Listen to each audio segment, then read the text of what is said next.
This bedroom wasn't large. It was even smaller than the crew cabins on the Hope, barely 10 square meters. Under wartime regulations, 12 people would be crammed in here, so packed you could barely breathe. Even though it was empty right now, everything looked exactly as it did before I transmigrated. The AC roared overhead, blowing out blasts of cold air, so cold it chilled the soul. Player Sumo, hello. We sincerely apologize. Before distributing the rewards, we activated a special privilege to scan your consciousness and discovered what you desire most. I'm truly curious. What's so special about this tiny room that makes you miss it so much? Its priority level is even higher than your own life. A hoarse voice echoed in my ear. I turned my head. Right on the wall in front of me, 3 human faces slowly emerged. Perhaps realizing they had scared me, the 3 faces quickly condensed, taking human form and turning into 3 familiar faces right before my eyes. Chen Shun, Pei Xiao, and Qi Qin. We found that these 3 figures are the ones your consciousness is most receptive to. If you don't like them, we can change into other forms. The face of Qi Qin on the left flickered for a moment, turning into Oreo, then into Mu'er. No need, this is fine. I chuckled, slowly sitting up. Seeing you guys makes me feel like I'm home. A warm smile spread across my face. As expected, the system didn't disappoint me. It turned out that spending 500 points last time was to hide this mechanism, and the effect had lasted until now, only just being detected by the game. Just like the golden light from before, the game was once again being led by the nose by me. Going home accounts for 97% of the emotional weight in your consciousness. The voice echoed, seeing you happy makes us feel fulfilled too. Having a powerful player like you is truly a stroke of luck. Seeing that I wasn't resisting, Chun Shun snapped his fingers. The cramped room instantly expanded infinitely, eventually turning into a spacious hall over 100 square meters. In the center appeared a long table with 4 chairs. This is the evaluation method we gathered that is most acceptable to humans, he continued. Come, let's chat. There are too many things about you that we still don't understand. A friendly smile appeared on Chun Shun's face. Then, as if suddenly remembering something, he added, you can call me Adam. These 2 are my assistants. Adam made a very polite, inviting gesture. Seeing me obediently get out of bed, his smile grew even brighter. I sat down at the table and chuckled softly. Adam, huh? Sounds pretty biblical. Are you guys from Earth too? This name obviously wasn't real. It was just a tool to close the distance and break down my mental defenses. Without a doubt, the interrogation had officially begun. Adam replied, a very good question, and a valuable one. To a certain extent, you could understand it that way. But you'll have to find the answer yourself. We are bound by rules and cannot disclose it. However, according to the rules, you are allowed to ask one question that won't count towards your reward quota. I nodded. I want to ask, which generation of players are the humans from Earth? Adam froze. Are you sure? You only get one chance. Unless you trigger a special reward again, there won't be a second question. I think you should ask how to leave this wasteland, or how to obtain godlike power. Those would be much more worthwhile choices. I thought for a moment, then nodded. Makes sense. I want to know how to obtain godlike power. A very honest reaction. Seeing that he had successfully guided me, the 3 men exchanged glances and nodded slightly. Adam continued, actually, you already know part of the answer. Becoming a god with your current strength isn't difficult. The first way, continuously survive disasters. As long as you survive 100 times, you will be rewarded with godhood and leave the wasteland. The second way, perform outstandingly in over 50 disasters. You can also leave and be granted infinite lifespan. Just a reminder, you currently have 3 outstanding performances. This is the easiest path for you. The third way, find a living god. Make them willingly transfer their power to you and get recognized by us. But the chances of this are almost zero because the gods you know are all lunatics who take pleasure in slaughter. 3 paths, each with its own difficulties. But for a powerful player like you, we believe it's only a matter of time. The assistant next to Adam carefully reiterated the key points. Even though they didn't have real emotions, their logic was terrifyingly airtight. I just nodded quietly. All right, I smiled. Let's officially begin. I'm itching to get my rewards. Very well. Adam nodded in satisfaction. We really like smart people. The conversation ended. The The surrounding scenery quickly dissolved, and the world once again plunged into chaos, just like when I entered and exited instances. The three faces gradually blurred and merged into one. A familiar golden light appeared. The figure waved his hand, and light poured out from a void fissure. Next, we will conduct the highest level mental interrogation on you. During this time, your consciousness will be continuously monitored. Make sure you do not lie. I nodded. The familiar dizziness hit me, but with plenty of prior experience in the wasteland, I quickly adapted. In a hidden corner where no one could see, the system interface flashed and vanished, showing that its status was still operating normally without any restrictions. The information shield erected at the cost of 500 survival points was clearly enough to handle this situation, according to the system's judgment. Only then did I completely relax. An emotionless voice echoed through the space.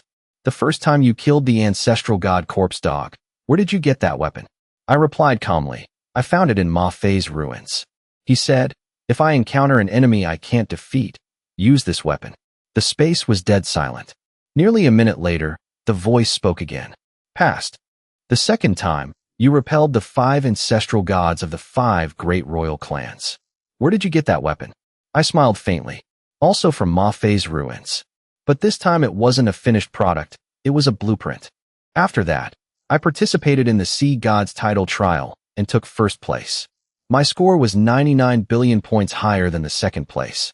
Maybe the Sea Gods saw my potential and took the initiative to ask what I wanted. I chose a lot of things, including a chance to upgrade the processing machine and all the materials to build 5 missiles. Ma Fei again. Still a solid shield. Even though I wasn't lying at all this time, the system's silence lasted several times longer than before. 10 minutes passed. It wasn't until a look of impatience appeared on my face that the voice finally sounded. This time, it sounded a bit helpless. Past. Where did your personal source of psionic energy come from? Its level clearly exceeds the current player tier. I answered immediately. I killed the dragon Zeta and got the psionic energy crystal. Then I took a nap, and that well appeared. I'm guessing Ma Fei helped me again. Where did the shipyard used to build the Hope come from? We have no data showing you ever received it. Ma Fei gave it to me. Weapons, equipment, even the items in your shelter. The recorded data has shown loopholes, followed by inexplicable corrections. How do you explain that? I broke into a wide grin. All thanks to Ma Fei. He fixed them for me. All these illogical data anomalies were given to you by this Ma Fei. In our records, he was just an ordinary person with a bit of strength, completely incapable of doing such things. I burst out laughing. No, you guys are underestimating Ma Fei. He found someone as outstanding as me. Doesn't that prove how capable he is? He was only ordinary before because his time hadn't come yet. We have to believe that everyone has infinite potential. For example, take me, for instance, I said naturally. I used to be just an ordinary guy living on Earth. But look at me now. I've humiliated gods twice, aced disasters, and even have the potential to become a god. I am the Su god of humanity. Could an ordinary person pull that off? Silence. A dead, suffocating silence. Even the golden light in the air stopped moving. It seemed the game hadn't expected me to answer in such an unbelievably logical way. But the result was undeniable. Past. I was telling the truth. I thought that way, and I was doing exactly that. What do you know about the world above the wasteland? I shook my head. I'm not too sure. Ma Fei and Connie once said that if you meet certain conditions, you can ascend. But as for where, they didn't know either.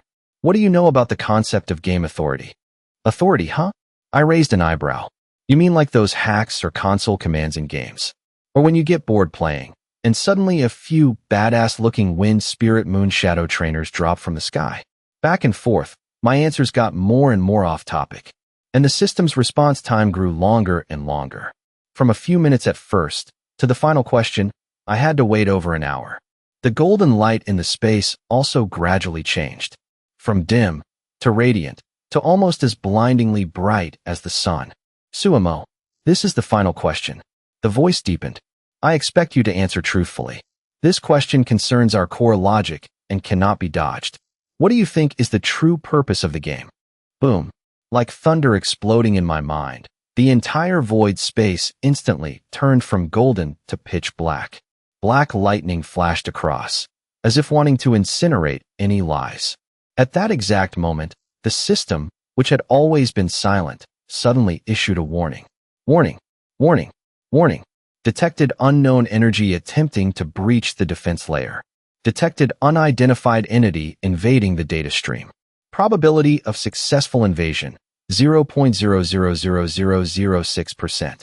Safety level, extremely low. Recommend reinforcing the information shield. Confirm using 1,500 survival points to reinforce the shield. Please confirm within 1,514 milliseconds.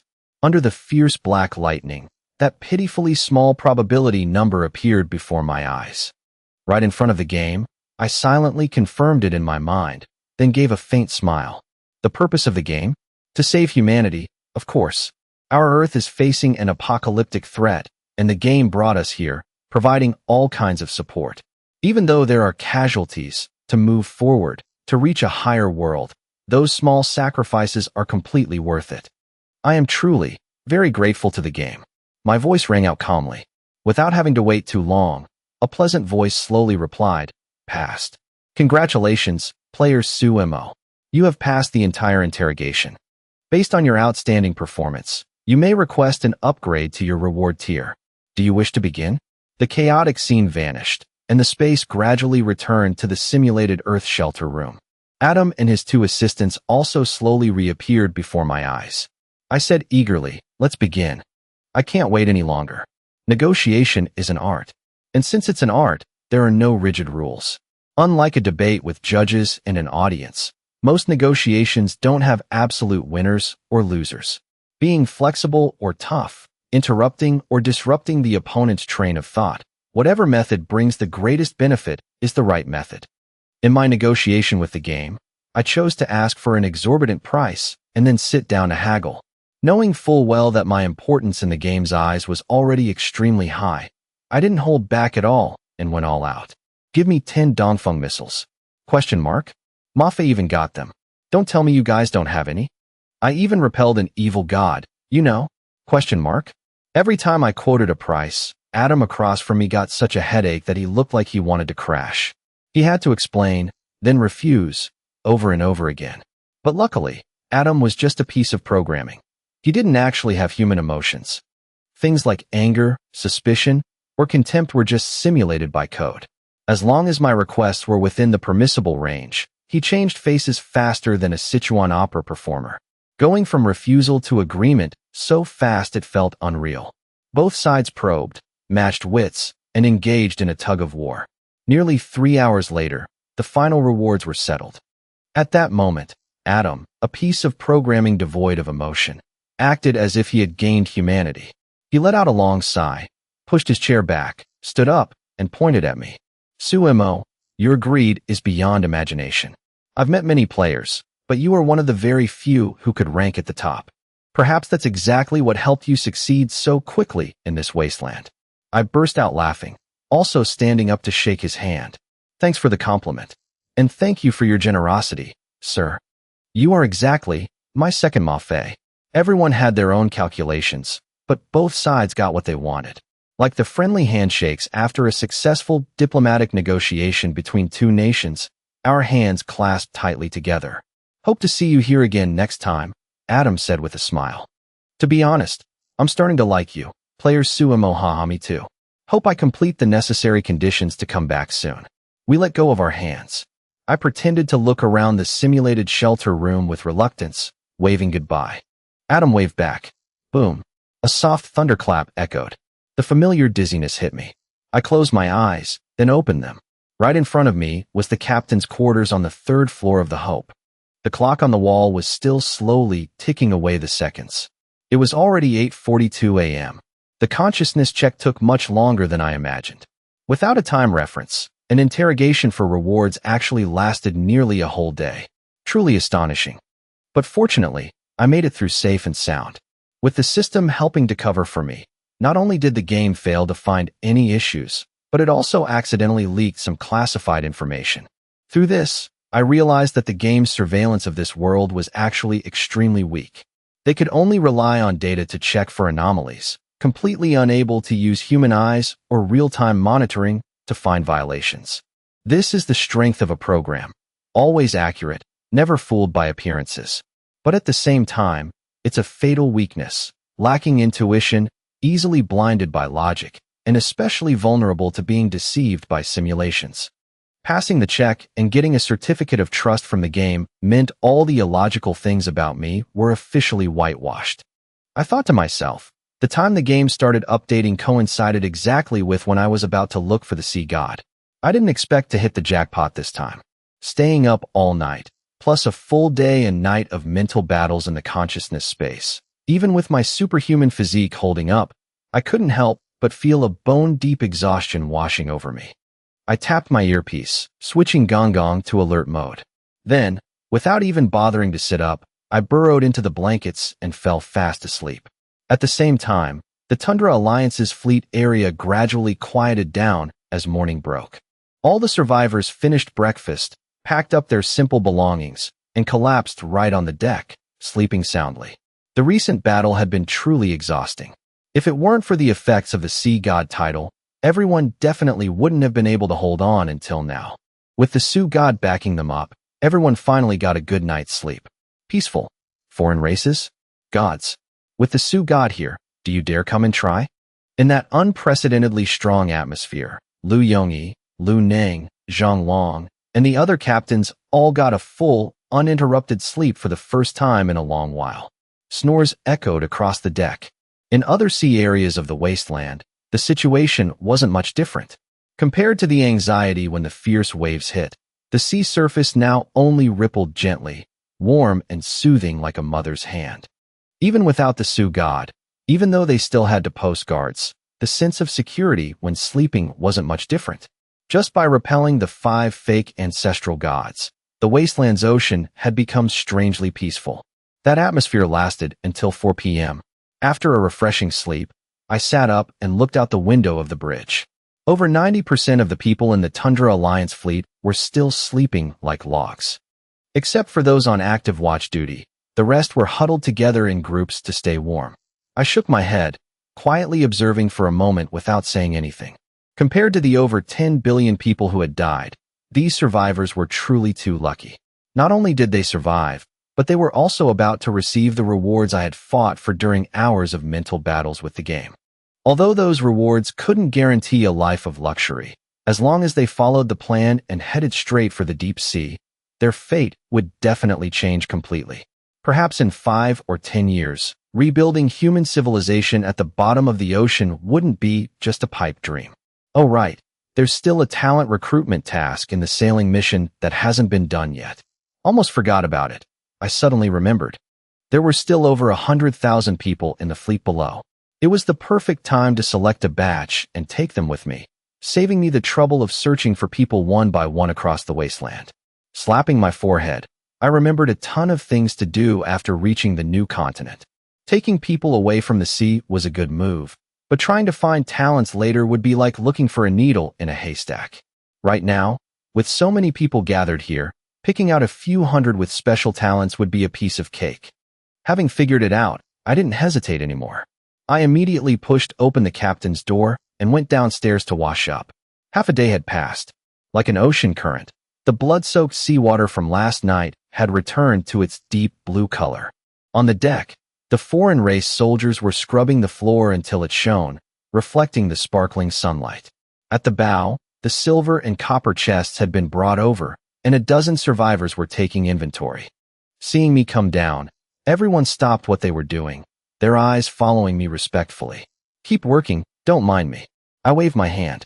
Seeing their eyes looking exactly like the villagers of Hope Village on the first day, I could only smile wryly, hurrying past and continuing down to the first floor.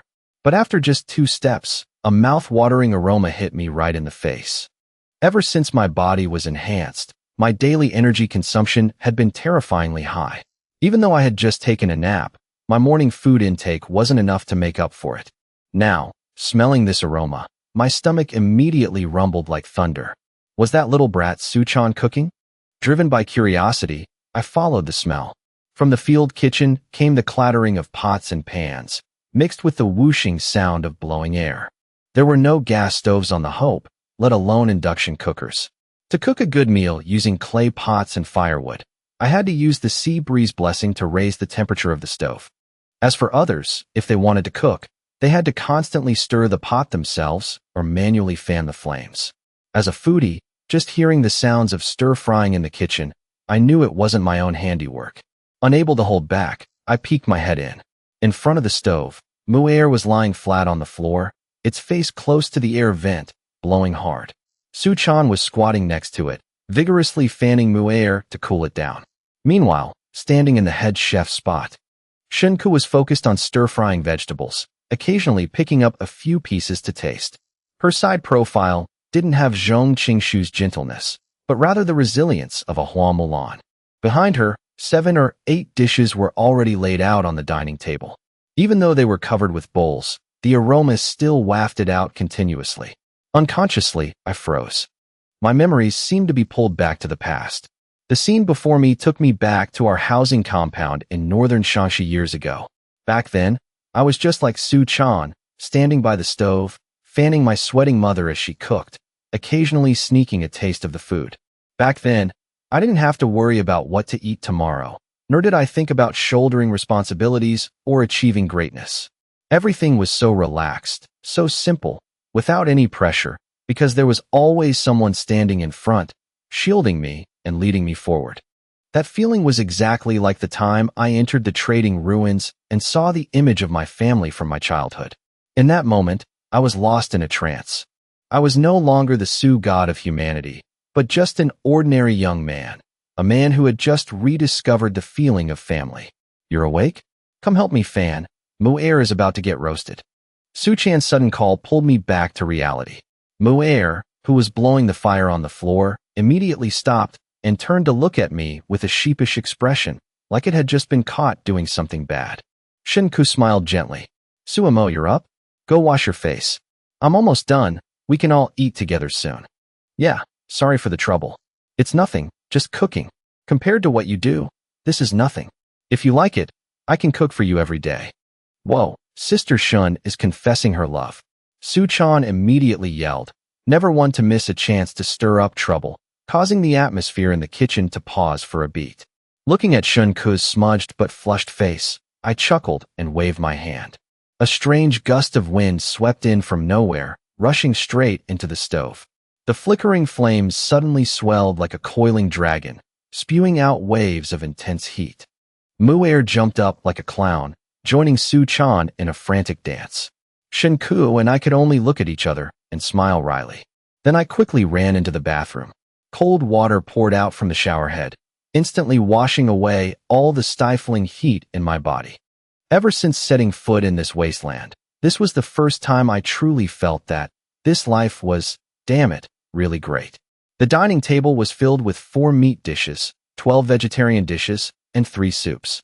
Next to it was a huge pot of rice, enough to feed 20 people. It was the first time cooking rice on the Hope. Hearing Mu'er say I ate like a horse, Shunku didn't mind the fatigue and whipped up a grand feast. Looking at the pile of food in front of me, I thought for a moment, then opened the interface and called Lu Yongyi, Zhang Long, and the other captains over. A total of 14 people sat around a round table. Master, the psionic energy water Mu'er brought is the unupgraded kind. Hearing this, and seeing Mu'er's shifty eyes and sneaky, comical movements, I burst out laughing. The whole table joined in the laughter. Mu'er finally breathed a sigh of relief, sitting down obediently, its eyes darting around. All right, let's eat. Don't stand on ceremony. To our survival, cheers. Cheers. The battle was over, and I didn't hold back at this meal either. Even though there was no liquor, everyone still got 2 cans of cold beer. Amidst the lively clinking of glasses, everyone gradually dropped their reservations, devouring the food like a whirlwind. Shunku's cooking skills were beyond question. Combined with the psionic energy water and rich seasonings, every dish was incredibly appetizing. By the time the rice pot was empty, there was still a little food left on the table. Eating and drinking beer, seeing me hesitate slightly, everyone immediately sat up straight, waiting. I spoke slowly. I planned to recruit a group of people with special abilities from the fleet to take with me to the new continent. Does anyone want to come along? Boom. As soon as the words left my mouth, Someone gripped their beer can so hard it made a cracking sound. The others didn't even care. Their faces showed only shock mixed with deep thought. It was truly too sudden. Just earlier, they were joking around, discussing how they could follow me to the new continent. And now, I was personally offering it. Sugad, I'll follow you. I'm going to. Me too. Whoosh. Almost without thinking, aside from Lu Yongyi, everyone raised their hands in agreement. Zhang Long and Lu Neng were even so excited they jumped out of their seats. They were all captains, managing the lives of hundreds of people, holding a large ship in their hands. But at this moment, they had no attachments. Their eyes were filled only with fanaticism. The new continent? No problem. In this world, where else was safer than by my side? Sitting next to me, Lu Yongyi also burst out laughing. No way, you guys all want to go? Of course we're going, why wouldn't we?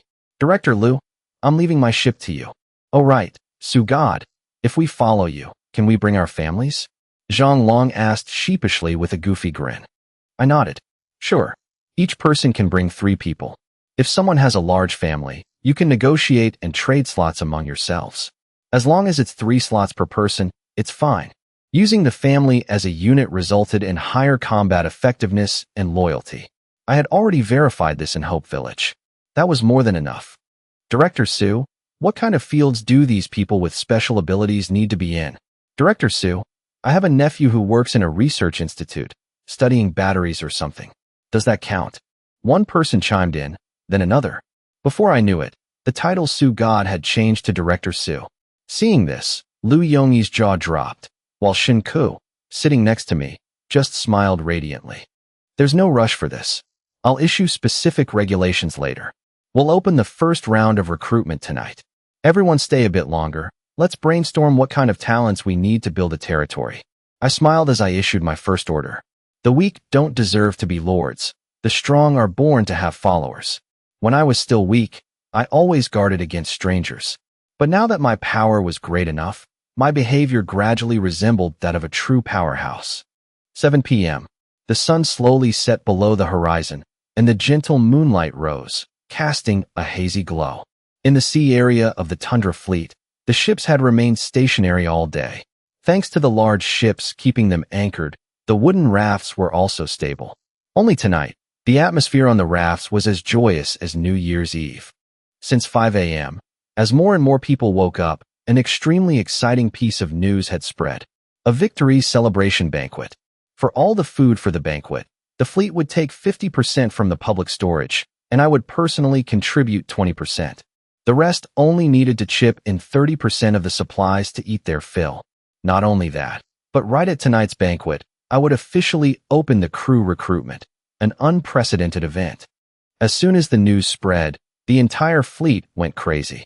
Everyone simultaneously submitted reports of their personal skills and specialties as required. People jumped into the sea to wash up and wash their hair, even using precious fresh water to wipe themselves down. Some even went all out, trading resources at the market for a brand new outfit, solemnly changing into it for the audience. Currently, the Tundra Fleet still had 160,000 survivors. Even though everyone knew I couldn't take them all, according to the published rules, at least half of them would have a chance. 7:50 p.m. There was still an hour and a half until the evening banquet. I sat in front of the 10 captains, watching them busily compile the applicant lists from the squad leaders below. I didn't sit idle either, stepping forward to pick up the first few pages to review. Zhao Yongba, 39 years old, chief mechanic at Sanlu Factory. Specializes in repairing all kinds of machinery. Creed, as long as the engine isn't dead, just risk it and fix it. Ji Dongwei, 41 years old, professional board game player.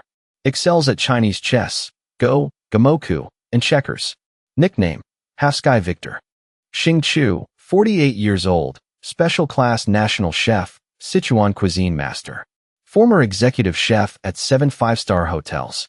Xian Yinjin, 33 years old, Tsinghua PhD, 19 SCI papers, majoring in AI algorithms.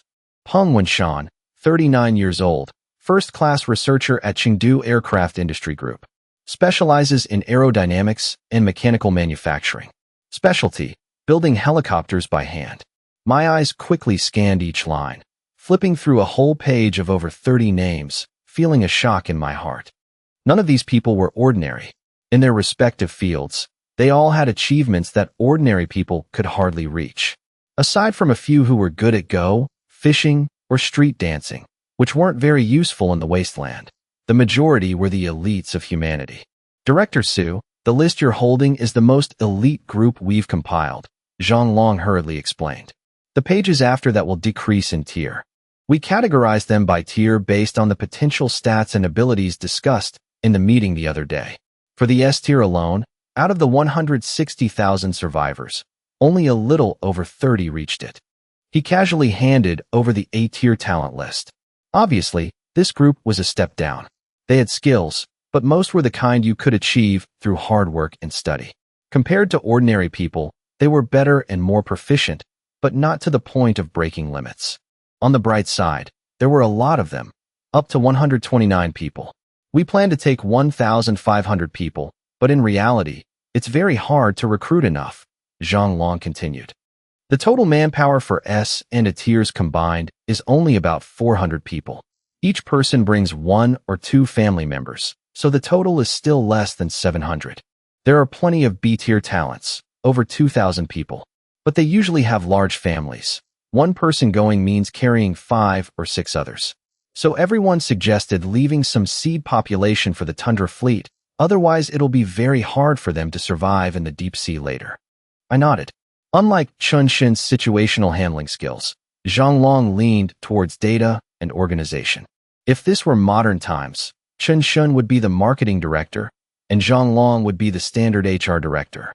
He understood that having me personally select people one by one was too difficult, so he took the initiative to complete the first round of screening. Very good. Very thorough preparation, I said. Let's proceed with this plan. But for the people on the list, they must be strictly tested. Verify their skills and data. I don't want to see anyone hanging a sheep's head but selling dog meat. Everyone must follow the rules. Having capable subordinates, I was also willing to delegate authority. The biggest difference between me and Liu Yongyi was our leadership style. He was always cautious. His sense of security came from controlling everything, from people to numbers. As for me, although I was also meticulous, my sense of security came from my constantly growing strength.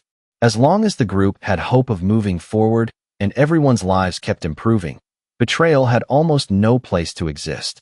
Reasonable delegation, creating checks and balances between management levels to prevent corruption, that was the kind of control that was both effective and effortless. I turned and walked back to the captain's quarters. Rarely not having to fight, I put on my solemn armor. No one knew exactly what tonight's banquet truly meant. Only I, sitting in the second-floor meeting room, looking down at the bustling crowd preparing below. Let out a soft sigh. Just 1,000 people? Taking this many people to the new continent to build a super fortress for humanity was truly the game's hell mode. The victory banquet didn't actually take up too much of my time. Even though over 100,000 people attended, when I stood on the stage to speak, those sitting at the far end of the rafts could only hear snippets. I had never been very interested in such formalities. I knew it might make me seem detached from the masses, but I believed that when tomorrow's rewards were distributed, these survivors would be grateful for a lifetime. Therefore, from the beginning to the end of the banquet, I only made a brief appearance, waved from afar, and then left the deck. Everyone felt a bit regretful, but they were quickly swept up in the festive atmosphere. The sounds of singing, sizzling barbecue fat, and ocean waves crashing against the shore blended together. Amidst the noise, no one noticed that a few acquaintances beside them had quietly slipped away with excited faces. By the time people realized it, the Hope's crew recruitment process had already been silently completed. Director Su, all the S-tier talents have been tested. Zhang Long's voice rang out on the internal channel, with the bustling noise in the background. From their backgrounds to their professional knowledge tests, no one had any issues. They've packed their bags and brought their families. Should we let them board the ship now? The selected people were gathering on the Tundra ship. They were the lucky ones out of over 160,000 people. As soon as they received the news, they immediately got ready. They threw away all their miscellaneous items, only bringing what was truly necessary and storing it in their inventory. Because they believed that once they stepped onto the Hope, those petty survival items would forever become a thing of the past. They firmly believed that what made me notice them was their special abilities that made them stand out from the crowd, even if those talents might not be of much use in this wasteland world. I pondered for a moment, then replied, "The crew cabins on my end haven't been furnished yet. The floors are bare, and even the beds haven't been installed. How about letting them board tomorrow?" Contrary to the Hope's modern exterior, the inside was currently as empty as an unfinished house. Although the individual crew cabins were spacious, they were all bare wooden floors without a single decent piece of furniture. Thinking of the scene where people eagerly boarded the ship, only to find they didn't even have a bed to lie on, I couldn't help but rub my head, feeling a bit awkward. "Director, you don't understand this." Zhang Long's voice came through, half joking. "If these people were just given a patch of floor on the Hope, they'd be thrilled to death. Let alone a bed. Letting them sleep on the deck would keep them happy all night. Hold on, let me ask them, you'll see." As soon as his voice dropped, a loud shout came through the channel. "The Hope's living quarters aren't finished yet. Anyone who boards will have to sleep on the floor. If anyone disagrees, raise your hand so I can count." Swish. The previous noisy chatter was instantly muted. The other end of the channel was eerily quiet, as if it had been cut off. A few seconds later, scattered shouts of "oh" rang out, quickly turning into a roar of laughter. "Brother Zhang, you're looking down on us too much. Forget the floor. If you made me sleep in the toilet, I'd nod right away. So what if we sleep on the floor? I'd even sleep on top of the guy next to me. Screw you. Peng Shan, are you a top or a bottom? Stay away from me. Brother Zhang, stop torturing us. We've been standing here forever. There's no turning back now. Yeah, we've been sleeping on the decks of our rafts for months anyway. What's the difference?" It wasn't until the crowd had been shouting and teasing each other for nearly half a minute that Zhang Long's voice returned. "Director, hear that? This bunch is about to go crazy." I burst out laughing. "All right, pick them out and bring them aboard. I'll have the doors unlocked." Every difficult period is worth remembering. But for these people who had been struggling and surviving in the wasteland for over 2 months, that time was a dark memory they never wanted to touch again in their lives, let alone in their dreams. Just catching a glimpse of a familiar sight for 3 days was enough to make their hearts pound with fear. Now, finally allowed to step onto the Hope, just seeing the pitch-black boarding ramp made some of them burst into tears of emotion. They stripped off their dirty clothes, as if officially bidding farewell to the past, throwing them behind without a shred of reluctance. Then they hurriedly changed into the new clothes they had prepared from the market, hugged each other, whispering their feelings, and followed the instructions to board one by one. With every step up the rope ladder, their backs seemed to straighten a bit more. By the time they officially stood on the deck of the Hope, the whole group looked like reborn warriors, their spirits blazing. Just a minute ago, they were wandering survivors, homeless and directionless. A minute later, they had become members under my command, someone millions dreamed of following. As their status changed, their mindset changed with it. It seemed silent, but it had actually been deeply etched into everyone's heart.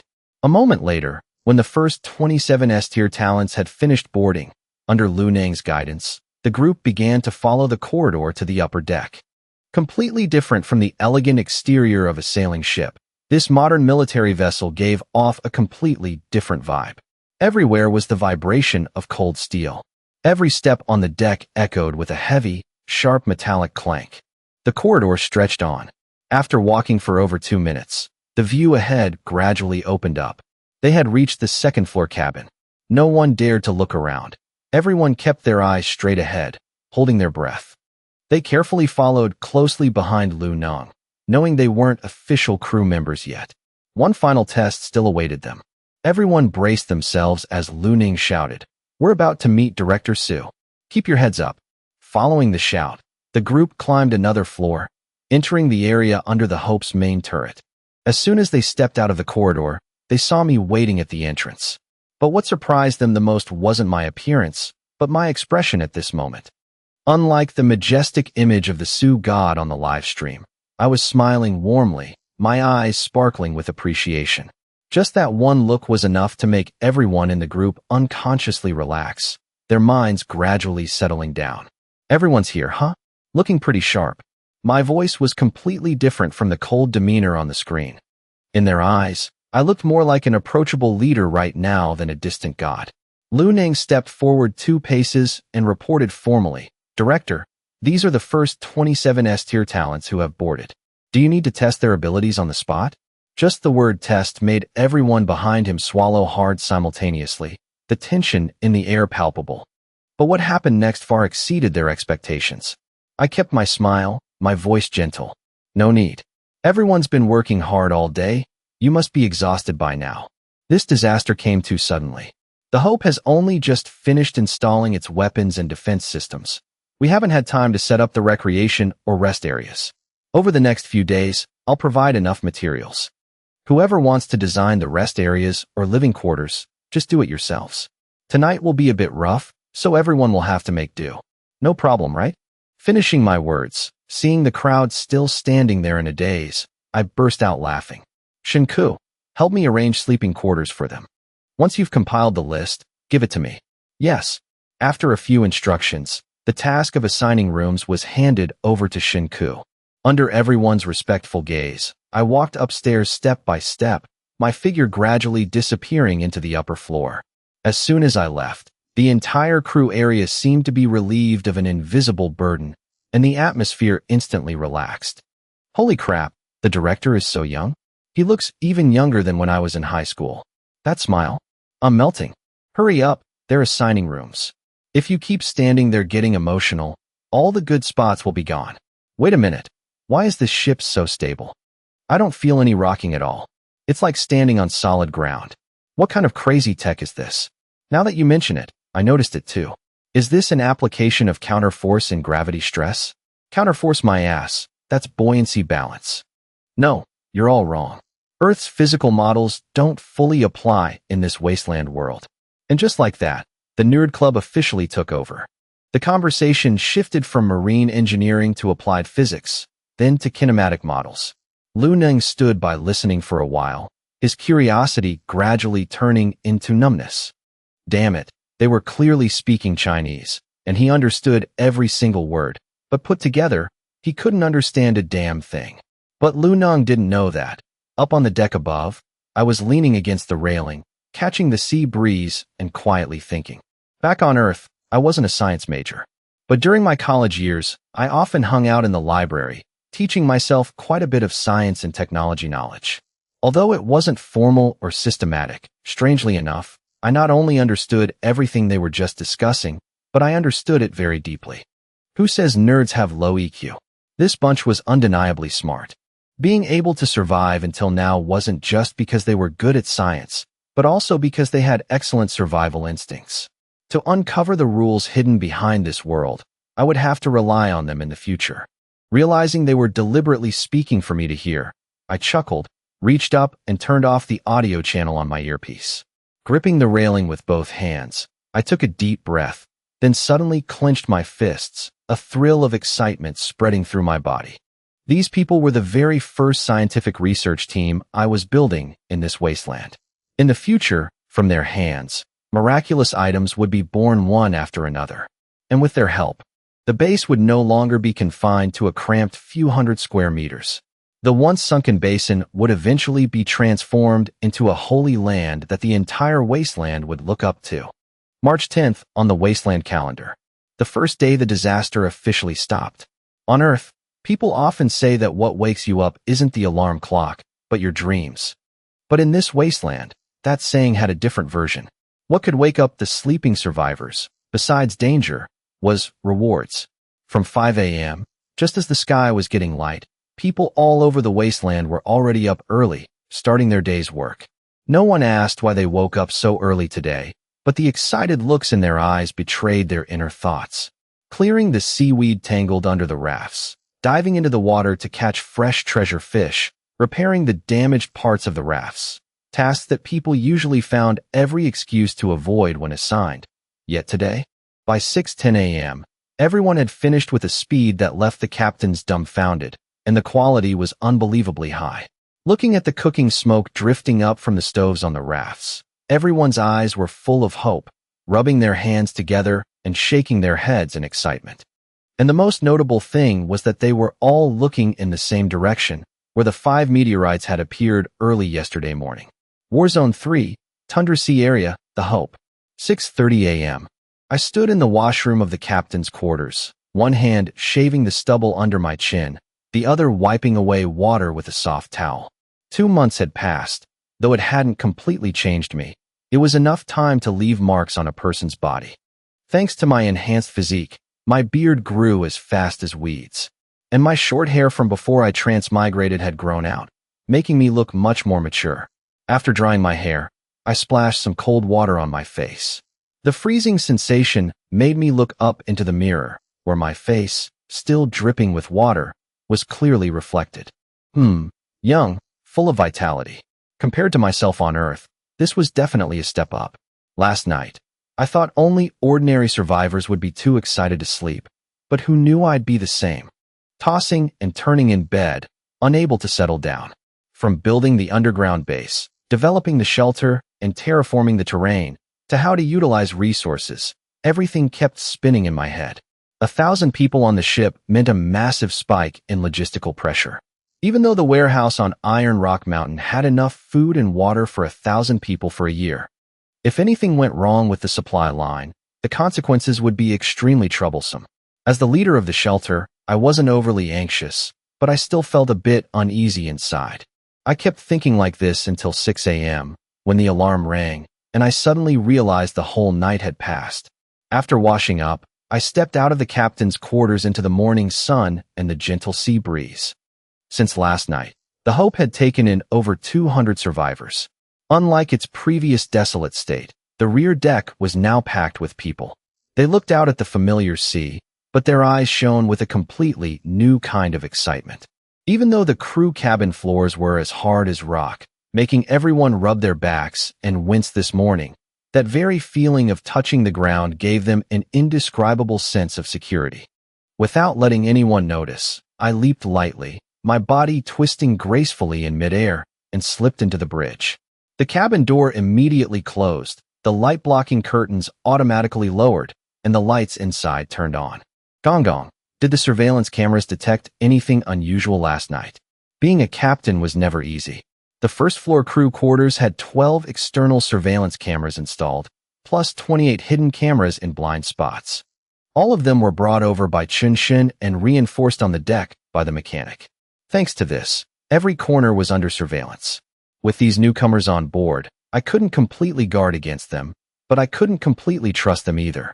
Captain Su Mo, no abnormalities were detected from the surveillance cameras last night. Along with Gong Gong's voice, streams of data appeared before my eyes. All the newcomers had behaved themselves. Even after the midnight curfew, those who needed to use the bathroom didn't dare go out, opting to handle it in their rooms instead. What about the third floor, solitary confinement? Captain Su Mo, no special situations. Only specimen number 3 showed signs of abnormal movement. A warning popped up. I frowned, entered my captain's authorization to check all the data, and then waved my hand to dismiss the warning. After that, I forcefully turned a valve. A piercing metallic screech rang out as the hidden door connecting the bridge to the engine room slowly opened. Following the familiar path, I stepped down into the engine room housing the Omnimatter engine. Since the ship was only running at its lowest power, the temperature in the room was just over 20 degrees. Tracing the right wall, I pressed a specific spot lightly. Another hidden door slowly opened. When the door was fully raised, a pitch-black corridor appeared behind it. I ducked and continued inside, stopping about 20 seconds later in front of an absolutely sealed room, with only a small observation window to look in from the outside. Previously, all the foreign races injected with the inhibitor were locked up here. But now it was different. Their limbs had been completely removed, and feeding tubes were inserted straight into their mouths. All life-sustaining materials were managed by Gong Gong.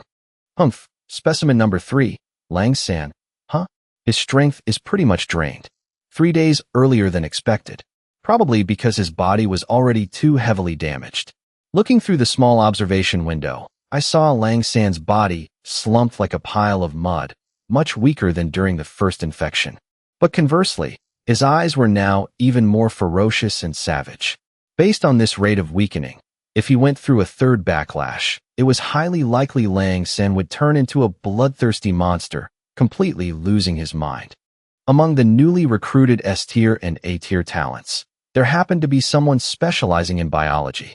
That was perfect. We could gather experimental samples from the zombie foreign races early on, so that 3 months later when the disaster struck again, we'd have enough preparation and more effective defenses. After observing for a while longer and confirming the other specimens had no abnormalities, I headed back the way I came, carefully sealing each hidden door. Biological experiments were already extremely dangerous, especially with a highly contagious zombie virus like this. If even one person got infected, the entire shelter would instantly fall into a catastrophe. Therefore, from beginning to end, I always acted with extreme caution. Currently, on this ship, besides me, only Connie and those in charge of transporting the foreign races knew the inside story. Maybe more people would be allowed to join later, but at least for now, before setting foot on the new continent, this place was the absolute secret of secrets. Returning to the bridge and seeing the hidden door below completely closed, I clapped my hands, opened the door, and stepped outside. Judging by the current situation, things were indeed gradually moving in a positive direction, compared to the difficult times before. Although the overall environment hadn't changed, at least the path ahead was no longer obscure. Well, old Lu is here to freeload again. Before I had even taken a few steps, I saw Lu Yongyi walking up from the lower deck with a bright smile, chatting happily with Zhang Long. I walked over with interest, smiling and greeting them. Oh, come on, Su Mo, are you purposely making fun of me? Freeloading is fake. Getting the rewards is the real deal. Tell me, what kind of treasures did you prepare for us? Even though I poached quite a few of his talents last night, Lu Yongyi wasn't angry at all. On the contrary, he was so happy he couldn't sleep all night. If the two shelters only had a hometown connection before, now that relationship had become as solid as iron. It was no exaggeration to say that after my promise, the Tundra Shelter had practically become an official branch of the Sioux God Shelter. In the future, when Tundra settled in the deep sea, they would continue to gather talents. When the time was right, with just one ship sent to pick them up, I could sit in my base and recruit a massive number of elites to expand my power. It's only been a day and you couldn't even wait until the final moment? Don't keep me in suspense. Being happy alone is no fun. We have to wait until everyone can share the joy. That's what you call getting rich together. All right, giving you a little hint won't hurt. Lu Yongyi immediately leaned in close. Which direction? I grinned, saying nothing, and just raised my hand to make a familiar V sign. A V sign? He froze for a few seconds, then as if suddenly realizing something, his eyes widened in absolute shock. Really? Is it that? The secrets of heaven must not be revealed.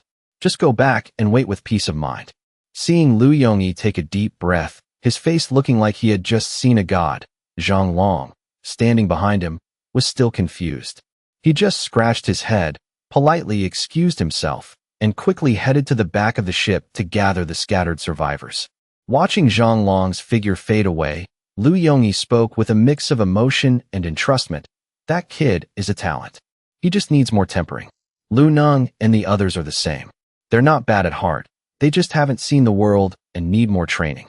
In terms of potential, if they were still on Earth, they could all become pillars of society. In just one day, I hadn't done much, yet those once stubborn captains had automatically changed their mindset, gradually becoming part of the core pillar. This ability made Lu Yongyi incredibly admiring, but he also knew he couldn't do the same. Don't worry, old Lu. I'm not used to kneeling, and I don't like anyone kneeling before me either. In the future, when we head to the deep sea, I'll have to rely on you to manage things. Who knows, maybe one day I won't be able to hold my ground on the new continent, and I'll have to come beg you for food. The half-joking remark made Lu Yongyi burst into laughter, and the sadness of their impending parting faded quite a bit. Then I'll have to prepare a spot for you. When that time comes, I'll still have to call you Director Su. Sure thing, but I'd much rather you call me that while I'm standing right on the new continent. Well said. The Chinese language is truly profound. Just a few lines of banter seem to hide 100 meanings. Seeing the table already set and the dishes being brought out one by one, I gestured for him to join. Lu Yongyi naturally followed.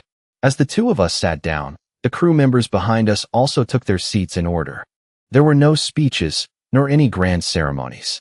Simply put, when I picked up my chopsticks, everyone's first meal on the Hope officially began.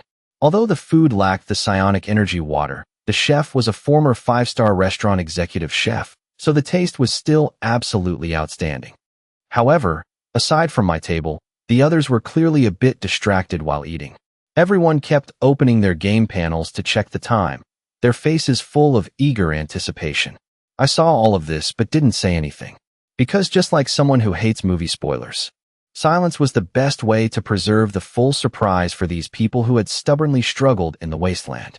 Director Liu, I'm leaving the future in your hands. Director Su, don't worry. As long as your rewards are strong enough, I guarantee none of them will die. Then I'm recording that. Vague words that outsiders would find hard to understand. When there was less than a minute left until 8 o'clock, I smiled faintly and waved my hand, storing all the dishes on the table into my inventory. The very next second, exactly at 8 o'clock, almost simultaneously, everyone's game panels exploded with a loud boom amidst violent tremors. The weather in the wasteland changed so fast it caught people off guard. The game held most of the world's authority. Controlling the weather was as easy as flipping a hand. As the game interfaces of every human player simultaneously issued a warning sound, the sky suddenly turned eerily gloomy. Thick black clouds rolled in, reflecting in the eyes of every survivor, looking exactly like the end of the world. It was clearly time for the rewards to be distributed, yet it created such a tense atmosphere, making everyone feel uneasy. Fortunately, just over 10 seconds later, a video popped up on everyone's game interface. It looked like a live broadcast, but not quite. At first, the frame was so dark you couldn't tell where it was. But then the black clouds gradually parted, and golden light, like sunshine after rain, appeared, casting a warm glow from below. The entire wasteland instantly boiled over. Isn't that the sea area where the Sioux god appeared that day? Holy crap, look, the Hope. The Sioux god is so badass. I give this entrance 109 points. The extra 9 is because I'm so thrilled I have to multiply it by 6. Could it be that the Sioux god is about to hand out gifts to us? +1. Rewards plus Sioux god equals double happiness. I'm Tom, and I'm smashing my screen right now. Just like watching a movie, when they realized they could comment live, everyone breathed a sigh of relief and focused on enjoying the video as the camera slowly panned. Golden light flooded the screen. The camera slowly zoomed in and stopped on the deck of the Hope. However, that brilliant light didn't cover everything. It delicately separated light and dark, drawing all eyes to a single focal point. At this moment, I stood up. I tilted my head slightly, looking at the game interface in front of me, a cryptic smile tugging at the corner of my mouth. Was the game trying to curry favor with me, or was it building up my prestige? Without overthinking the hidden meaning, I smiled. Under the gaze of billions of surviving humans in the wasteland, I slowly raised my hand and gently waved it toward the sky. Boom! An invisible shockwave exploded in midair. The black clouds, as if intimidated by the sheer power, obediently scattered. Brilliant golden light instantly flooded the world, coating everyone in a layer of gold. At that exact moment, the barrage of reward notifications that had been waiting finally poured out. Notice: congratulations to all players of the human faction. As of now, you have survived for 70 natural days and overcome a total of 6 natural disasters. Notice: the 6th disaster has successfully concluded. Total fatalities to date: 3,268,943,562. Notice: remaining survivors: 2,410,369,966. Notice: the mortality rate has exceeded projections. Initiating deployment of new personnel at coordinates 52.16. Deployment deadline: before the end of the 7th disaster. Notice: following friendly negotiations between the game administration and players SUMO, the power tier system has been rebooted, re-evaluating the overall strength of human players. Subsequent disasters will be adjusted accordingly.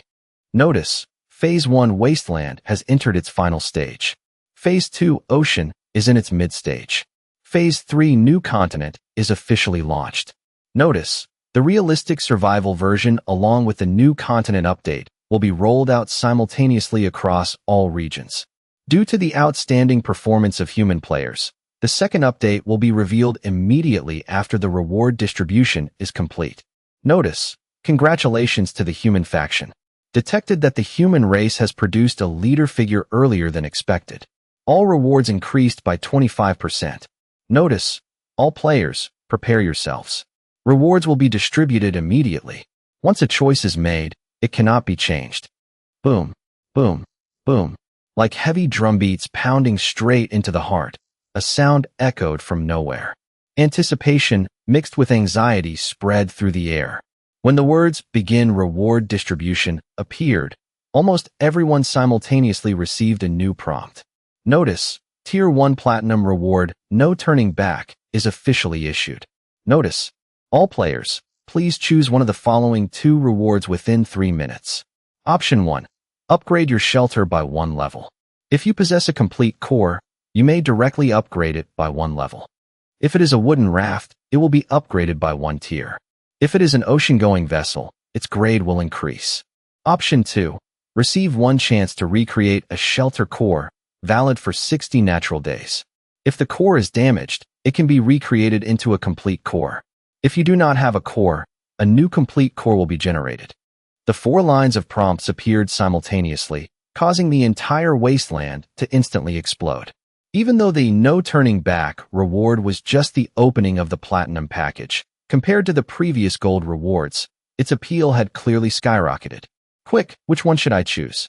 Every part of the ship has to be upgraded to increase its grade, right? What are you waiting for? Upgrade it. Once it's an excellent grade ship, we can research the new blue ocean tech and just live on the sea. Right. I've already chosen. Anyone who hasn't chosen, get on it. If you don't upgrade, you're getting kicked off the ship. Oh my god, my core got fixed. Fixed? The core I got scammed out of was actually returned to me.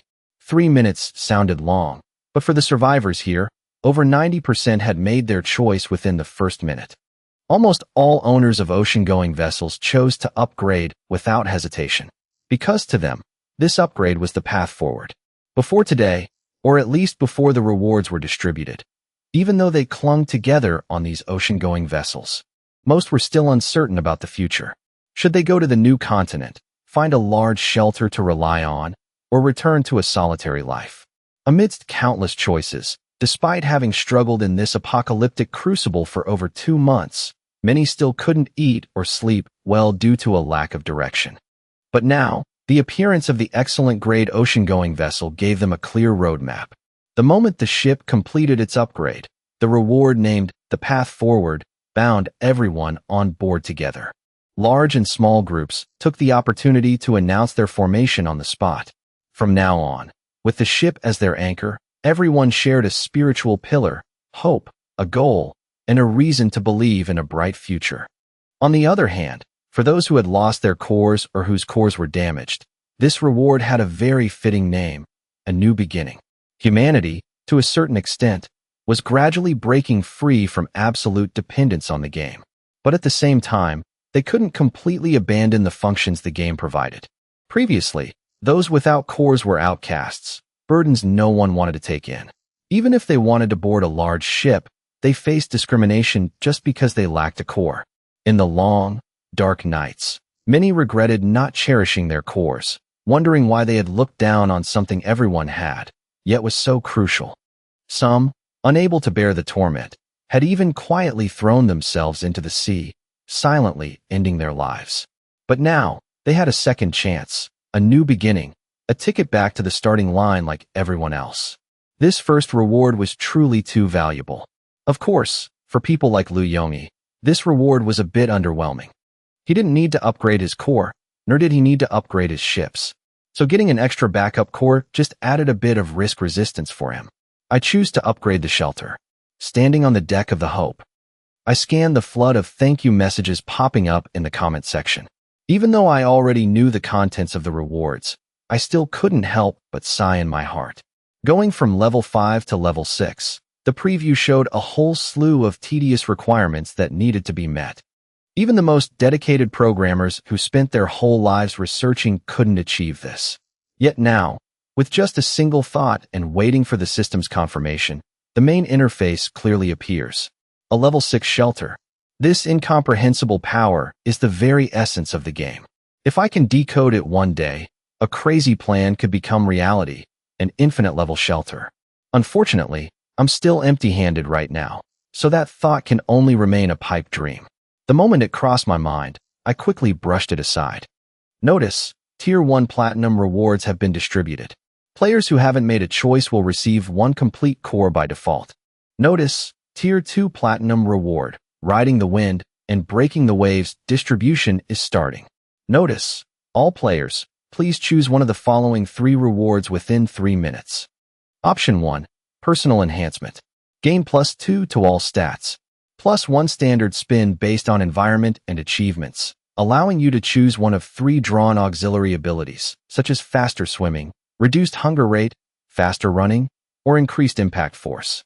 Option 2, Vehicle Enhancement. Upgrade your currently used personal vehicle. The direction and extent of the enhancement will be randomized within a certain range. Large ships require multiple people to choose this option to trigger the change. Option 3, Structure Enhancement. Upgrade a random structure owned by the player. Can be applied to structures without special attributes. After the upgrade, multiple auxiliary functions will be unlocked. Note, the larger and more complex the structure, the harder it is to enhance. 3 distinct choices again. This covers all players in the wasteland, from young to old, from armored battleships to drifting wooden rafts. Even those stubbornly holding their ground are accounted for. Everyone can choose a reward that fits their own path. Everyone, pick the first option. The hope doesn't need you guys to enhance it. And as for structures, there's nothing on the hope worth upgrading anyway. Looking at the sailors waiting for my decision, I chuckled and immediately chose personal enhancement. In our current situation, the body is our most important asset. With scattered rewards like these, if thousands of people don't pull them into a single direction, it won't create any real breakthrough. It would just be a waste of a precious opportunity. While monitoring the chat and glancing at the hesitant faces of the sailors around me, I narrowed my eyes, focusing on the special ability selection area in the bottom left corner of the interface. Oh, I didn't expect the game to give extra gifts after reviewing the rewards. What a pleasant surprise. These 3 ability choices might just be a minor boost for ordinary people, but earlier, during my negotiations with the game, I mentioned distributing tiered rewards based on player achievements. Adam vehemently opposed it back then, clearly unwilling to accept the condition. At first, I thought it was because the massive player base would easily cause an imbalance. But now, seeing the 3 rare purple tier skills appear before my eyes, I couldn't help but smirk. Notice, player Su-Mo, please choose one of the following 3 skills. Skill 1, Extreme Speed. Unlocks physical potential, enhancing the delivery of oxygen and ADP to muscle fibers. Grants explosive power like a cheetah. Includes both passive and active states. Passive, increases explosive power by 20%. Active, for 180 seconds, increases all stats by 60%, explosive power by 120%, and muscle strength by 200%. Upon ending, inflicts a 15-minute weakened state. Cooldown, 6 hours. Skill 2, Animal Communication. Passive skill. Loved by most animals and capable of telepathic communication. Requires a pure soul. Failing to meet this condition will result in fierce animal attacks. Skill 3, Research Talent. Includes passive and active states. Passive, increases focus, learning speed, chance of sudden inspiration, and logical deduction. Active, forces the brain into high-intensity operation, increasing research efficiency based on the duration maintained. No time limit on activation, but carries the risk of brain overload. Mild cases result in coma and nerve damage. Severe cases lead to permanent brain death. The 3 skills are described with absolute clarity. The first skill is a dream choice for combat maniacs. Trading a 15-minute weakened state for 3 minutes of going berserk is a massive steal, and a 6-hour cooldown isn't too long either. The second skill is an upgraded version of Su Chan's existing ability, but the pure soul requirement significantly reduces its practical value. As for the third skill, almost no one would dare choose it at this stage. In a world where basic survival isn't even guaranteed. Choosing research is like an old man drinking poison to seek death. Even if life stabilizes, most ordinary people would find it hard to fully utilize its potential. And the risks make my scalp tingle just glancing at them. Because when someone is too deeply focused, it's incredibly hard for them to sense how exhausted their body is. Just like gamers who drop dead from playing too much, feeling nothing unusual right up until they die. With the synergy between focus and learning speed, if abused, you could literally study yourself to death. I'll pass on skill 1. I probably won't be on the front lines much in the future anyway. If I fight, it'll be from a distance. Recklessly charging in for a solo brawl doesn't suit me anymore. Skill 2 overlaps with Su-chan, and the stacking effect isn't worth much.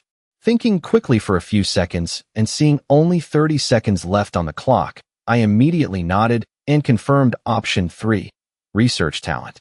The moment the selection was complete, a strange sensation began welling up in my brain. It was like a ray of light piercing through the clouds, making my mind, previously groggy from pulling an all-nighter, suddenly incredibly sharp. Questions that once stumped me naturally unraveled. Details I thought I'd forgotten slowly surfaced in my memory. With just a little thought, I could even recall the exact amount of food I just ate and the precise order of every dish. Insane. It's this overpowered just in its passive state. If I can keep the active state on long term and combine it with my psychic energy for learning and calculating, wouldn't I be exactly like someone using NZD 48 in Limitless? A true cheat code. Unlike ancient emperors who spent their whole lives drowning in power and schemes, in this wasteland, I always keep one thing in mind. Self-improvement is the key. I know exactly why humanity could dominate the Earth and even dream of the cosmos. It's all based on knowledge.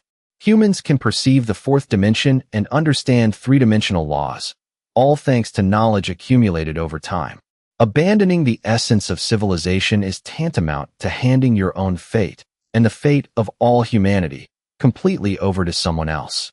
I've always sought to erase that sense of insecurity, and this seemingly simple reward choice inadvertently helped me untie a massive knot in my heart. Sumo, this reward is absolutely heaven-defying. Now I really believe it. Heaven truly never seals off all paths to survival. With this many rewards, we won't starve even if we head out into the deep sea. I wasn't sure what skill Liu Yongyi drew, but looking at his ecstatic face, anyone could guess it was something good. Before everyone could discuss it further, the third platinum tier reward was announced. Notice, tier 2 platinum rewards have been distributed. Players who haven't made a choice will receive physical enhancement and a random skill by default. Notice, tier 3 platinum reward Lucky Star distribution is starting. Notice, all players, please choose one of the following 2 rewards within 3 minutes. Option 1, Luck Bet. Valid for 60 natural days. Refreshes every morning at 8 a.m. Players can list the tasks they want to complete that day. At 8 p.m., the system will award an openable lucky bag based on the difficulty and completion rate. The more you exceed the task, the better the bag. The rewards in the lucky bag are not fixed. They can be food, materials, items, tools, or weapons. Non-tradable. Only the player who registered the task can open it. Option 2. Intel. Valid for 60 natural days. Refreshes every day at 9 a.m. Only applies to players with a level 3 shelter or higher and who have dependents. Allows you to view all luck bet tasks of your subordinates. At 9 p.m., the system will calculate the completion score and award a personal lucky bag. You can specify the desired reward type, such as blueprints, weapons, construction plans, or supplies.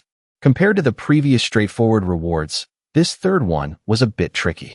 It was even quite confusing for many. But for those who had spent their youth grinding gacha in games like Lucky Star, it felt strangely familiar. Obviously, the intel option wasn't for the vast majority. So for most survivors, the luck bet was more than enough. Simply put, assign yourself a task in the morning.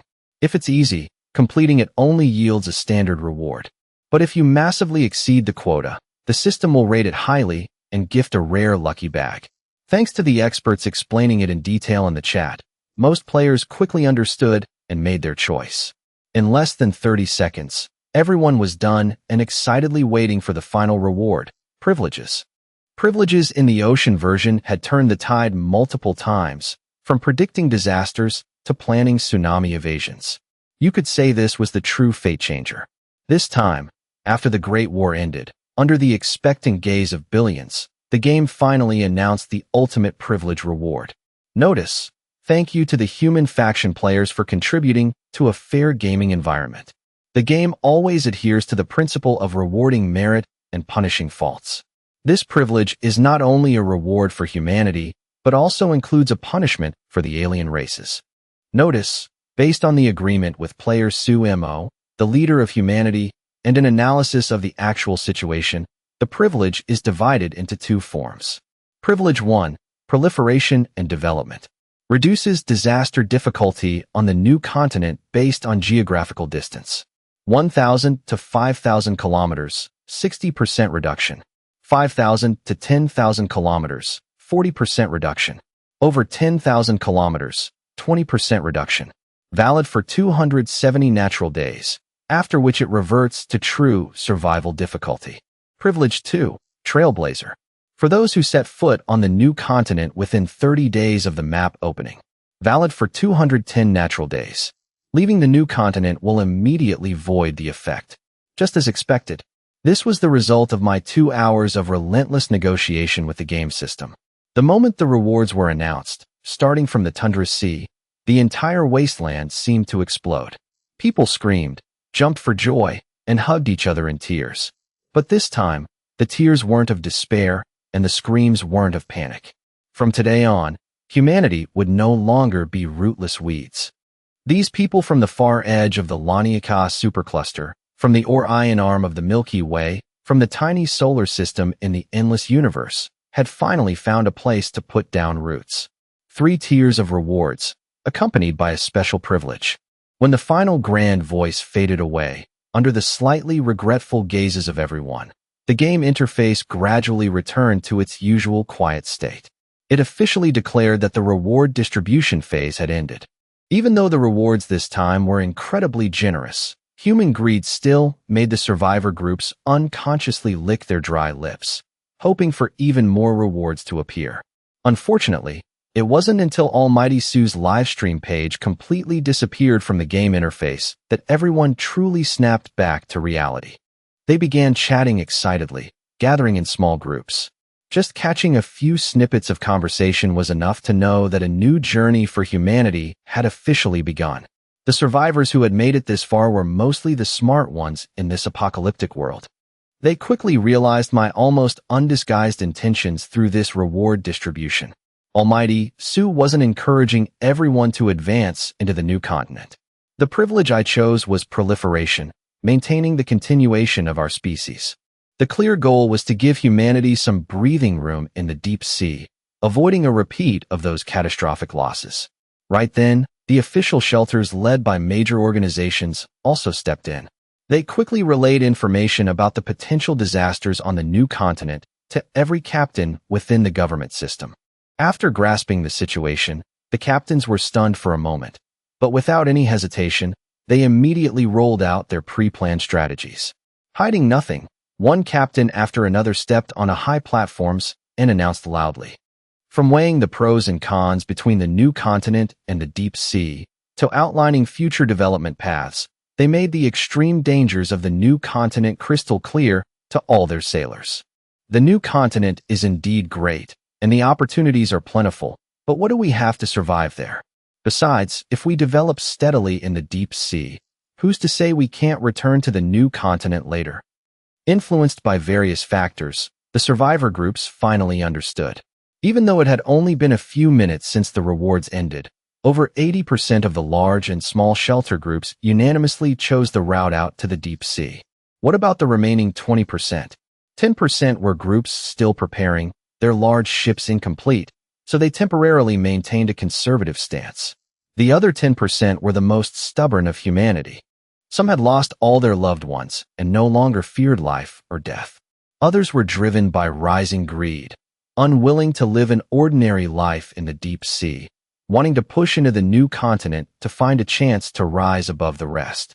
And so, even though it was only the first day after the disasters had paused, for all survivors, the time for rest was officially over. Starting today, they would once again pack their bags and step onto an uncertain journey to seek humanity's future. As for the Tundra fleet, by tonight at the latest, they too would be forced to set sail for the deep sea, seizing the opportunity. All right, the rewards are all handed out. Everyone calm down. Head down to the lower deck immediately and prepare to construct the sailors' quarters. If you need materials, go find Shenku to collect them. Remember, I want to see your creativity and competence, not some so-called talent for wasting resources. On the Tundra ship, the sailors who had just received their rewards were still overjoyed. But when my reminder rang out, in just 1 second, everyone instantly snapped to attention, changing faces faster than a Sichuan opera performer. Those clearing tables cleared tables. Those sweeping floors swept floors. Less than a minute later, the once bustling main deck had returned to silence. The efficiency of executing orders was terrifyingly fast, leaving Liu Yongyi, who was standing nearby, completely dumbfounded. Suamo, come over to my place for lunch today. I've still got a few bottles of the good stuff. If you don't come, I'd feel too bad drinking them all by myself. The insane rewards seemed to have brought some youth back to Liu Yongyi's hair, which had grayed from overwork these past few days. Looking at his rosy, energetic face, I let out a hearty laugh and nodded in agreement. After that, no one spoke up to bother me. Everyone just quietly watched my silhouette gradually recede across the deck, then disappear down the stairs leading to the captain's quarters. What do you think Director Su's reward was? Don't ask what you shouldn't ask. Just be good and do your job. The stronger the director is, the more hope we have. In this wasteland, wanting to know everything will get you killed. Curiosity killed the cat, you know. True that.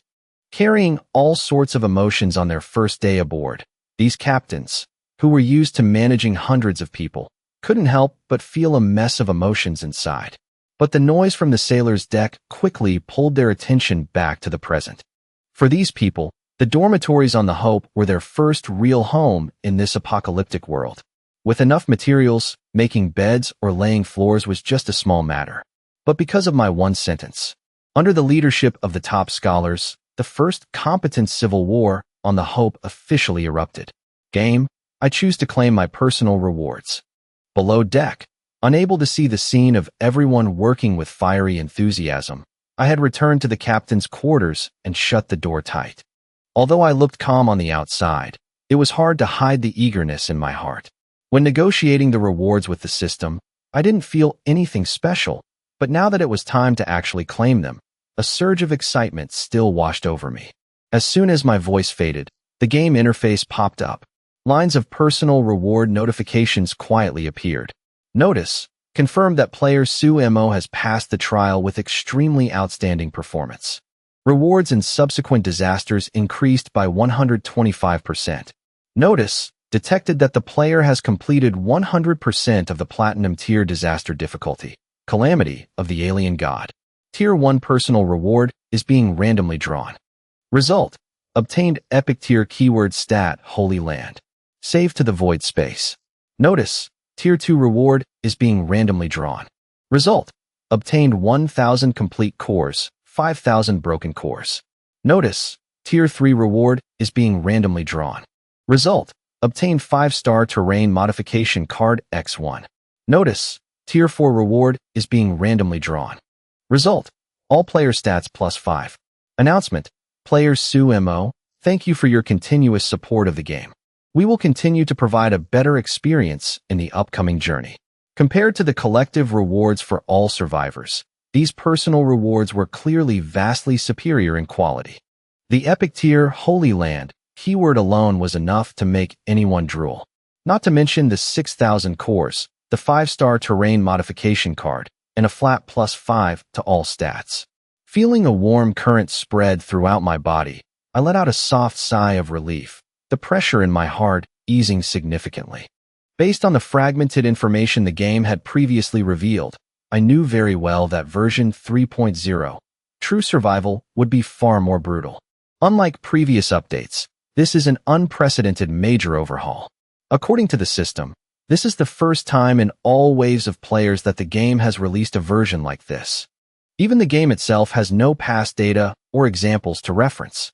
If I had to find a similarity, I could only look back at the Great War from years ago, when thousands of alien races launched an all-out attack. The battle that was once called by a name that makes people shudder, the War of 10,000 Races. The focus of this update is that the higher a race ranks on the Wasteland's racial leaderboard, the more terrifying the rewards they'll receive. What's even more frightening is that the reward isn't just for individuals, but it can feed back to the entire race, creating a series of unimaginable miraculous effects. For example, the 5 great royal bloodlines from back then were the exact products born from that earth-shattering war. As for this time, under the influence of the true survival update, whether the hegemony of 10,000 races can be recreated remains an unknown. However, one thing is almost certain. When the official rewards appear, the alien races absolutely won't just sit back and watch humanity easily take first place. The chances of them sending reinforcements to the new continent are extremely high. Thinking of this, I temporarily stored the precious energy cores and the epic tier prefix that was shaking the entire shelter into the game space. After confirming there were no issues with the stats of the 5-star terrain card, I put it back into my inventory, then pulled out a chest radiating a brilliant platinum light. For ordinary survivors, chests are only classified by the color of their light. But according to the game system's official grading, the chest I'm holding right now is a rare tier chest. Based on the chest opening mechanics, there will be at least one item of corresponding tier inside. This sparked an intense interest in me, and I slowly pulled the latch.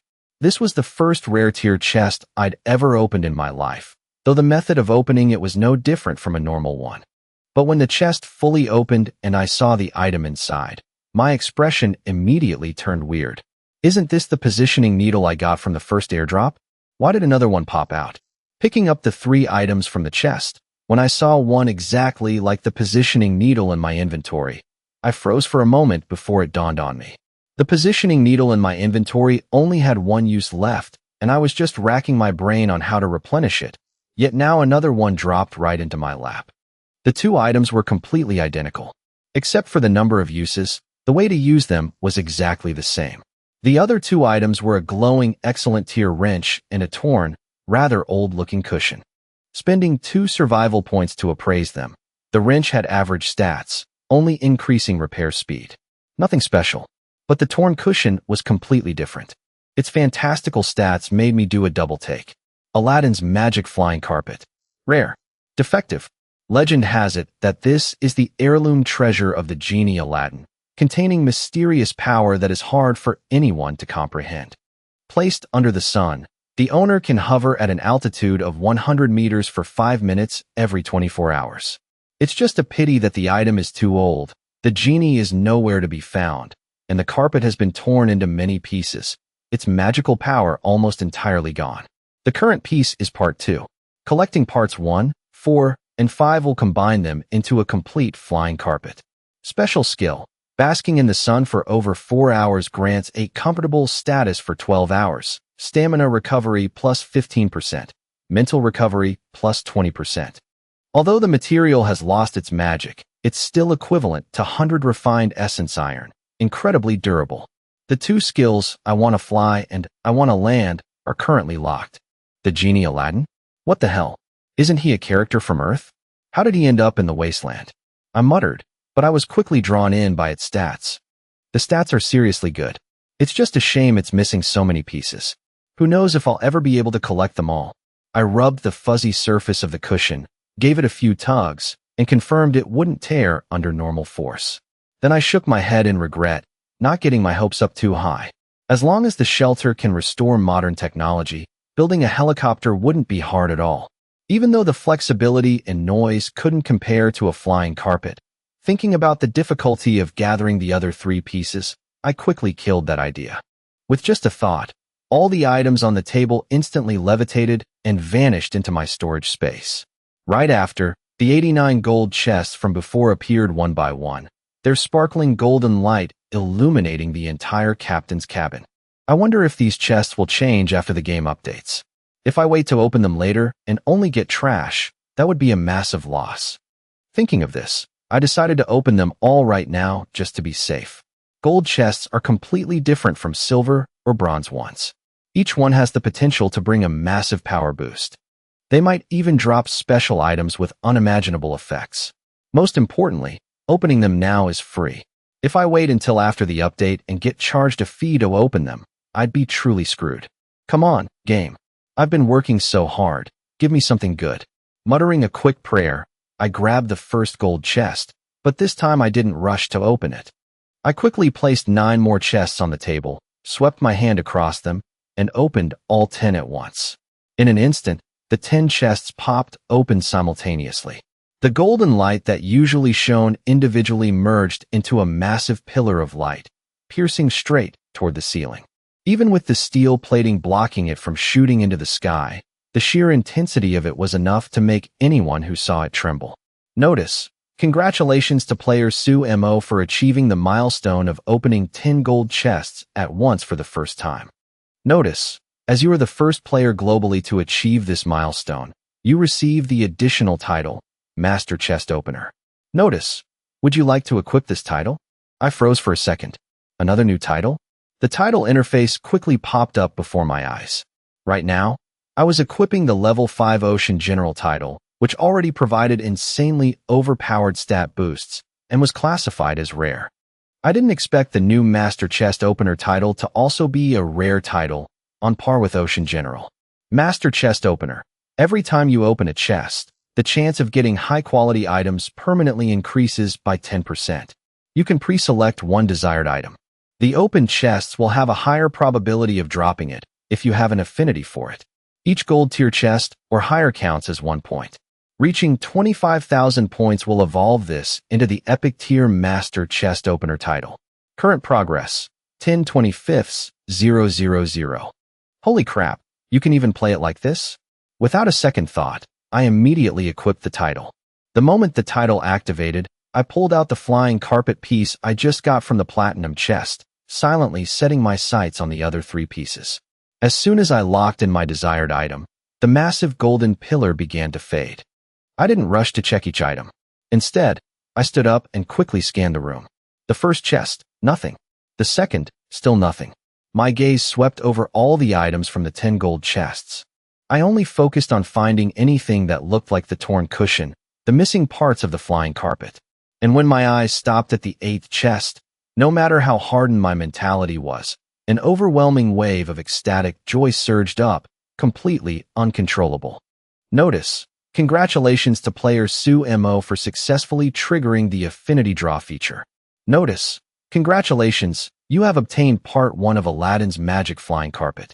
From ancient times to the present, ever since humans appeared, the desire to escape the confines of the earth has never ceased. Climbing trees, scaling mountains, hoping to see further, higher. Admiring the birds, the gods, those who could freely soar through the blue sky, looking down at the tiny world below. A human's entire life is a process of exploration and conquest, constantly moving forward to expand the boundaries of survival. However, until I transmigrated, in the human world, something like a flying carpet only existed in imagination, storybooks, and movies. What is the source of a flying carpet's power? What form does this so-called magic actually take? Why can't it be mass-produced? Why can't we research a power source so everyone can have one? When I was a kid, I used to foolishly ask my teachers questions like that. The only response was a speechless smile and the roaring laughter of my classmates. Since then, that question was quietly etched into my heart. Then, as time passed, that naive childhood dream gradually faded. Airplanes satisfied the need for travel, rockets sent humans into space, and even ordinary people could spend a few $100 to experience a helicopter ride at a tourist resort. Amidst all these conveniences, I thought that dream would be buried forever. I never expected that on a seemingly ordinary day like this, it would suddenly come back to life. Aladdin's magic flying carpet. Rare. Defective. Current piece. Part 1. Needs parts 2, 4, and 5 to be complete. Special skill. Energy absorption. The magic emitted helps reduce impact force. Current effect. 20%. Lightweight. Magic reduces the effect of gravity, decreasing Earth's gravitational pull by 15%. I want to fly locked. I want to land. Now I have part 1 and part 2. I'm still missing 3, 4, and 5. I still have a whopping 79 gold chests in my hands. My mind raced as I quickly calculated. If the principle of the more items, the stronger the connection holds true, the chances of opening the remaining pieces are huge. With that thought, I didn't even bother checking the other items from the 10 chests. With a wave of my hand, I swept the pile of loot into the corner of the room. 10 new chests were immediately placed neatly on the table. This time, my targets were parts 3, 4, and 5 of the flying carpet. Opening chests with a specific goal is completely different from opening them blindly like before. The thrill is on another level. Even when I opened the platinum chest, my heart had never pounded this hard, my blood boiling from the temptation of the flying carpet. Same routine. The latches were pulled, and I forcefully flipped all 10 open at once. Hell yes, that's the stuff. The brilliant golden light erupted once more. I knew instantly there was good loot, jumping up in excitement to look at the chests. In the 4th chest, a familiar torn cushion lay quietly inside. When I pulled it out, the item that was originally only the size of a palm suddenly enlarged before my eyes. In just a few seconds, its size far surpassed the previous 2 pieces, turning into a torn carpet about 1 square meter in size. Aladdin's magic flying carpet. Excellent. Defective. Current piece, part 5. Needs parts 1, 2, and 4 to combine. Special skill, size customization. Can be adjusted at will within the allowed range. Maximum, 1.85 m x 1.65 m. Minimum, 50 centimeters x 50 centimeters. Cannot be changed while flying. Crash pad, shock absorption during flight. Current effect, 35%. I want to fly. I want to land. With just 2 10 pulls, I had obtained 3 parts of the flying carpet. It felt like hitting the lottery, but when I looked closely at the quality of the 5th piece, I suddenly realized something. Didn't I just accidentally break the game again? Part 1 and Part 2 were rare quality, but Part 5 was excellent. If combined completely, the flying carpet definitely wouldn't be ordinary. It could very well be epic tier. An item with a legend, a backstory, a treasure that only existed in imagination, now being gathered piece by piece from gold chests by me. Defective items are sometimes precious opportunities, because if it were intact, it would definitely only appear in an epic chest with an extremely low drop rate. Full of excitement, I still didn't check the rest of the items. I just took a few deep breaths, cleared the table, and initiated the 3rd batch of chest openings. Unfortunately, my luck didn't hold up this time. No golden pillar of light, and no carpet pieces appeared. But that was fine. I still had 59 chests left. The 4th batch failed. The 5th batch still came up empty. I maintained my composure, not flinching at all. On the 6th batch, the blinding golden pillar erupted again, piercing straight toward the ship's ceiling. In the 9th chest, an item looking exactly like the previous torn cushions lay quietly. It looked ordinary, but I knew for sure it was a new piece of the flying carpet. I immediately pulled it out and activated appraisal, spending 1 survival point. The stats clearly appeared. Aladdin's magic flying carpet. Defective. Current piece, part 3. Needs parts 1, 4, and 5 to be complete. Special skill, energy conduction. Residual magic resonates with the owner. Strength enhancement plus 20%. Speed plus 10%. Gravity nullification. When standing steadily on the carpet, the gravity acting on the body is drastically reduced. Current effect, 40%. I want to fly locked. I want to land. So, with 3 pieces in hand, the flying carpet was only missing the exact 4th piece to be fully assembled. Just looking at the enhancement skills of the scattered pieces was enough to imagine how terrifying the stat boosts would be for the user once it was complete. I currently had 29 gold chests left. Statistically speaking, there was still a chance to get the missing piece. But at this moment, a strange premonition welled up in my heart. No basis, no evidence, but I was absolutely certain. It still wasn't enough. Because the 4th piece was the most crucial one. Without it, even if I gathered the other 4 parts, the flying carpet would still just be a pile of torn fabric. It couldn't be controlled, nor could it fly into the sky. And there was only one way to get it, brute forcing the odds with sheer numbers. I frowned, calculating rapidly. This isn't good.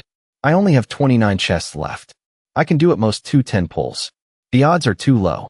Thinking of this, another idea immediately popped into my head. Why not take advantage of the fact that the alien races haven't fully scattered yet, fire up the Hope's engines, and do a massive sweep offshore?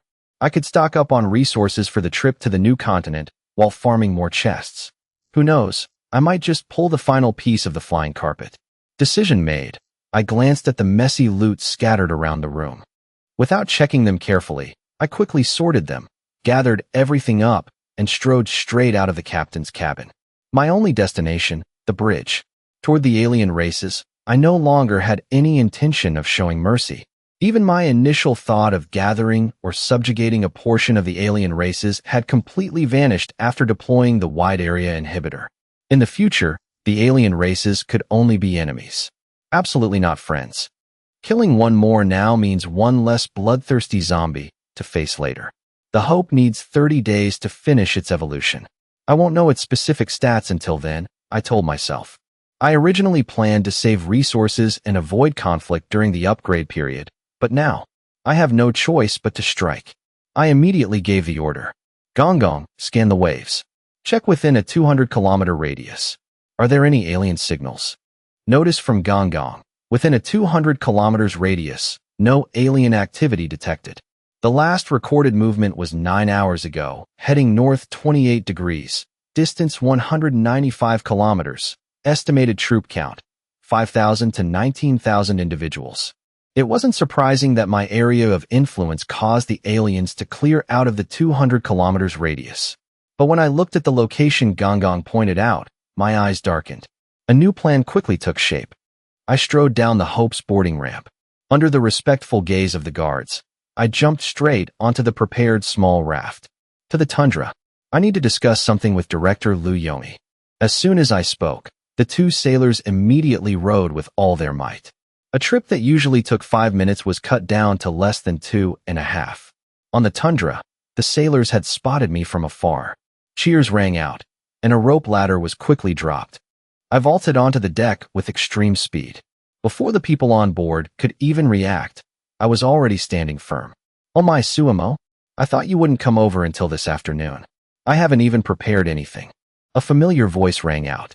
Liu Yongyi appeared, walking so fast he almost tripped. Seeing his agile movements, I knew he had also received the physique buff, he just hadn't fully adapted to it yet. "No rush, Director Liu. Before we leave, are you interested in pulling off something big?" I said, glancing in the direction of the alien fleet's previous coordinates. Seeing the serious look on my face, Liu Yongyi immediately understood and nodded vigorously. "Yes, of course I am. Our ships are still getting the buff from the Hope. I was originally planning to wait until tonight to deal with a bunch of aliens. I didn't expect you to have the same idea. We have to give them a good beating."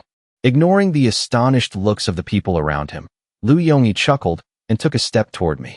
In his eyes, I clearly saw undisguised hatred. But alongside it, something else was smoldering, the will to fight. Humans never yield. Not in the past, and certainly not now. The alien races were really out of luck this time.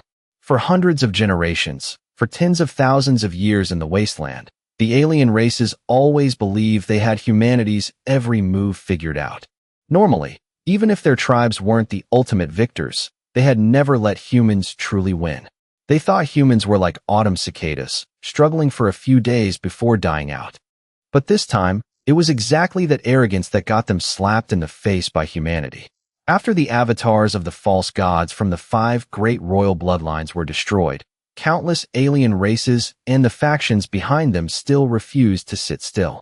They were secretly discussing how to regain their dignity, looking for a chance to climb into the ranks of the new royal bloodlines. They were waiting for an opportunity big enough to risk their lives. But the truth was, the remaining alien races on the wasteland right now had been abandoned. At 3:40 p.m., the Tundra fleet, after anchoring for over 2 days, finally finished packing up and set sail.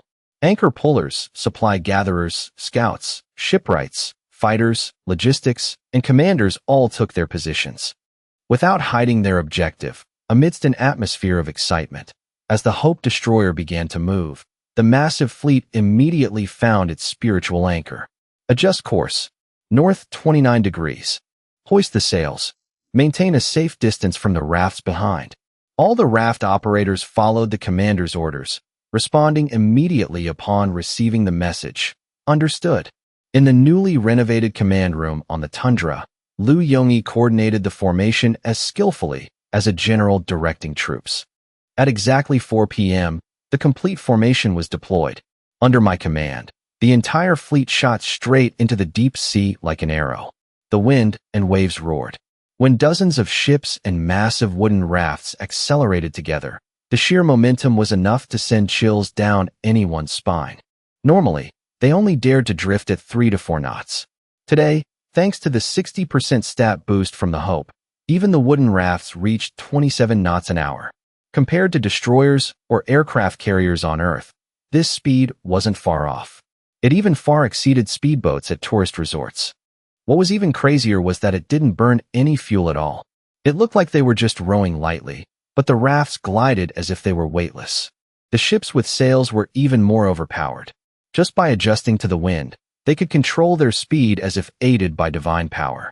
After the live broadcast connection was cut, only the Tundra fleet maintained the link and enjoyed this terrifying buff. Captain Su Mo, alien signs detected at North 3, distance 199 kilometers. According to signal analysis, the estimated number of aliens is between 13,600 and 16,900. Current speed, 30 knots. Estimated time of interception, 8:14 p.m. At this speed, just half an hour later, Gong Gong had picked up the trail of the passing aliens. I smiled faintly. If it were still the era of the crazy tsunamis, 200 kilometers would only take a little over an hour to reach. But right now, even though it would take 4 hours, compared to the rewards we were about to reap, it was an absolute steal. With the long travel time, after confirming there were no issues, I took the opportunity to head back to the captain's cabin for a quick nap. Thanks to the sleep-aiding energy water, coupled with my excitement over the flying carpet nearing completion, I slept very deeply. It wasn't until 7 p.m., when Gong Gong sent a reminder signal, that I woke up from my dreams. Outside, the sun had completely set. The further out to sea we went, the earlier it got dark. Standing up and looking through the porthole, I could see scattered lights turning on across the wooden rafts throughout the journey. While moving at high speeds, just like the Hope, these boats were also covered by an invisible protective barrier, preventing the people inside from being battered by the strong winds. I pressed my earpiece and, in my role as leader, immediately gave the order. All right, rest for half an hour. Everyone prepare dinner. We'll continue moving after we eat. As the Hope slowed down, the boats behind coordinated and came to a halt. Half a day of travel was exchanged for overwhelming excitement. The survivors, experiencing flying across the sea for the first time and witnessing things far beyond humanity's outdated understanding, were all filled with hope. Even though most weren't hungry yet, thinking about tonight's battle, cooking fires were quickly lit one by one. Before the army marches, the rations must be ready. Thanks to the storage space, temporary resupply wasn't an issue. Pre-made steamed buns were refried in oil pans. White porridge bubbled next to them, served with pickled sea vegetables. Everyone ate with immense satisfaction. On the Hope, with a proper chef, I no longer had to cook for myself. The feeling of luxury was no different from my time at Hope Village. While eating chili stir-fried meat stuffed in a bun, Su Chan mumbled with her mouth full. Why don't we just let more fire the cannons later? It's so dark, if we make the people in the back charge in, there will definitely be casualties. The small dining room was quite crowded, with over a dozen captains, Shenku, Moore, and a few others. But only Su Chan would dare to blurt something like that out. I put down my chopsticks and chuckled. Dream on. I never planned to let them fight. At most, they'll just go clean up the corpses. Besides, human lives are definitely more precious than artillery shells. I don't want this pursuit to turn into hand-to-hand combat. Hearing this, even Shun Ku breathed a sigh of relief. Seeing that reaction, I was even more certain I had chosen the right people. I didn't need subordinates who only knew how to slaughter for profit. Humans must have a conscience and boundaries to survive long on this wasteland. At 8:39 p.m., the Tundra fleet officially entered the alien sea zone. 6 artillery shells from the Hope rained down from 20 kilometers away, turning a 2-kilometer radius into a living hell. Even from far away, Everyone could imagine the tragic scene when they saw the pillar of fire rising to the sky. In the face of humanity's ultimate weapon, the aliens were ridiculously weak. They were wiped out before they even caught sight of the enemy. Immediately after, a detachment of about 200 people and a large raft carrying 2,000 people split off to clean up the battlefield. The rest continued toward another gathering spot 60 kilometers away. 9:17 p.m. 2 more shells. 3,300 aliens blown to pieces. 11:01 p.m. 10 shells. 32,000 wiped out. 1:09 a.m. 4 shells. 8,000 fell. 3:15 a.m. 6,000. 4:20 a.m. 7,500. 6:30 a.m. 14,000. The hope was like a romantic wanderer, never lingering on any battlefield. As soon as it fired, Gong Gong confirmed there were no surviving targets, and the fleet immediately split into groups and continued the journey. From over 100,000 aliens initially, after a night of frantic sweeping, the number dwindled to 80,000, then 50,000, 30,000, until only 15,000 were left. Running continuously all night, no one complained of fatigue. Most just sat and rested on the boats, looking at the loot notification channel that was going crazy. They were both eager to go collect loot and hoping to follow the hope for another epic battle. Brother Lou, ask if the guys in the back can still hold on. I just caught a big batch. If they can't, we'll rest a bit and fight later. They can't run away anyway. How many? About 70,000. Hearing that number, Liu Yongyi had to take a deep breath before slapping the table and deciding to finish the rest. 8:19 a.m. 29 artillery shells rained down from the sky once again.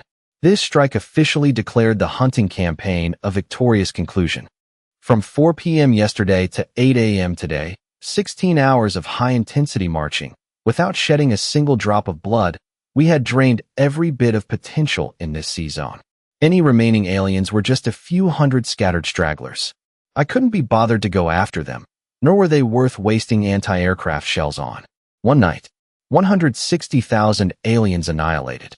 That number alone was enough to make anyone dizzy, not to mention 0 casualties. Such efficiency could only prove one thing. Modern technological weapons, in a post-apocalyptic world, were truly godlike. Leading all the remaining survivors, the hope headed straight for the battlefield. The closer we got to the center, the thicker the stench of blood and gunpowder became. On the surface of the sea, water mixed with gray-black corpses floated everywhere. Just looking at it was enough to give you goosebumps. Enduring the pungent smell for a few minutes, the Hope charged straight in, carving out a path of blood. Following that path, from the large and small rafts and ships, sailors dove into the water in unison to collect the spoils of war. Not only were there treasure chests, but the alien corpses were also precious materials. They could be used to craft weapons, make deep-sea fertilizer, or even be exchanged for survival points. The benefits piled up. Seeing Su Chan riding more, gleefully diving down to pick up chests, I could only gape in amusement and shake my head. These scenes were nothing new to me, but to the survivors, it was like stepping into paradise. With no one supervising anymore, from the management level down to the Hope sailors, everyone poured out, diving into the sea to collect the spoils. Every time a treasure chest was picked up, cheers of pure joy rang out. Every time they found an ugly alien that was now just a corpse, they would beat their chests and roar, as if venting all the hatred they had accumulated for so long. Through the Hope's image analysis system, I clearly saw every single action, watching while quietly spacing out.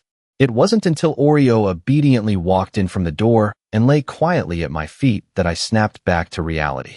Woof woof. I chuckled softly and rubbed her head. Don't worry, I'm not getting addicted to the slaughter. To me, they're just stepping stones for the future. I knew Oreo was worried. Even though I was talking to her, my eyes were looking up at the empty space above. The game requires balance, and the Hope Destroyer was clearly breaking the rules. I had a very clear premonition. If I continued to sweep a few more times, the game would definitely intervene. When that happened, the honeymoon phase between us would completely end. I wasn't afraid of that, but I didn't want to push things too far either. Because there was one thing I understood very well that the game didn't. The thing I lacked the least was knowing when to stop. The front line stretched over 200 kilometers. Although we pushed the slaughter efficiency to the limit in just one night, it also significantly slowed down the subsequent cleanup. After confirming there were no threats within a 200 kilometers radius, I didn't directly participate in cleaning up the battlefield. The streak of sleeping during the day and grinding at night had started to mess up my biological clock.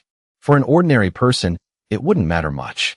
But for someone carrying the fate of tens of thousands of people, even a tiny mistake could lead to disaster. I returned to the captain's cabin, laid down on the soft bed, drank a large glass of sleep-aiding energy water, and peacefully fell into a deep sleep. After confirming the system still had 8 hours before the update, I completely relaxed. During this time, no one came to bother me. Under the command of Liu Yongyi and the group leaders, the fleet scattered across the sea began to clean up and assemble around the area where the Hope was anchored. Everyone carried the joy of a great harvest. Tons of alien materials and thousands of treasure chests poured in endlessly. With an average speed of over 20 knots an hour, even if they encountered a few scattered alien groups blocking the way, the aliens could only flee. Humanity's prestige had never been this high on the wasteland sea. It wasn't until 2:30 p.m. that I woke up. A sharp glint flashed across my eyes. With my current physique, 6 hours of rest was more than enough. I didn't rush downstairs but lay still, calling up the game interface. Unlike usual, as soon as I opened the interface, an update countdown timer appeared along with a preview of the changes. Clicking to view it, the notice clearly stated, from 12 p.m. tomorrow, except for the storage inventory, all other functions will be temporarily frozen. The trading market, chat channels, and crafting will all be under maintenance. We will have to wait 14 days for them to reopen with the true survival version. I sighed softly. What a pity. Right now, most of the survivors in the market had withdrawn their goods, preparing to build deep-sea bases. I scanned the market one last time and came to my own conclusion. Closing the market was a heavy blow to most players. Luckily, the Secret Realm trading still maintained a bit of exchange flow. Prices right now had far exceeded their true value. Force buying would only result in a loss. Thinking of this, I closed the market tab and opened my private messages. 2 new messages popped up almost simultaneously, making it hard to hide my excitement. The first message was from Chun Shun, sent at 9:30 a.m. After nearly a week of continuous purchasing, Hope Village had accumulated enough building materials for the base. From daily tools like screwdrivers to construction materials and even old-world electronics. Large items like generators, scattered antennas, and hundreds of HD cameras had already filled the warehouse at Iron Rock Mountain, even temporarily occupying the villagers' living quarters. Besides that, over the past 4 to 5 days, the village had taken in over 100 refugees, including 15 veterans. Thanks to the efforts of Pei Xiao and Qi Qin, they decided to stay and set up camp near Iron Rock Mountain. Excellent. I nodded in satisfaction. Every veteran is an invaluable strategic asset. More importantly, with them training the others, the 1,000 people brought over there will quickly adapt to the apocalyptic pace of life. I sent back a few words of encouragement and switched to the chat with Liu Yongyi. By 1:30 p.m., the sea area where the Hope was anchored had gathered 140,000 survivors. Over 30,000 more were on their way. The supplies had also been preliminarily tallied. As expected, the number of treasure chests had decreased but was still very significant. 42 gold chests, 424 silver chests, 2,081 bronze chests, 2,209 iron chests, 2,480 wooden chests. No rare chests. Gold chests dropped by almost half. Silver chests dropped by over 200. But low-tier chests like bronze and iron remained stable, even more than before.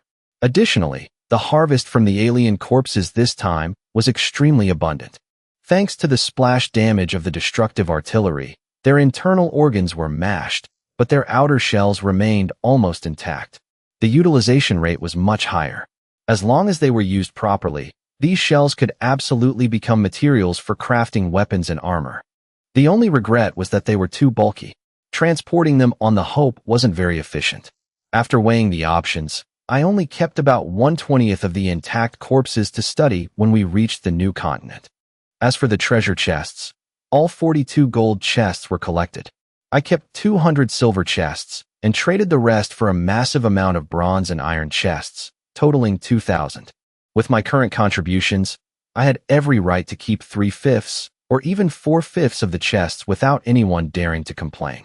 But considering the game always emphasized balance, I proactively dropped that reckless idea and chose a relatively even distribution so everyone could benefit. After waking up, I washed my face, changed clothes, and put on a standard combat suit to look neat and tidy. When Liu Yongyi reported that all the gold chests had been delivered, I immediately pushed the door open and stepped out of the captain's cabin. It had been nearly 7 hours since the great battle early this morning. The sea where the fleet was anchored gradually returned to its normal color. The breeze was cool, and the sea surface rippled gently. Most of the survivors after the battle were like worker bees who had just gone through a long day of work, lying scattered on the rafts to rest and recover. Without disturbing anyone, I rowed a small boat over to the tundra and, as the leader, clearly declared the ownership of the treasure chests. Faced with this generosity, Liu Yongyi was both astonished and overjoyed, almost dragging me away to drink and celebrate. All right, old Liu, get some rest. With how busy things are, I probably won't have the fate to enjoy alcohol in this lifetime.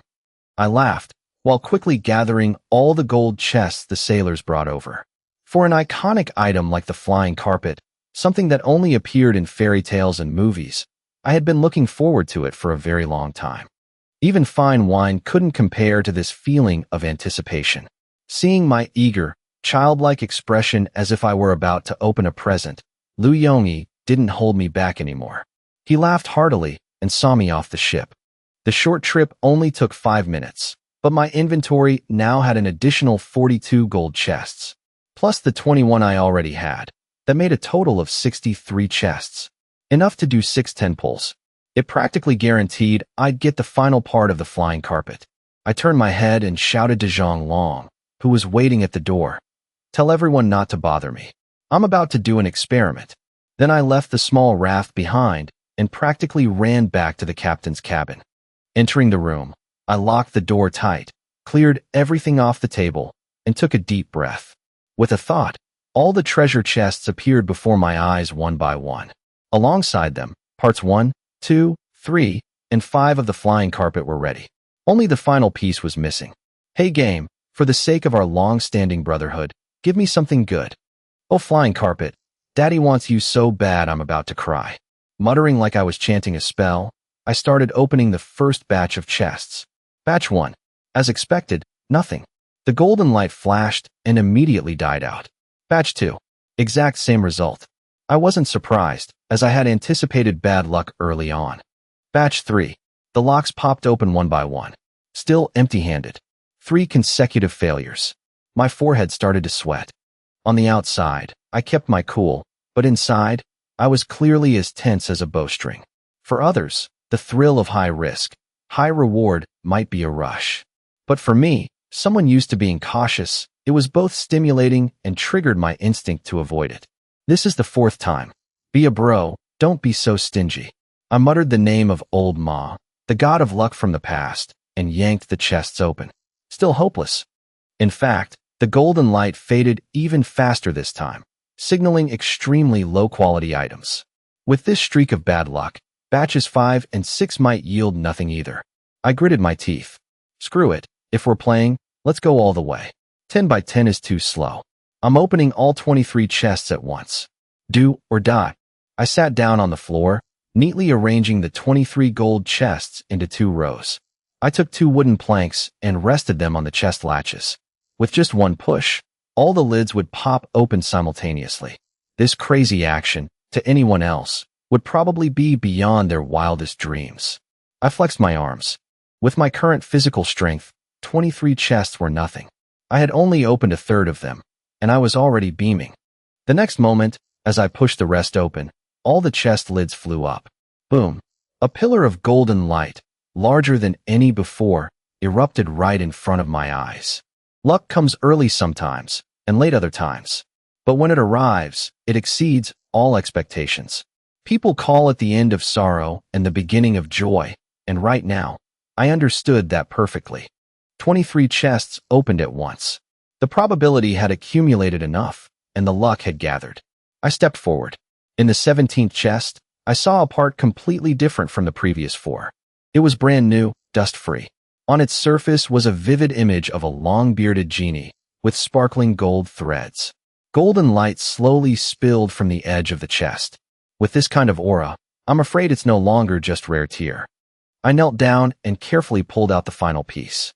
Miraculously, the moment it left the chest, it immediately reverted to its old, tattered appearance, as if hiding itself.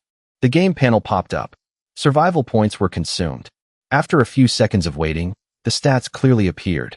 Aladdin's magic flying carpet. This is the heirloom treasure of the genie family, relying on engraved magic arrays so that even mortals can fly. Over the generations, the other parts were lost, but this piece still retains the core flying ability. Current status is Part 4. Needs to collect Parts 1, 2, 3, and 5 to combine into a complete flying carpet. Special ability, Telepathic Link. The magic array senses the user's thoughts, reacting almost instantaneously. Recovery. Place the carpet under sunlight to recover mental energy at 25% efficiency. Cannot be used while flying. I want to fly. Chant the spell to fly at an altitude of 10 meters for 30 seconds. I want to land.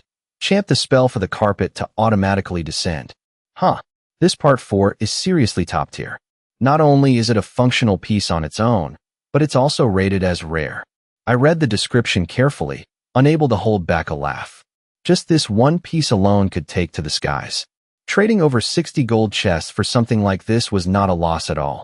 After confirming the abilities of the final part, I breathed a sigh of relief and without hesitation, placed all 5 parts of the flying carpet together. Using only Part 4 locked the altitude at 10 meters and the flight time at 30 seconds.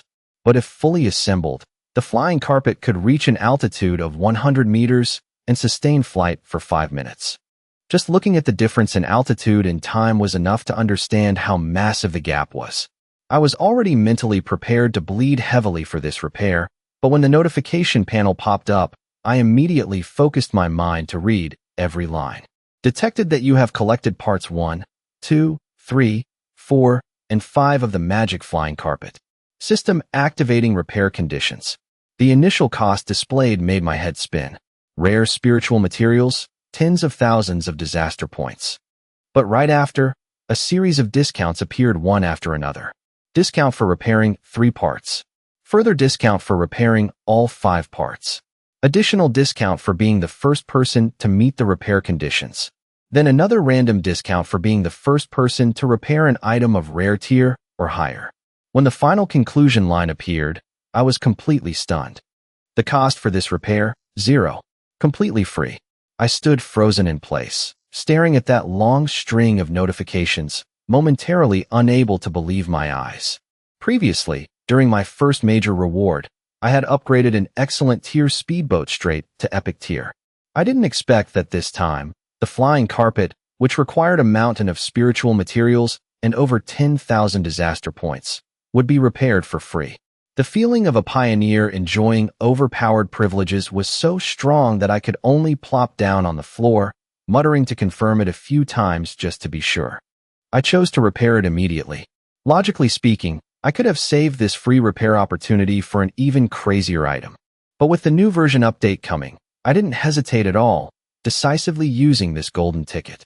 The moment I spoke, a deep, resonant sound echoed throughout the captain's cabin, as if the genie Aladdin had manifested and was whispering ancient prayers. At the same time, the 5 old cushions levitated simultaneously, hovering at about a meter high, and began to vibrate gently. With every vibration, the dust, scratches, and signs of wear and tear turned into ash and fell to the floor.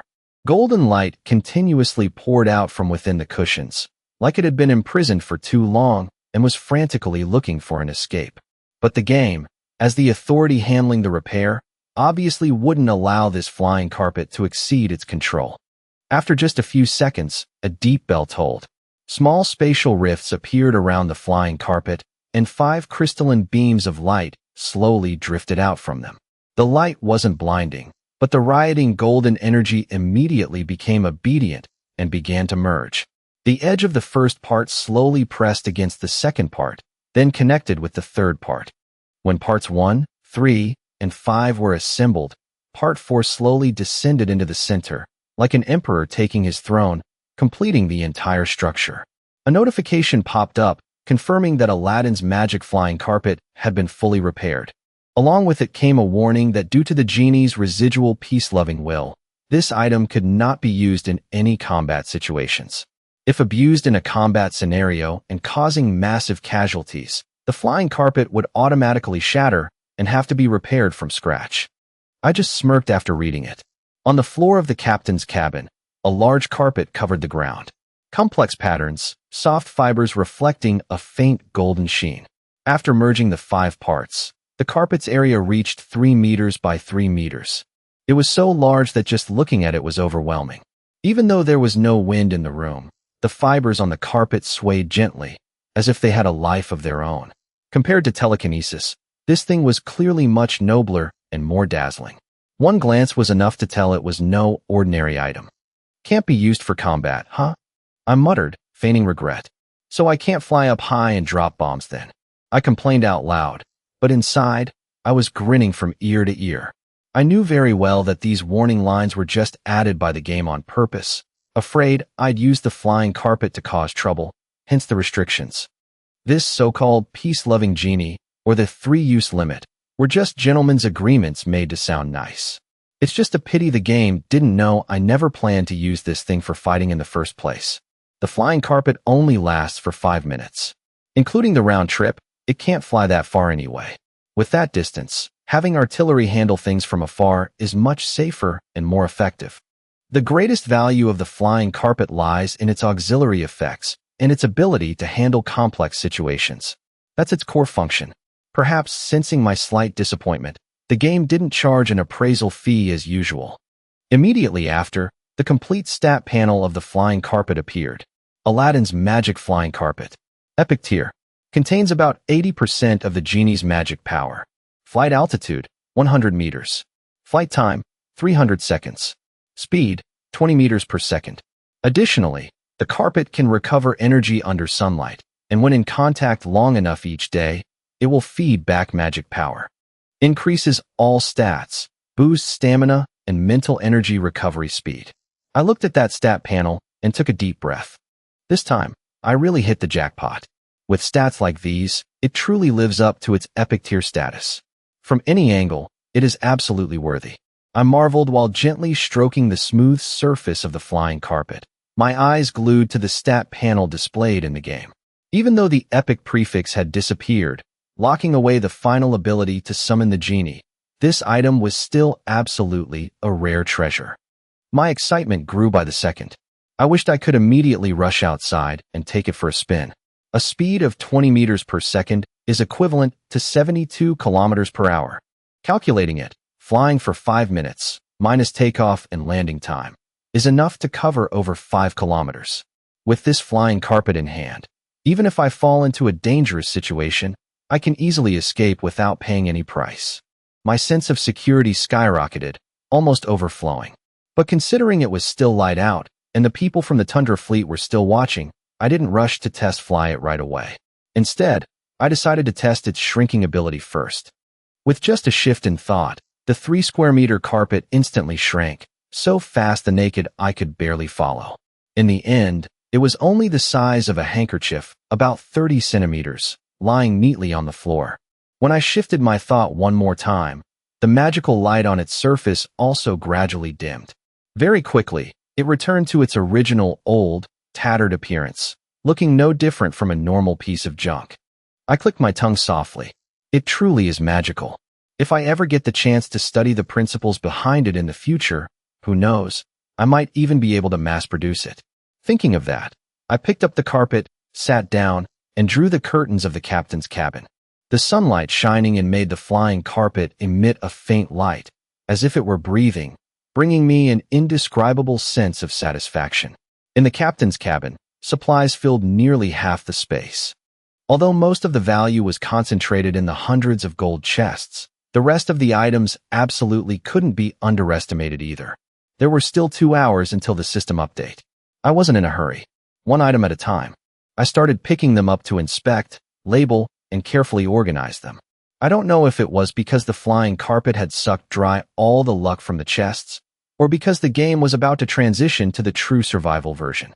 This time, opening over 100 gold chests didn't yield any other useful rare items. Even equipment with special effects, which used to be quite common, was terrifyingly rare this time. Out of over 100 chests, only exactly 3 such items dropped. But what really excited me lay elsewhere. A whopping 17 resource-related cards were drawn this time. Specifically, 8 Level 1 random resource cards, 3 Level 2 random resource cards, 2 resource reserve restoration cards, 1 Level 1 resource shape modification card, 1 Level 1 resource material modification card, 1 half-star resource upgrade card, and most importantly, and most preciously, 1 Level 3 random resource card. These cards are the foundation for developing the basin in the future. Even if we are forced to relocate later, they are enough to guarantee survival resources for a long time. Besides that, the physical weapon cards that had appeared before also yielded a good harvest this time. 9 physical weapon cards, 11 physical vehicle cards, 22 physical daily item cards, 17 physical tech cards, and 8 physical clothing cards. Depending on rarity, each card had a different drop rate for physical items. This time it was like a bumper crop. Every few cards would drop a bunch of stuff. It's just a pity that for the 3 most important categories, weapons, defense, and tech equipment, the drop rates were suspiciously low. It was as if the game deliberately didn't want to give out top-tier gear, only tossing out a few consolation lottery tickets. Hoping for high-tech items like a laser engraver or a particle collider to drop from these physical cards was pure daydreaming. Even for a normal computer, the drop rate was only 3%. Considering I had already hit the jackpot today with the epic flying carpet, I didn't hold any further expectations for these RNG cards. I just noted them down and stored them all in my inventory. Thinking about it carefully, these chests still couldn't compare to exploring ancient ruins. This pile of stuff only solves urgent short-term needs. If I want to develop a long-term base, there's still a long way to go. After reaching the new continent, I definitely have to find the remaining ruins of the former kingdom and scavenge them. If I'm lucky enough to find a batch of basic manufacturing equipment, the benefits will definitely be greater than 1,000 gold chests. After packing everything up, looking at the dense list of items written on the paper, I couldn't help but rub my forehead. This so-called tech tree point allocation sounds simple, but when you actually do it, you realize it's all highly advanced knowledge. In Boss Lu's book, he mentioned alien civilizations from primitive times that understood Ohm's law and electronics, but in modern times couldn't even learn how to make fire. Or like the aliens in Alien Expedition, mastering hyperspace teleportation tech, but unable to build a decent iron ship. Standing on the shoulders of giants, I know exactly what my base lacks, but I also clearly understand how incredibly difficult it is to fill those gaps.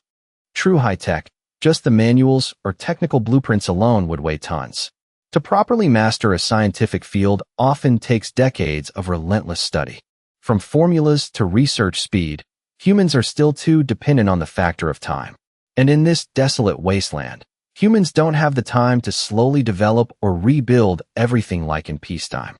That's exactly why the seniors who survived the apocalypse were forced to choose extreme, highly risky paths.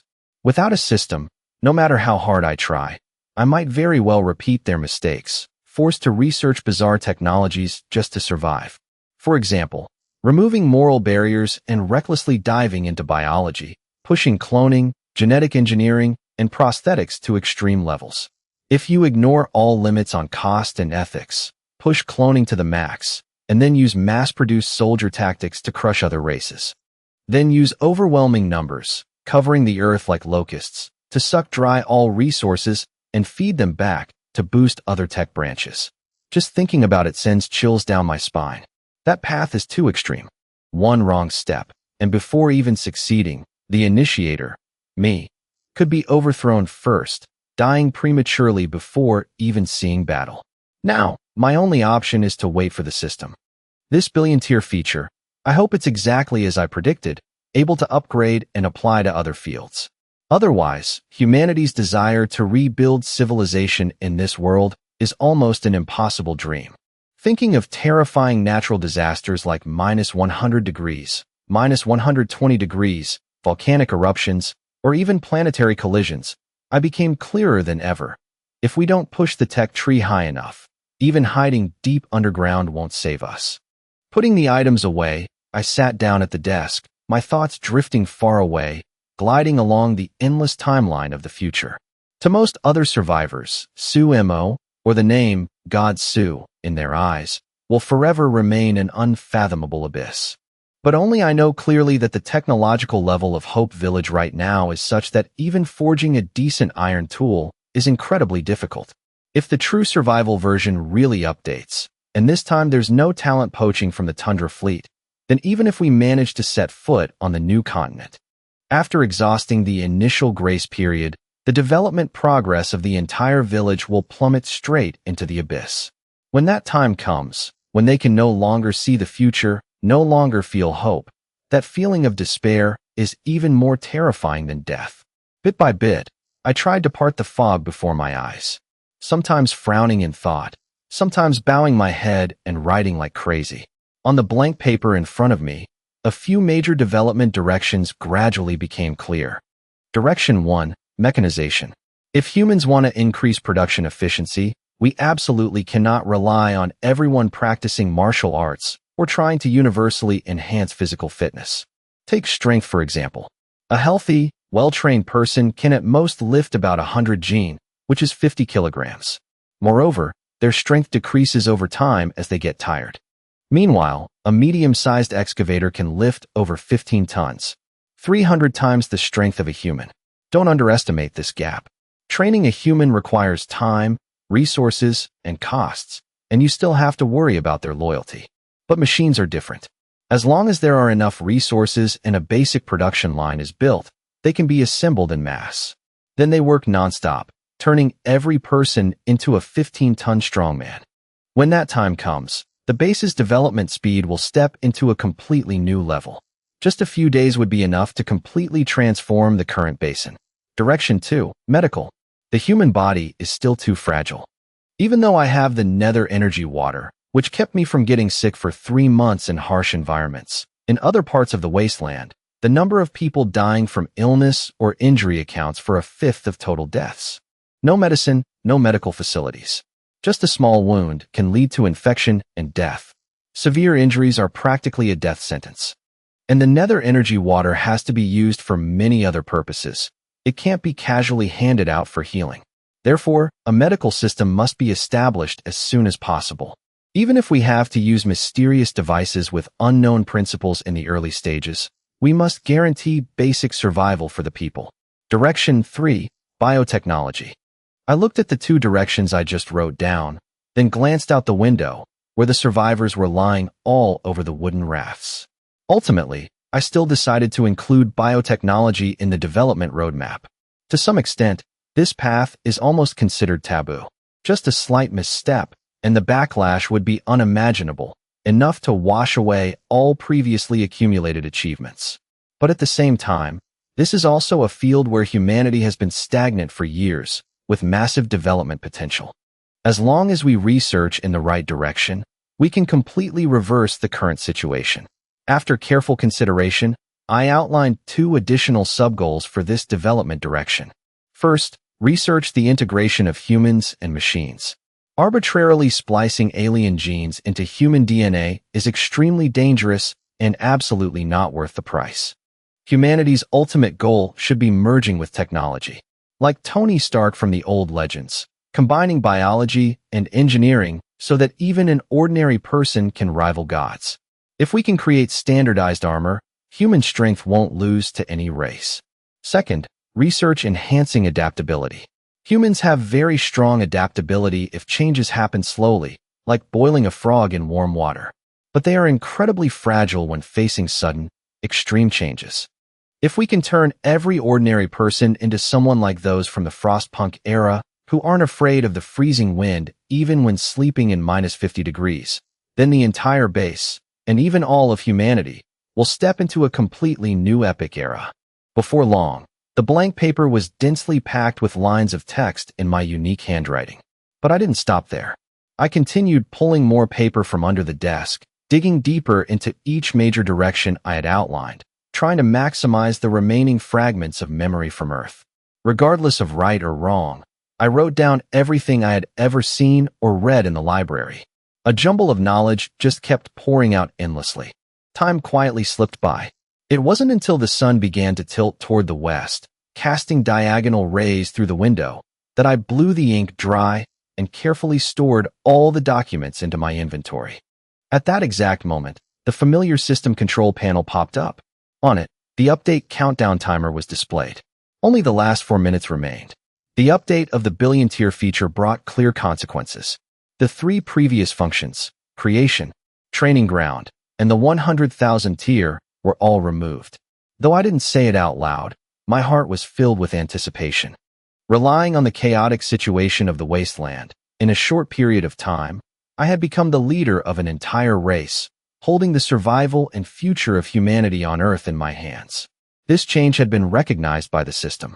Therefore, I knew very well that this update would definitely be related to humanity or the long-term development direction of civilization. Host Sumo, the system update is almost complete. 30 seconds remaining. Please wait patiently. The familiar voice rang out. I waited patiently while lost in thought. A few minutes passed in the blink of an eye. When the countdown began, I decisively put everything aside, sat cross-legged on the bed, and calmed my mind to welcome the crucial moment. Host Sumo, update complete. New features have been added. Please restart the control panel to begin using them.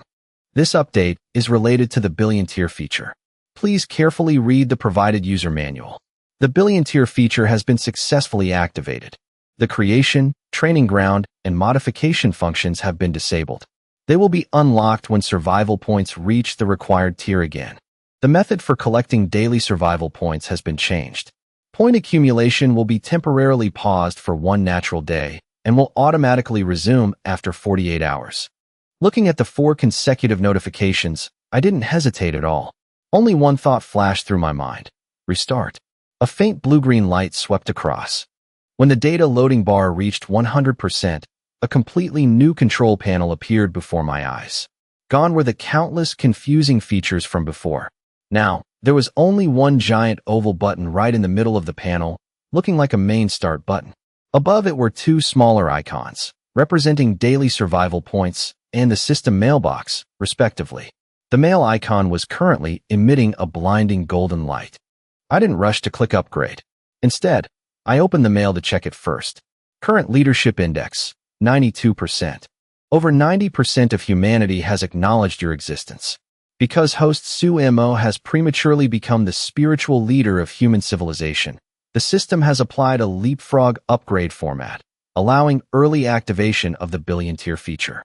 However, this does not mean the host's personal strength has met the standard. Please do not neglect enhancing your own power. The original name of the billion-tier feature, race. This feature includes a series of contents related to species improvement, with extremely high resource consumption. Because your current strength does not meet the requirements, the system has temporarily adjusted and restricted the usable options. When survival points reach 1 million, 10 million, and 50 million respectively, the feature will gradually unlock more permissions and new mechanics. The current usage mechanic is defined as Civilization Upgrade. Note, some old upgrade mechanics will be partially retained, while others will be removed. Details must be explored during the first use.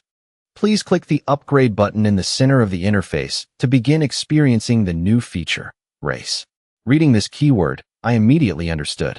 Those times I publicly manifested miracles, becoming the spiritual idol of humanity. In the system's eyes, that was indeed a complete leapfrog. Normally, if it weren't for pulling the Dongfeng missile, and if it weren't for the alien gods cooperating so well with their acting, then winning over 90% of humanity would truly just be a pipe dream. But then again, the very beginning was the absolute best time to win people's hearts. When everyone was still panicking, before they had formed their survival mindsets, just giving them a ray of hope would make them submit without hesitation. But if I waited until later, the survivors would all be cunning veterans who had rolled through the apocalypse, their minds as hard as steel. By then, even if I offered them candy, they might not submit. Thinking of this, I couldn't help but breathe a sigh of relief. It really was a stroke of blind luck. Following the instructions, I returned to the main interface. My thought materialized into a finger, decisively pressing hard on the upgrade button in the center. Buzz. A completely new interface popped open. Just like the chat channel interface from before, the upgrade interface was also clearly divided into several subtabs. The first tab was Item Upgrade, inheriting the old upgrade function. The usage method hadn't changed. I just needed to focus my mind on an item I owned or an unowned item, and an upgrade panel similar to before would appear. The upgrade method was still consuming survival points, or using materials to reduce the cost. Skimming through and seeing no major differences, I immediately switched to the second tab. The second tab, Civilization Upgrade. Civilization Upgrade? I let out a soft, oh, a bit surprised. Seeing no system prompt panel like with items, I didn't hesitate and directly touched that icon with my mind. The next second, a massive, unprecedented control panel appeared. Before waiting for the system to explain further, my eyes widened. No way. Am I playing Civilization 6 or Age of Empires right now? On the control panel in front of me were 4 extremely familiar words, placed right in the center. Civilization Upgrade, Stone Age. Right below it, the Civilization Upgrade conditions appeared one by one. Master 3 Stone Weapon Crafting Techniques. Master Stone Cave Expansion Techniques. Completely in the consumption of raw food. Population reaches 50 people. Build a stone statue at least 20 meters tall, requiring an error margin of less than 50 centimeters. This is a wonder condition. These 5 conditions, with humanity's current level, were truly not difficult at all. In fact, the first 4 conditions were already marked in green, completed. The final condition, the 20-meter statue, wasn't a big problem either. Once we got on land, it could be done in a day. An error margin of 50 centimeters, for a system that could measure down to the millimeter, was as easy as flipping a hand. But what truly shocked me wasn't the conditions, but the rewards below. The system notified, the new civilization upgrade method has been customized based on information you previously researched on Earth, including, but not limited to Civilization 6, Age of Empires. This is merely a display format to make it easier for you to access. In the Civilization Upgrade tab, you can lead the humans under your command to complete the conditions set by the system to upgrade the civilization level. Each time the civilization is upgraded, you will receive the complete data set for the tech tree of that era and can designate people to learn and absorb the knowledge. Learning here does not mean researching from a microscopic level, but rather overall absorption and application. The learning time depends on the chosen person's ability and foundation. For example, an artisan with 10 years of pottery experience will only take 20 seconds to learn how to fire stone bowls. A completely clueless person will take about 5 minutes. After learning, that person reaches a proficient level and will never forget the learned technique. Every day, each technology can be taught to a maximum of 3 people. When a wonder is completed, it will provide bonus stats to the residents in the territory, including stamina, comprehension ability, learning speed, stress tolerance, and many other things. The system's explanation was as calm as ever, but to me, it was like a thunderbolt from a clear sky. Just a few hours ago, I was tearing my hair out, filling pages with writing, worrying about how to build a tech tree to avoid a castle in the air with no foundation. A few hours later, the system finished updating and threw a complete civilization building set right at my face. As long as I completed the conditions, I could upgrade the civilization, let the survivors quickly learn foundational knowledge, and thereby drive the base's technological development. Right now, the Stone Age really wasn't that appealing. Teaching 3 people a day to make stone tools or learn a few hunting skills sounded a bit lame. But just thinking about the subsequent eras like the Bronze Age, Iron Age, Dark Ages, Renaissance, Steam Age, Atomic Age, and Information Age was enough to show how insanely overpowered this feature was. Suppose we reach the Iron Age. Every day the base gets 3 more skilled blacksmiths. In a month, that's 90 official blacksmiths, enough to set up a mini foundry. If we enter the Steam Age or Atomic Age, just using this feature can create a massive number of manufacturing technicians. Even if they aren't scientists, they'd still be capable of producing complex equipment. By then, the base would be filled with specialized veterans. One guy just finished assembling a steam engine. Another is learning about alternating current systems, and yet another has already set up a domestic communication network. The more I thought about it, the more I trembled. A question suddenly flashed in my mind. Wait, what comes after the information age? The system answered bluntly. After the information age is the interstellar age, identical to humanity's natural development path. This answer made me so excited I clenched my fists tightly. Excellent. This feature is exactly my cup of tea. I'm not a scientist, but when it comes to building wonders and climbing the tech tree, that is exactly the specialty of a hardcore strategy gamer. Having a clear path and specific goals, this feeling of happiness truly exploded. If this continues, one day, when the survivors at the bottom of the sea look up, they'll discover that the once rustic basin has entered a technological renaissance. They'll discover that on the new continent, human cities have sprung up like mushrooms after rain. I smiled faintly, the corners of my mouth unconsciously curling up in smug satisfaction. Returning to the main interface, the final function in the upgrade tab also appeared before my eyes, territory upgrade. Unfortunately, perhaps because I wasn't in my territory, or because an actual territory didn't exist yet, this tab was grayed out and unusable. Even after trying multiple times, the system still didn't provide any instructions. I could only let out a breath, shake my head, and close the system panel. At the end of the road, a light shines through. This update was like a heavy rain after a long drought, broadening my horizons and clearly marking the path I needed to take on the new continent. I won't wait anymore. Tomorrow, after the game finishes updating, I'll immediately use the Sea God's Envoy trial card to find out where that guy is. I have to sever this tie early so I can head straight for the new continent. Civilization upgrade finally made me see the hope of returning to the information age. I took a deep breath. Outside, the sun was gradually sinking below the horizon, but inside me, another sun was shining brightly. A dawn that belonged only to me. On this desolate wasteland that didn't belong to humanity, the gathering of humans was ultimately like a hibiscus flower, blooming in the morning and withering by dusk. After 2 or 3 days of rest, all the survivors would eventually scatter like sparse stars across the vast ocean. But this parting didn't carry the sorrow of separation. Rather, it was a farewell filled with hope. On the afternoon of March 11th, at 6:15 p.m., as more and more survivors woke up on the wooden rafts, they received their first share of rewards from the fleet. Laughter and chatter rang out endlessly. Some happily showed off getting a toothbrush and toothpaste, while others were jealous because they only got a pillowcase. Still others smiled bitterly at the bar of soap in their hands, teasing each other a bit before being shooed away. With a generous wave of Liu Yongyi's hand, 1,000 iron chests and 1,000 bronze chests were opened simultaneously. Every member of the Tundra fleet received their share, more or less. Even though those items weren't worth much in the current situation, like a drop in the ocean, they at least sketched a small corner of the bright future everyone longed for. On the deck of the Tundra, several tables were set up. On this rare evening free from lurking disasters, the cool night breeze blew against their faces. 3 tables of people sat outdoors, chatting about their dreams for the future while discussing the path of development ahead. I, as the central figure, just sat to the side smiling, occasionally nodding in agreement. Liu Yongyi sat next to me like a supporting shadow. The two of us were like 2 lucky cat statues entertaining guests, sipping wine and picking at the snacks on the table. I turned the wine bottle in my hand, glanced at the giant panda printed on the label, and chuckled. This wine doesn't look like something you'd get from a chest. Don't tell me it's stolen goods.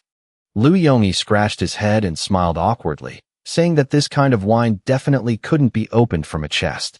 It was Director Long who told him to bring it over to treat me. Hearing that name, I was a bit surprised. Liu Yongyi explained further. Even back on Earth, this wine was considered a top-tier specialty. Only a few dozen people a year had the chance to taste it. When they first transmigrated, an old cadre who loved wine so much managed to sneak a few bottles in. And it was very likely that the bottle I was holding was the last one they would ever drink in their lives. He took a small sip, his face looking as if he were immersed in pure bliss. With his previous rank, he never had the chance to touch this stuff. Not because it was so delicious, but because of the symbolic meaning behind it. Only those with great merit deserved to be rewarded with it. I narrowed my eyes and asked, "So, Did Director Long have any other message? Liu Yongyi paused, asking back how I knew there was something else. I didn't answer, just smiled. A smile that carried the confidence of having everything in the palm of my hand. In less than 18 hours, the game's true survival update would begin. When that happened, all of humanity on the wasteland would completely lose contact, turning into isolated islands in the middle of the ocean. Even I would have to face a period of temporarily losing connection with Hope Village. The remaining time was the final moment of farewell the game gave to everyone. On the World Chat channel, countless players spontaneously sent words of encouragement and bid farewell. Those who used to spout nonsense every day had quietly disappeared. In their place were valuable survival experiences being shared. In the regional channel, familiar faces after more than 2 months of companionship were also reluctantly saying their final words. No one said it out loud, but everyone understood. This parting could very well be forever. Under such harsh natural disasters, hardly anyone dared to believe they would survive until tomorrow. Even Long Anghua, the leader of what was considered the strongest shelter in Huaxia, couldn't be sure. They would have to retreat to the deep sea to accumulate strength. Other regions like the Polar Bear, Dawn Sword, and Crimson Moon shared the same fate. Before they all retreated, in the short time remaining, the only thing they could do was place a bet. And the person chosen as humanity's biggest gamble was none other than me, Su Mo God Su. A few days ago, I had vaguely guessed this intention. Now, seeing the bottle of wine on the tundra, I was even more certain. Liu Yongyi smiled bitterly, saying he originally planned to wait until we parted ways to say it. He didn't expect me to guess it so early. Then he raised his glass and took another sip. Immediately after, he pulled out a small box the size of a palm from his coat. Under the dim night light, this thing didn't stand out at all. It had a rough exterior and a blinking red light, looking exactly like a tracking device from a Hollywood action movie. For me? I asked. Liu Yongyi nodded seriously, then used both hands to lift the box and place it in my palm. His movements were as solemn as if he were passing down a holy relic. I didn't say anything else, reaching out to take it. I raised an eyebrow. Pretty heavy. I casually flipped the box over, estimating it weighed over 2 Gene. For something this size to be that heavy, it was either made using unannounced black tech or special materials from the game system. Without avoiding him, I directly opened the system to analyze the black box right in front of Liu Yongyi. The result was exactly as expected. This item had no tier at all, and in the stat panel, its name was as bare as could be, communication device. Liu Yongyi looked at me, his voice serious. This isn't something Director Long alone is giving you, but a unanimous decision by the entire human community. Saying that, he added, along with it comes one more thing. From his storage space, he carefully took out an object. It was the exact same solemn ritual as before. Seeing him so serious, I froze for a moment, then reached out to take it. It was a greeting card with a bright red background. On the cover, printed in golden letters, were the words, Human Destiny Community. I silently read the name, opened the first page, and skimmed the contents inside. A few seconds later, I closed it, shook my head, and laughed, saying that putting me in such a high position was no different from trying to kill me with flattery. Liu Yongyi kept a straight face, saying it wasn't flattery, but that I deserved it.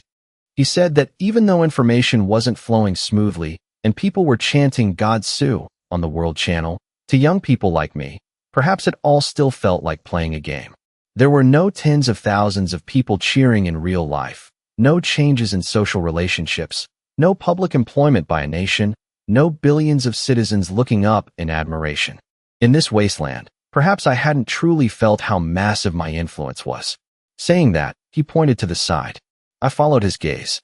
The first person was Zhang Long, laughing heartily, drinking wine and eating meat, constantly bragging to the captains below. But strangely, the exact moment my eyes shifted over, he immediately scratched his head and smiled awkwardly, retracting his excited demeanor.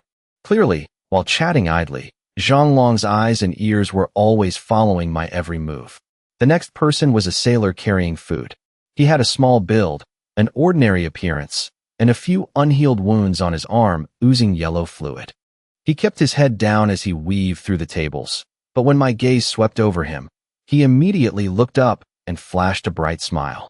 Even though that smile looked a bit distorted to me, I understood it was a sincere effort to show goodwill. Every time I looked away, Lu Yongyi would point to someone else.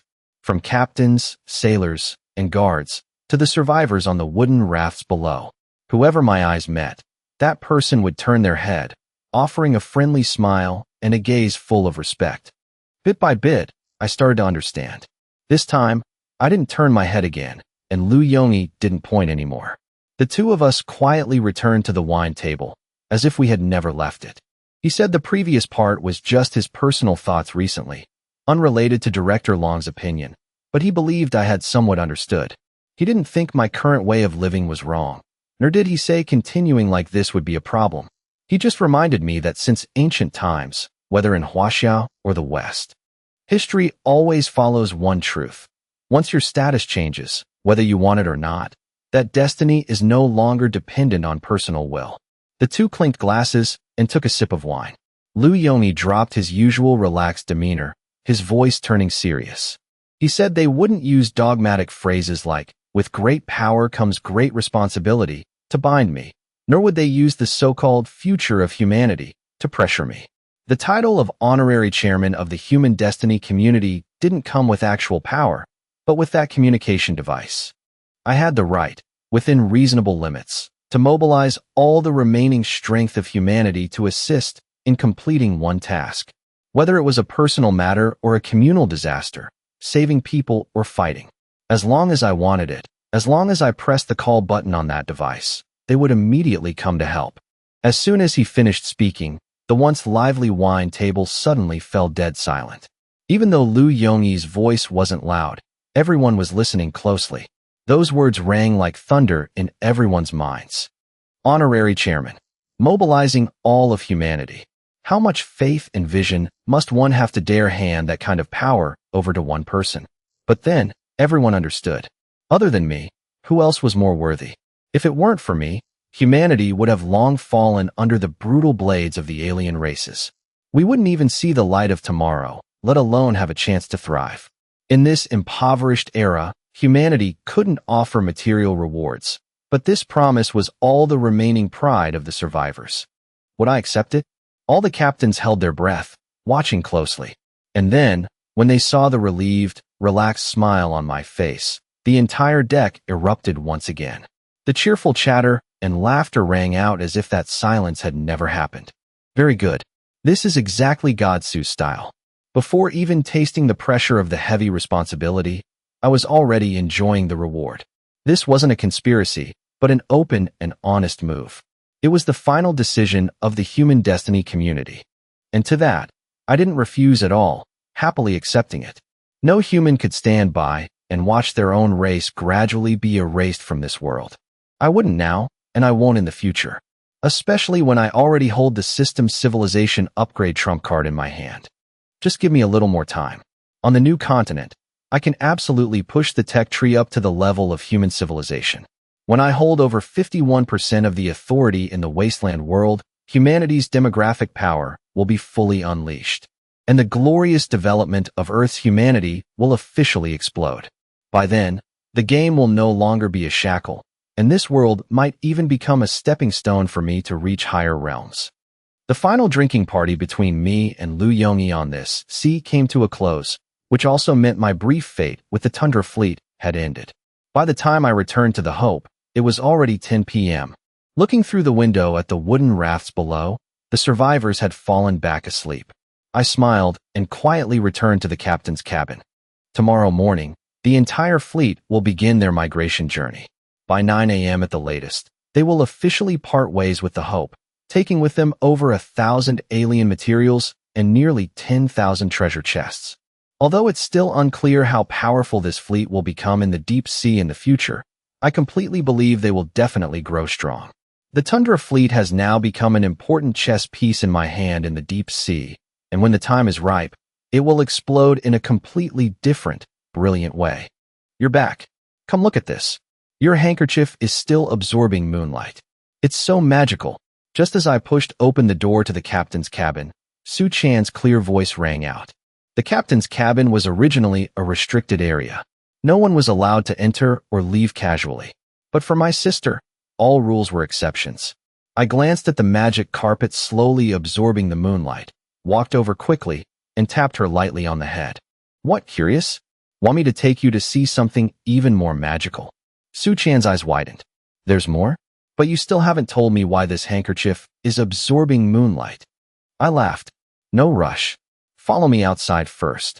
After making sure there was no one on the main deck, I retrieved the flying carpet and pulled Su Chan out of the room. The two siblings took the stairs to the upper deck, stopping next to the king of firepower cannon. From here, we had a panoramic view of the Hope and could faintly see the fleet below.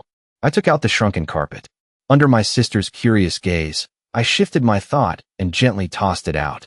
A magical scene immediately unfolded. Instead of falling due to gravity, the carpet hovered in midair, emitting a faint golden light. In just a few seconds, it expanded from the size of a palm to a carpet over 2 meters long, sparkling like a mythical artifact. Can it really carry people and fly? If it doesn't fly, why would you keep it? I smiled leisurely, confirmed no one was around, and pulled Su Chan onto the carpet. The carpet vibrated slightly, and the two of us were lifted up without any feeling of slipping or instability. Under the control of my mind, the golden light immediately vanished, and the carpet returned to its old, tattered appearance. In the thick darkness, this form was the best camouflage. Unless someone got close, they would absolutely never spot this thing hovering in midair. Ready, ready, hurry up and fly. As someone who lived in the modern world, despite her initial shock, Su Chan quickly became excited again. I held my sister's shoulders tightly and sent a command to the carpet. A sound like an engine starting up echoed.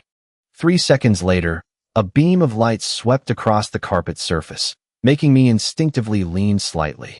At that exact moment, 4 streams of air shot out from the 4 edges of the carpet, forming a spherical shield that completely enclosed us both. In that instant, the wind disappeared.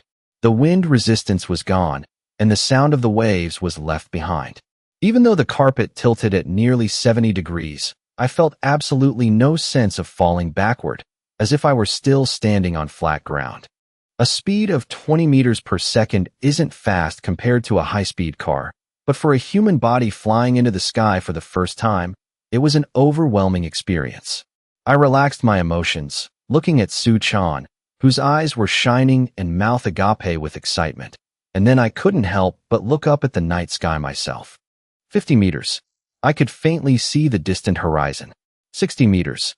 The ocean waves below looked like white noodles. 70 meters. The Hope was only the size of a matchbox. 80 meters. It was hard to distinguish the shapes of the survivors below. 100 meters. The world opened up, so free that my heart pounded wildly. This wasn't the feeling of a helicopter. This was a feeling you could only understand when you personally flew freely through the sky. At that moment, I suddenly remembered the time I charged out of the Cobalt Castle. A leap, a flip in midair. Exhilarating and liberating. And right then, a flash of insight sparked in my heart. So this world still has so many magical things waiting to be discovered. What humanity once knew was only a tiny corner of the cosmic picture. Reaching the maximum altitude, the carpet leveled out and stabilized in a perfect posture, quietly hovering in the night sky. This is really fun, is it? I controlled the carpet to dip slightly, then suddenly changed direction and zoomed off. I couldn't help but laugh seeing Su Chan lying on her stomach at the edge of the carpet, curiously looking down. The feeling of true flight is exactly like this. Just a few minutes passed, and the 5 minutes were up, when there were only 30 seconds left. I quickly lowered the altitude. Fortunately, landing didn't require as much tedious preparation as taking off. At a speed of 20 meters per second, it only took 5 seconds to return to the deck from 100 meters high. Just as the two siblings set foot on the 4th floor of the Hope, the carpet also exhausted its energy, drooping like a torn piece of cloth, and was quickly snatched up by me. Even though we only flew for a few short minutes, both of us felt as if our bodies had been purified, our spirits indescribably refreshed. All right, this flying carpet can only be used for 5 minutes a day. We have to save it for life-saving moments later. Keep it a secret. Absolutely don't tell anyone. Got it, I know. Seeing Su Chan nod obediently, I felt relieved. The two siblings went downstairs together. As usual, She went back to the first floor to sleep with Shinku, while I took a lap to inspect the deck before returning to the captain's cabin. Having gotten used to the crowded and noisy scenes these past few days, thinking about parting ways tomorrow made me feel a bit empty inside. But that's life. No party lasts forever. Thinking of the hundreds of people waiting at Iron Rock Mountain, I immediately sat down at the desk and opened the final video call in the game. With the current situation and having to go find the sea god, even with the most conservative estimates, it would be at least half a month before the Hope returned to Iron Rock Mountain. During that time, communication between the two sides would be completely cut off, making Iron Rock Mountain a true isolated island. During the call, I didn't make small talk. I quickly announced the return time, then emphasized a few important instructions. Furthermore, regarding the recent plan to take in newcomers, I decisively ordered the cancellation of recruiting any more survivors. Everything was to focus on stabilization. Hearing these instructions, Chun Shun nodded continuously, scribbling furiously in his small notebook while nodding. All right, you have to be flexible. It's easy if you encounter groups retreating to the sea, but if you run into groups heading into the new continent from the deep sea, you must be extremely careful. I understand. I suddenly remembered something. All right, where's Zhong Qingshu? Why don't I see her in the meeting room? I scanned the managers in the Hope Village meeting room and asked. Chun Shun replied. 2 days ago, she rowed a boat out, saying she was going to look for her relatives. I sent her messages, but she hasn't replied. Her avatar is still lit up, so she should be fine. Hearing that, I frowned slightly. I gave a few more instructions and then ended the video call. Returning to the private message interface, I quickly found Zhong Qingshu's avatar and clicked it open. The last message between us was still from the night of the great battle. At that time, she was the one who sharply spotted the loophole in the words of the 5 royal bloodlines gods and issued a timely warning. But ever since that night, even if she went looking for relatives like Chun Shin said, Zhong Qingshu hadn't left any further messages. I thought for a moment and tried sending a message. The result was exactly as Chun Shin said, no reply. The message seemed to drop straight into a bottomless abyss. There wasn't even a single ping of confirmation. I frowned slightly. Normally, if the recipient is online, a sent message will have a confirmation chime. But if they are in combat or trapped in a ruin, the sent message will have absolutely no response. It was already 11 p.m. There were only 13 hours left until the game update. I rubbed my temples as a possibility flickered in my mind. Maybe Zhong Qingshu didn't have enough points or resources to maintain the connection. A sense of unease rose within me, but at the same time, a vague intuition told me she was still safe. This feeling didn't just come from our past coordination, but from Zhong Qingshu's own alertness and capability. Still, a feeling is just a feeling. After a moment of hesitation, I opened the door and walked downstairs to Oreo, who was lying near the cockpit. Oreo, help me sniff out if Zhong Qingshu is in danger. Human intuition can be wrong, but your sixth sense has never failed me once. He jumped up, perked his ears, and sniffed the air. 40 or 50 seconds passed before Oreo finally shook his head, let out a soft bark, and lay back down. Not in danger, but you can't pinpoint her location either? Oreo nodded in confirmation. I didn't hesitate this time.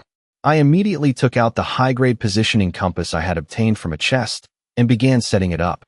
Gender, height, date of birth, physical traits, personality. I entered every detail as meticulously as possible. The purple data bar on the compass gradually filled up. Once the progress reached 100%, I pressed the start button. The compass spun rapidly, turning erratically. I held my breath, waiting for the result, but just like Oreo, the compass found nothing. The data bar was suddenly wiped clean, and the needle continued to spin frantically. Then, a system notification popped up. Compass use failed. Reason: distance exceeds limit. Usage count not deducted. I was slightly startled. This was the first time I had seen a notification like this. I tried re-entering all of Zhong Qingshu's information, but the result remained the same.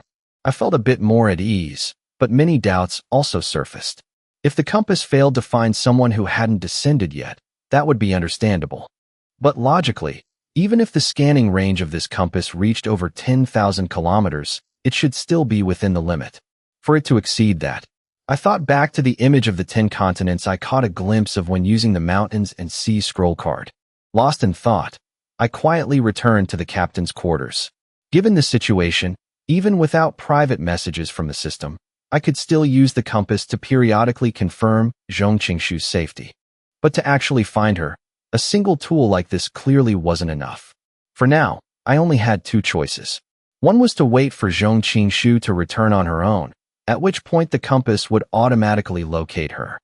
The second was to find a higher-grade tool with a longer scanning range to pinpoint her position. Two different paths, but they shared one common requirement: strength. I let out a soft sigh. The ones summoned this time were numbers 52 and 16. If I'm not mistaken, Zhong Qingshu is probably looking for her elders. Being so far away might not necessarily be a bad thing. She had entered the time ruins before, so she must understand how this game works. Reaching that conclusion, I tightened my fist. There aren't many people in this world I value, but those I truly care about are even fewer. Zhong Qingshu is definitely one of them. Whether she's alive or dead, I need to see it for myself. I absolutely won't let her vanish in silence. But since there was nothing more I could do for now, I refused to let myself sink into useless worry. I shrunk the flying carpet down to the size of a single bed, spread it out, and lay down. Whether it was the resonance effect of the carpet or its soft, comfortable feel, it helped me quickly relax and fall into a deep sleep. A peaceful night passed.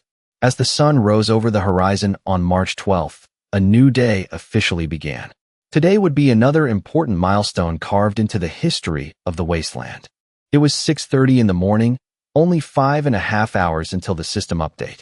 Thanks to the quality sleep provided by the flying carpet, I woke up feeling incredibly refreshed. The carpet's special ability, Magic Harmony, only required lying on it for an hour a day to receive a 20% boost to all attributes, along with a 30% increase in physical and mental recovery speed. It was an incredibly powerful buff. Combined with my already above-standard physical foundation, the effects were much more pronounced than for an average person. I stretched a few times, letting the sea breeze carry away the damp, stuffy air in the room, then slowly stood up and walked to the deck window. Drawing the curtains, I used my enhanced vision to see that the survivors of the terrestrial fleet had already begun their activities. They had finished breakfast by this hour, clearly having woken up at 4 or 5 in the morning to prepare for their departure. Without modern conveniences, entertainment, or technology, humans had returned to the laws of nature, waking with the sun and resting at dusk. I sat quietly by the window, watching the peaceful scene below for a while. By 6:50, I finished washing up and headed down the stairs to the deck to begin a training session I hadn't done in a long time. The sun climbed higher, and as the clock struck 7, the crew of the Hope began to wake up one by one. After lining up to wash, they followed their routine of coming onto the deck to breathe the fresh air. Seeing me swinging the three-pointed, double-edged long spear with such imposing momentum, their eyes filled with deep respect and an irrepressible spark of excitement. A man's ambition lies on the battlefield. In this cruel wasteland where martial force is paramount, personal strength is an indispensable pillar alongside firearms and technology. Under the same conditions, an army led by a weakling and one led by someone as tough as steel will have vastly different morale and conduct. If translated into specific game attributes, that would be the Lord's talent.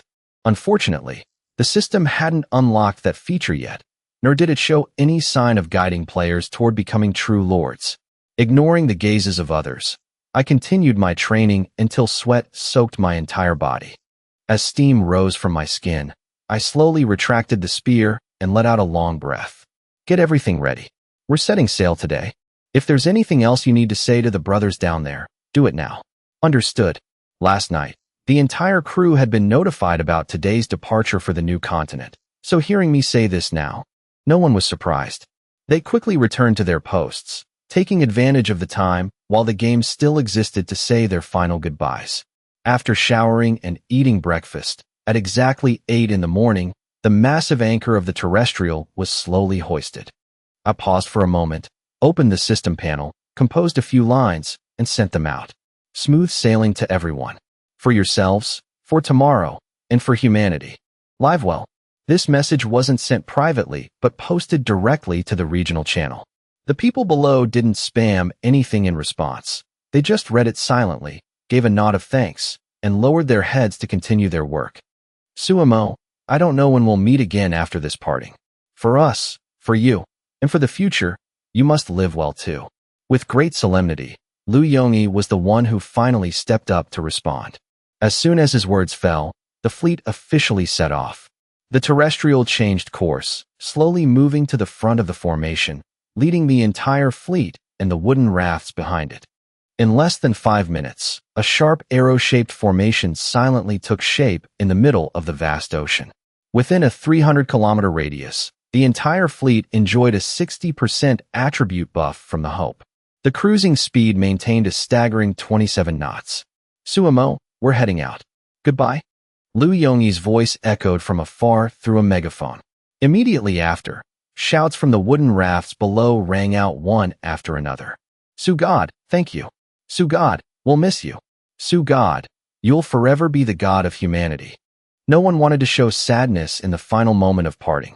They tried to appear cheerful, shouting playfully, but as the fleet accelerated, those sounds gradually faded, echoing in the wind like silent fragments of memory. The ship picked up speed, and in my sight, the fleet grew smaller and smaller until it finally vanished over the horizon. I stood tall at the bow until the last silhouette disappeared. Only then did I slowly pull back my emotions, replaced by a look of steely resolve. I strode off the deck, walked straight into the control room, and slumped into the captain's chair. Right then, Gong Gong received a signal and immediately sent a notification. Captain Sumo, would you like to weigh anchor, set the coordinates to 0, and activate full-speed return mode? Over the past few days, Firepower King's sensors and Gong Gong's auto-mapping system. The once blank map was now about 30% filled, a significant step forward. Based on this map and Gong Gong's estimation system, the sea area displayed on the screen was much clearer and more transparent. No need to rush. Let's stay anchored here for now. We'll decide on the next destination once the game enters the full update. I canceled the default command and sat quietly in the control room, watching the countdown timer, which showed over 3 hours left. Not wanting to waste time, I opened the game control panel and sent a few more messages to Zhong Qingshu, detailing the time of return to Iron Rock Mountain and the route to the new continent. If she could return from that distant place and receive the messages, she would surely follow the trail to find me. After sending them, I spent half an hour at the trading market, browsing and doing some shopping. At this point, with the market on the verge of closing, the previously dull trading had suddenly become lively. All sorts of items, useful or not, in every shape, quality, and price were crammed into the market. Some people were asking for sky-high prices, but there was no shortage of reasonably priced items with real value. For example, a PS5, a game console that had just launched on Earth, could now be traded for a set of personal hygiene products. A high-end projector that once cost tens of thousands of yuan could now be exchanged for a pair of 300-degree nearsighted glasses. I didn't pass up any of these technological items. A trip through the market left both me and the seller satisfied. By the time everything was finished, it was already past 10 in the morning. I went down to the crew's quarters. In this emotional time of parting, I transformed into a friendly director, visiting each bedroom one by one, from the rooms of the physics intellectuals to the living quarters of the top-tier architects. Each room was designed with great creativity, utility, and uniqueness, making me smile constantly as I walked through. In them, I saw a light that the ordinary survivors of Hope Village didn't have. The past 3 months hadn't extinguished their creative desire, nor had it eroded the knowledge they brought from Earth. This period was just enough to temper their will and allow them to find their own paths. It was perfect. On the spot, I announced a grand reward plan. From now until 20 days later, I would set a challenge. How to utilize terrain to turn a depression into a place that's easy to defend but hard to attack. Everyone was free to create as if they were playing Minecraft, as long as it was realistic. No need to worry about the difficulty of construction. As for the rewards, I wouldn't be stingy. The top prize was half a year's worth of supplies. Second place was 5 months' worth, and the subsequent prizes were also very generous. As soon as the announcement was made, the The entire crew erupted with excitement, shouting as they rushed back to their rooms, waiting for the terrain blueprints to start working immediately.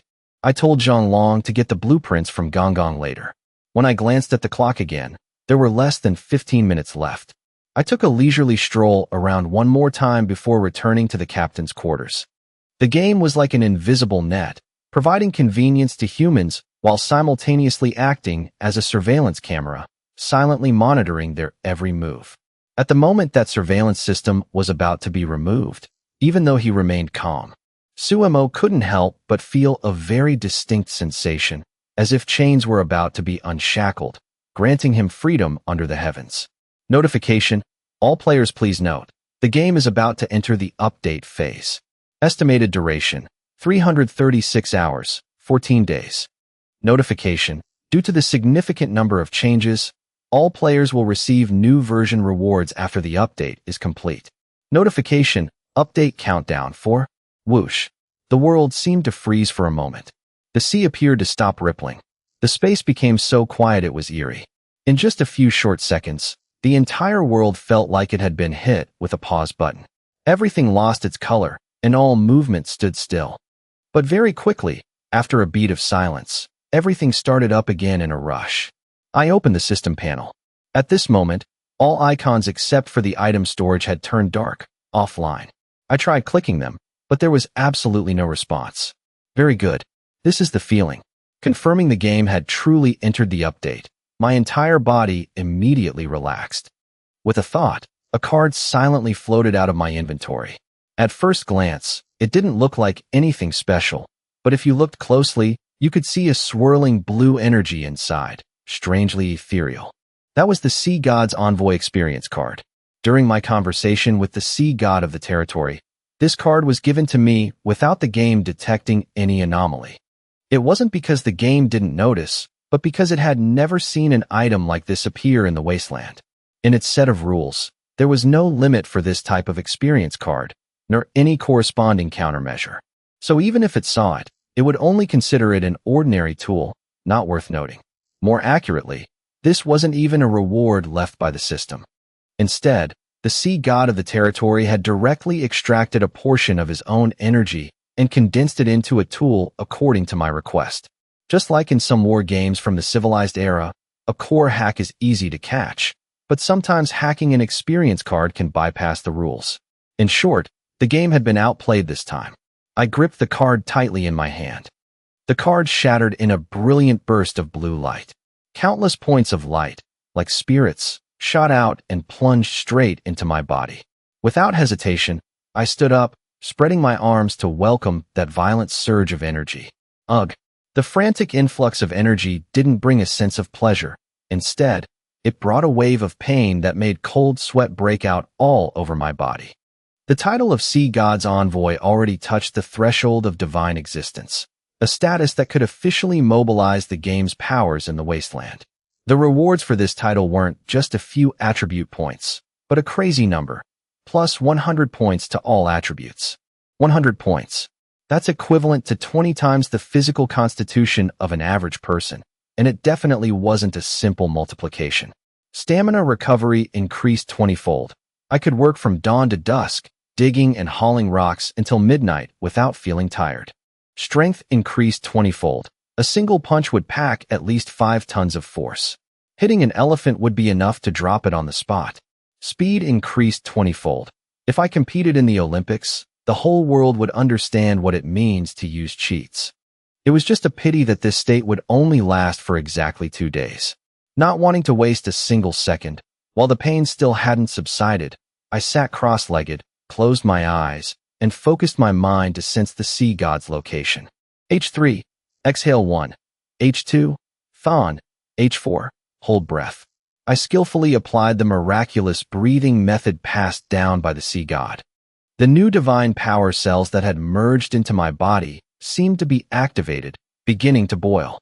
In the control room, blue light flowed like silk, like creature tentacles flying everywhere, constantly searching for the Sea God's traces.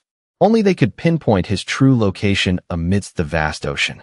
Following the light tentacles, I kept my breathing steady, focusing my entire vision on the dancing points of light at the tips. At the 5th second, the light points stopped and gathered at the center of the cabin, seemingly having caught a scent. At the 10th second, they merged into a glowing arrow, pointing straight up at the sky and beginning to spin. At the 15th second, the arrow was still spinning. At the 30th second, the spinning speed increased. By the first minute, the arrow still hadn't stopped, making me start to waver. Just as I was about to break my breathing rhythm to try again, a flash of inspiration struck my mind. Wait, holy crap, no way, right? The sea god is hiding there? I jolted, my breathing faltered, breaking the breathing method. The light arrow immediately vanished. But as soon as I stabilized, the blue light reappeared as before, continuing the search. A few seconds later, they merged into an arrow again, still pointing straight up at the sky, spinning without change. There was no doubt about it. The sea god wasn't in the sea, nor on land. He was in the sky. Unbelieving, I tried again. The third time, the result was exactly the same. At this point, there was nothing left to debate. The sea god's location had been confirmed. That old fox. You're the sea god, yet you ran off to hide in the sky. Playing the most dangerous place is the safest place game, huh? No wonder the system couldn't find you. It would be strange if it did. In terms of schemes and calculations, how could a machine compete with the top human minds? Especially when this was a sea god who had lived for millions of years. If one kept a conventional mindset, searching 1,000 times would be useless. Because no one would think, nor would anyone guess, that the sea god's sea was actually the starry sky right above their heads. Damn it, that makes things difficult. He's up there. Even if I wanted to fly up to find him, there's no feasible way. Even with the flying carpet, it only goes up 100 meters. That's no help. With the sea god's envoy power surging within me, I sat at the table, lost in thought. Flying high, the carpet is a joke. To break through the atmosphere and reach an altitude of tens of thousands of meters, even a legendary-grade carpet couldn't do it. Considering human technology, only 2 options remained: a plane, but it would have to be a shuttle type that could escape gravity, or a rocket, a manned spacecraft type, like those space-traveling gurus like Elon Musk. Wait, a rocket? I snapped my head up, my eyes suddenly brightening. After a few seconds of digging through my memory, the storage space opened, and an old piece of parchment flew out, gently landing on the table. This map. I got it from the senior, Maeda Kento.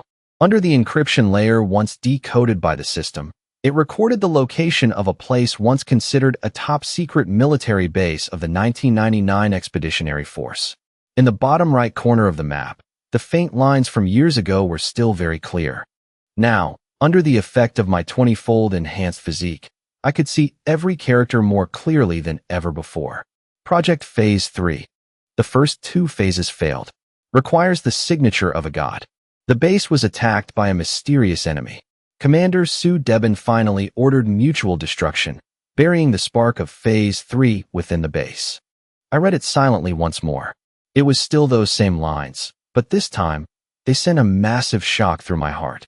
Holy crap. Maybe that spark is an intact rocket. Even if it's damaged, it doesn't matter. I have the system. I can completely repair it. According to the map's description, that secret base was the hiding place for the remaining rocket from Phase 3 of the project. If that's true, then the rocket is the spark, the very vehicle that can break through the atmosphere and fly straight to where the sea god is hiding. As long as I repair it, or even enhance it, flying into the sky won't be impossible anymore. Riding that thing straight up, the sky will no longer be a prison. Finding the sea god is only a matter of time. Thinking of this, I let out a sigh of relief. Looking out at the vast blue sea through the window, my spirits lifted significantly. Without further delay, remembering that the sea god's envoy card only had 2 days left, I immediately returned to the control room. Gong gong, enter the coordinates marked on this map. Set it as navigation point 4. Once entered, use our current position as the origin and help me calculate the distance to point 4. With system support, I naturally didn't need to bother with manual measurements. At my command, the map quickly zoomed in and positioned itself.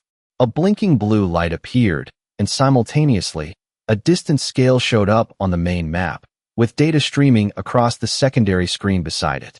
Captain Su Mo, The current distance to navigation point 4 is 1,335 kilometers. At the Hope's current speed, it's estimated to take 21 hours to arrive. 21 hours, I muttered. So the round trip is nearly 43 hours. Factoring in potential incidents, it'll definitely take a full 3 days. I calculated in my head, then glanced at the blinking blue light in my inventory, continuing to weigh the pros and cons. If I use the Hope, the speed is fast and won't affect progress, but later when I launch the rocket, everyone will definitely know I've flown into the sky. Even with system shielding, if the game investigates, it'll be a mess that's not easy to cover up. Unless I go alone. I'll only take Oreo, leave a message, and seal the main deck. Disappearing for a few days won't be an issue. Those crew members are engrossed in their designs. They might not even notice. By the time they do, I'll probably have been back for a long time. The game previously rewarded me with an epic-grade vehicle, the Sunchaser Canoe. It's likely the ideal choice. An epic-grade boat guarantees speed, and its high-speed design is easy to hide. Maybe I should summon it to check its attributes before deciding. The plan gradually took shape. I turned off Gongong's map, quietly left the control room, and walked toward the Hope's sea access hatch. That Sunchaser was still in the reward pool, so even though the game was updating, it could still be summoned and used. I opened the hatch, lowered the life raft, and lightly jumped into the sea. The game panel automatically opened, switching to the inventory interface. I began the operation, each touch causing blue light to flash and dance on the sea surface. Then, the Sunchaser Canoe from the reward pool began to manifest piece by piece on the water, like it was being assembled with Lego. At first, it was just the bottom of the boat, pieces of material, half steel and half wood, gathered in the middle of the sea, stacking on top of each other. Just looking at the scale of the bottom was enough to see that this boat wasn't small. Its length alone exceeded 13 meters, reaching the standard of a mid-sized high-speed boat. As the hull was built up, its height also became apparent, clearly a 2-story structure. The lower level was divided into 3 sealed cabins, while the upper level was a spacious observation deck for viewing the distant sea. At the bow was a control cabin that combined speed and sophistication. Compared to those 100-meter-long commercial yachts with dozens of rooms, this Sunchaser was still modest, and its level of luxury hadn't quite reached that peak. But that's exactly why it's my ideal choice. Discreet, mobile, and perfect for staying hidden, surviving, and acting in secret. Just like a clever fox. Chinese mythology has a long and profound history. It's the uniqueness built from that cultural foundation that has made Chinese mythology a distinct stream throughout Earth's history. Just the legend of shooting the suns. Within China's territory, there are dozens of characters who performed that feat, each with their own story, but sharing a miraculous similarity. In contrast, in Western mythology, such stories are extremely rare. More common is the worship or pursuit of the sun. From the moment I pulled this canoe, I vaguely guessed it might be related to some legend. But when the entire hull appeared on the sea, I was still stunned. The canoe's body was covered in a classic dark purple paint, which didn't look mysterious at first, but on the left side of the hull, there was a depiction of a wild man with disheveled hair. He was looking up and roaring at the sky, so vivid it gave me goosebumps just looking at it. On the right side of the hull was an Eastern-style golden crow, the 3-legged crow symbolizing the sun in legends, emitting a faint golden light. It was midday, and the sun hung right overhead. Strangely, that wild man's gaze seemed to be looking straight up, chasing the sun's direction. As for the golden crow, it looked like a 3D carving, merging perfectly with the real sun in the sky, creating a bizarre sense of resonance, as if it were breathing and drawing every ray of light directly down to the boat. Wait, is this Quafu chasing the sun? As the thought flashed, a familiar sense of dizziness immediately hit me. I stared at the Sunchaser canoe, my gaze gradually deepening.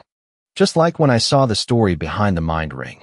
This time, the story etched on the canoe slowly unfolded before my eyes. I am Wu Yuan, born of the powerful Wu tribe of ancient times. My goal is the sun in the high heavens. In just a moment of swaying, the scenery before me blurred, and a deep, powerful male voice rang in my ears. My vision began to transform, and a strange experience washed over me. This time, It wasn't a third-person perspective like before, but Wu Yuan's story presented entirely in the first person. It felt exactly as if I were Wu Yuan himself. Although I couldn't control the body, my vision was completely free to observe. Looking down, the strange sea before me seemed infinitely vast at first, but looking closely, I was shocked to find the water here was only a few dozen meters deep. I could even clearly see the seabed. Looking up, 9 suns were hovering in mid-air, emitting endless, blinding light. Under that light, the surrounding seawater evaporated at an alarming rate, creating a thick white mist that covered everything. 9 suns. My heart pounded, and a chill ran down my spine. Not 9 suns, but 9 of them. They didn't move in fixed orbits, but flew like birds, playing happily and emitting countless rays of light directly downward. 9 suns. Sun chaser. Could it be that Wu Yuan wants to shoot the suns? I turned my gaze toward the canoe's cabin. Since it was a first-person view, I couldn't see the face clearly, but just looking at the attire was enough to be sure. This was the wild man painted on the hull. At this moment, his left hand gripped a large bow carved with dragons, and his right hand had already drawn a long, pitch-black arrow, waiting for the moment. The canoe sped faster and faster, the distance to the suns above constantly shrinking. Finally, Wu Yuan drew the bowstring taut and fired the decisive arrow. And that arrow was the turning point, breaking the stalemate. His hands continuously drew arrows, the large bow relentlessly firing one pitch-black arrow after another. In just a short while, 7 of the 9 suns were shot down one by one. Only the last 2 remained in the sky. The remaining 2 seemed terrified, hurriedly flying toward the horizon to escape. Wu Yuan used every last bit of his strength to fire the 8th arrow. This arrow hit the one flying slower, causing its light to dim significantly, but because the distance was too great, it wasn't fatal. And it was that very arrow that drained all of Wu Yuan's strength. He fell, but he didn't completely collapse. With one knee on the canoe, supported by the sun chaser, he still kept his eyes wide open, continuing to move forward. From then on, the 2 remaining suns, fearing they would be wiped out, chose to compromise. One became the sun of the day, while the other became the moon illuminating the night. As the chaotic light gradually faded, the story etched on the sun chaser canoe also came to an end. A flash of light, and the next second, my vision was restored. The hope, the sun chaser canoe, the familiar sea. Everything reappeared before me. Holy crap! It's an upgraded version of the sun shooting legend, and even crazier, it mixed in details from the story of Kwafu chasing the sun. I rubbed my eyes. After staring at the blinding light for too long, they were a bit sore. While hoisting the life raft, I opened the system to inspect it. A faint light green glow radiated out. The familiar attribute panel, something I hadn't seen in a long time, slowly appeared before my eyes. High-speed sun chaser canoe. Grade, epic. Description, a high-speed boat depicting the legend of Wu Yuan chasing the sun, carrying Wu Yuan's indomitable spirit. This boat possesses the ability to live forever with light. As long as there is the sun, the moon, a light source, rays, or any luminous object, it can absorb them as energy to move indefinitely. The epic core also grants the boat immense growth potential. Later, the main components can be disassembled. It can be upgraded into a land vehicle, an aircraft, or even a spacecraft for interstellar travel. Propulsion energy, light energy. Cruising speed, normal speed 40 knots, maximum speed 60 knots. Special ability, light chaser. When moving toward the sun, speed increases by a fixed 25%. Tireless. As long as there is light, no other energy source is needed. Walking with light. When durability is above 5%, it self-repairs 15% of durability daily. Effect increases with light quality. High energy stealth. Driven entirely by light energy, it makes no sound and effectively neutralizes all types of scanning waves. Disassembly. Main components can be disassembled independently. Immense growth potential. Evaluation. Within this boat lies a gift left by a generation of Earthlings. Perhaps, in the future, you will discover something entirely different. What? I took a deep breath. These attributes, and the system's evaluation, this is a big deal. Stepping onto the rear deck of the Sun Chaser, looking at the attribute panel, I was completely stunned.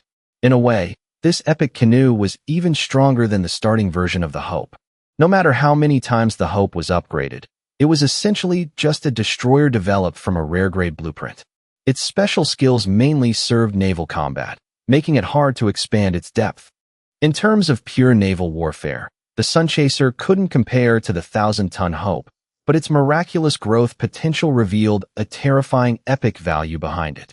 In other words, this wasn't just a boat, it was a heart. As long as there was light, that heart would never stop generating energy, never stop self-repairing, and in most environments, it would even be stronger than an all-matter conversion engine. Incredible. Could this be another path that the previous generation once took?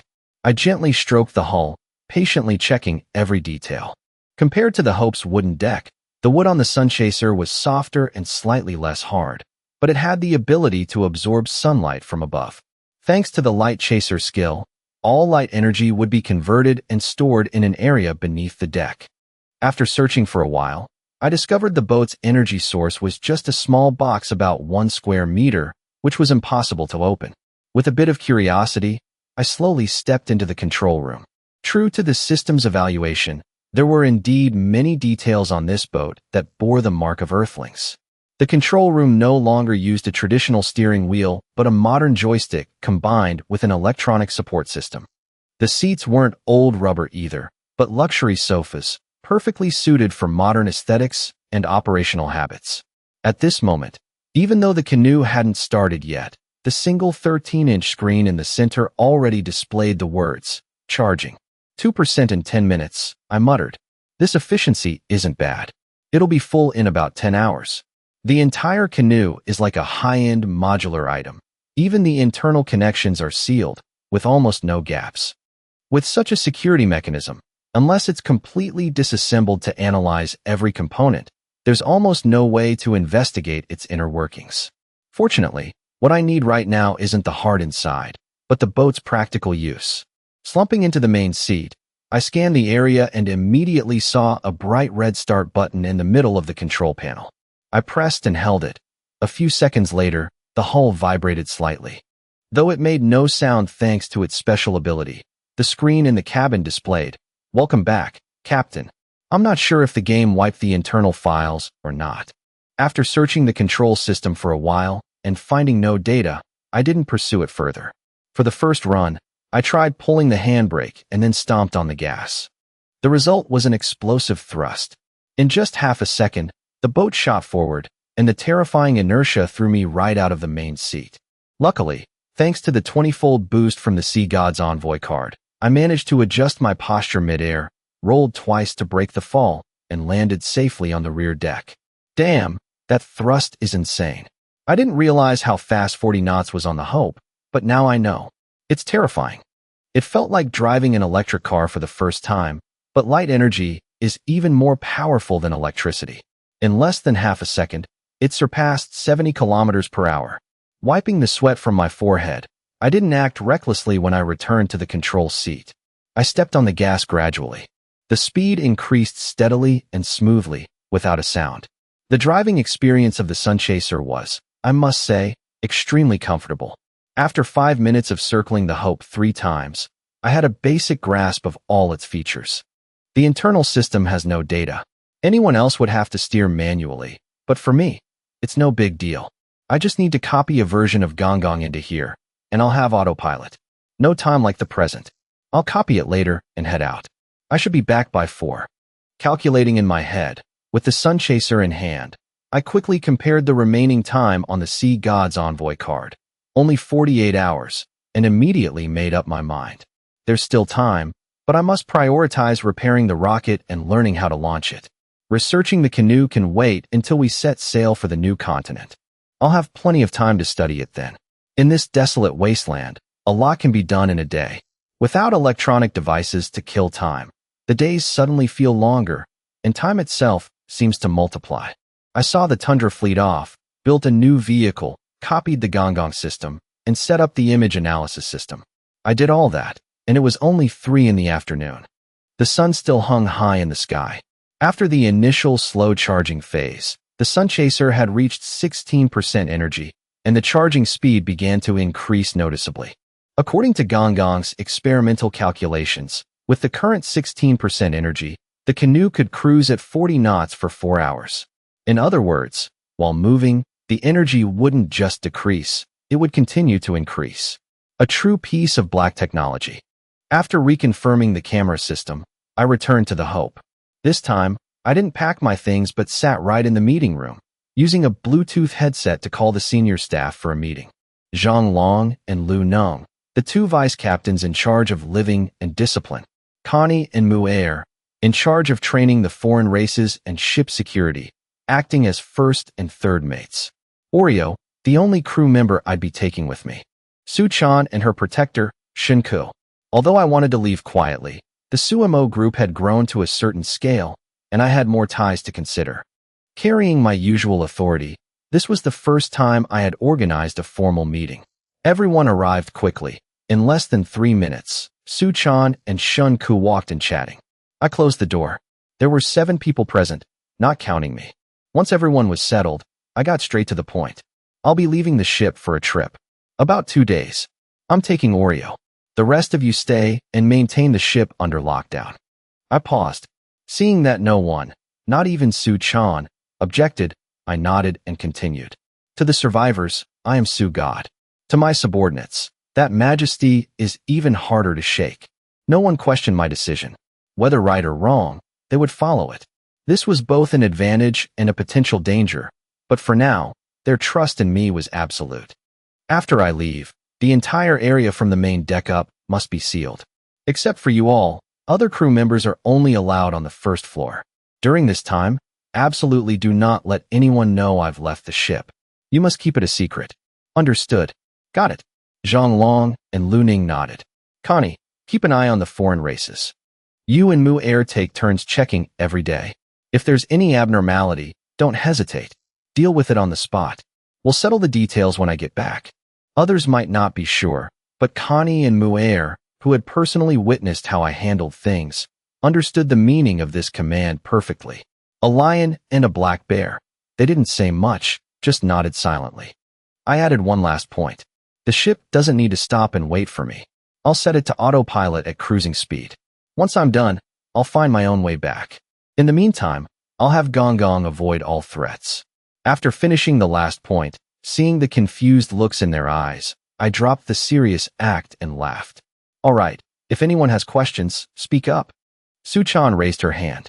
I have a question. From what I've seen, we don't have a second modern vehicle. Without the Hope escorting you, both your speed and safety aren't guaranteed. This violates the captain's safety regulations. I don't know where she dug up those captain's safety regulations, but looking at the others, it was clear they were all thinking the same thing. I blanked for a moment, then slapped my forehead as if I'd just remembered. It's been so little time since I got the Sun Chaser, and since it's been scorching hot, no one's been on the deck. So, not a single person knows this boat exists. Fine, since you all think so, follow me down for a tour.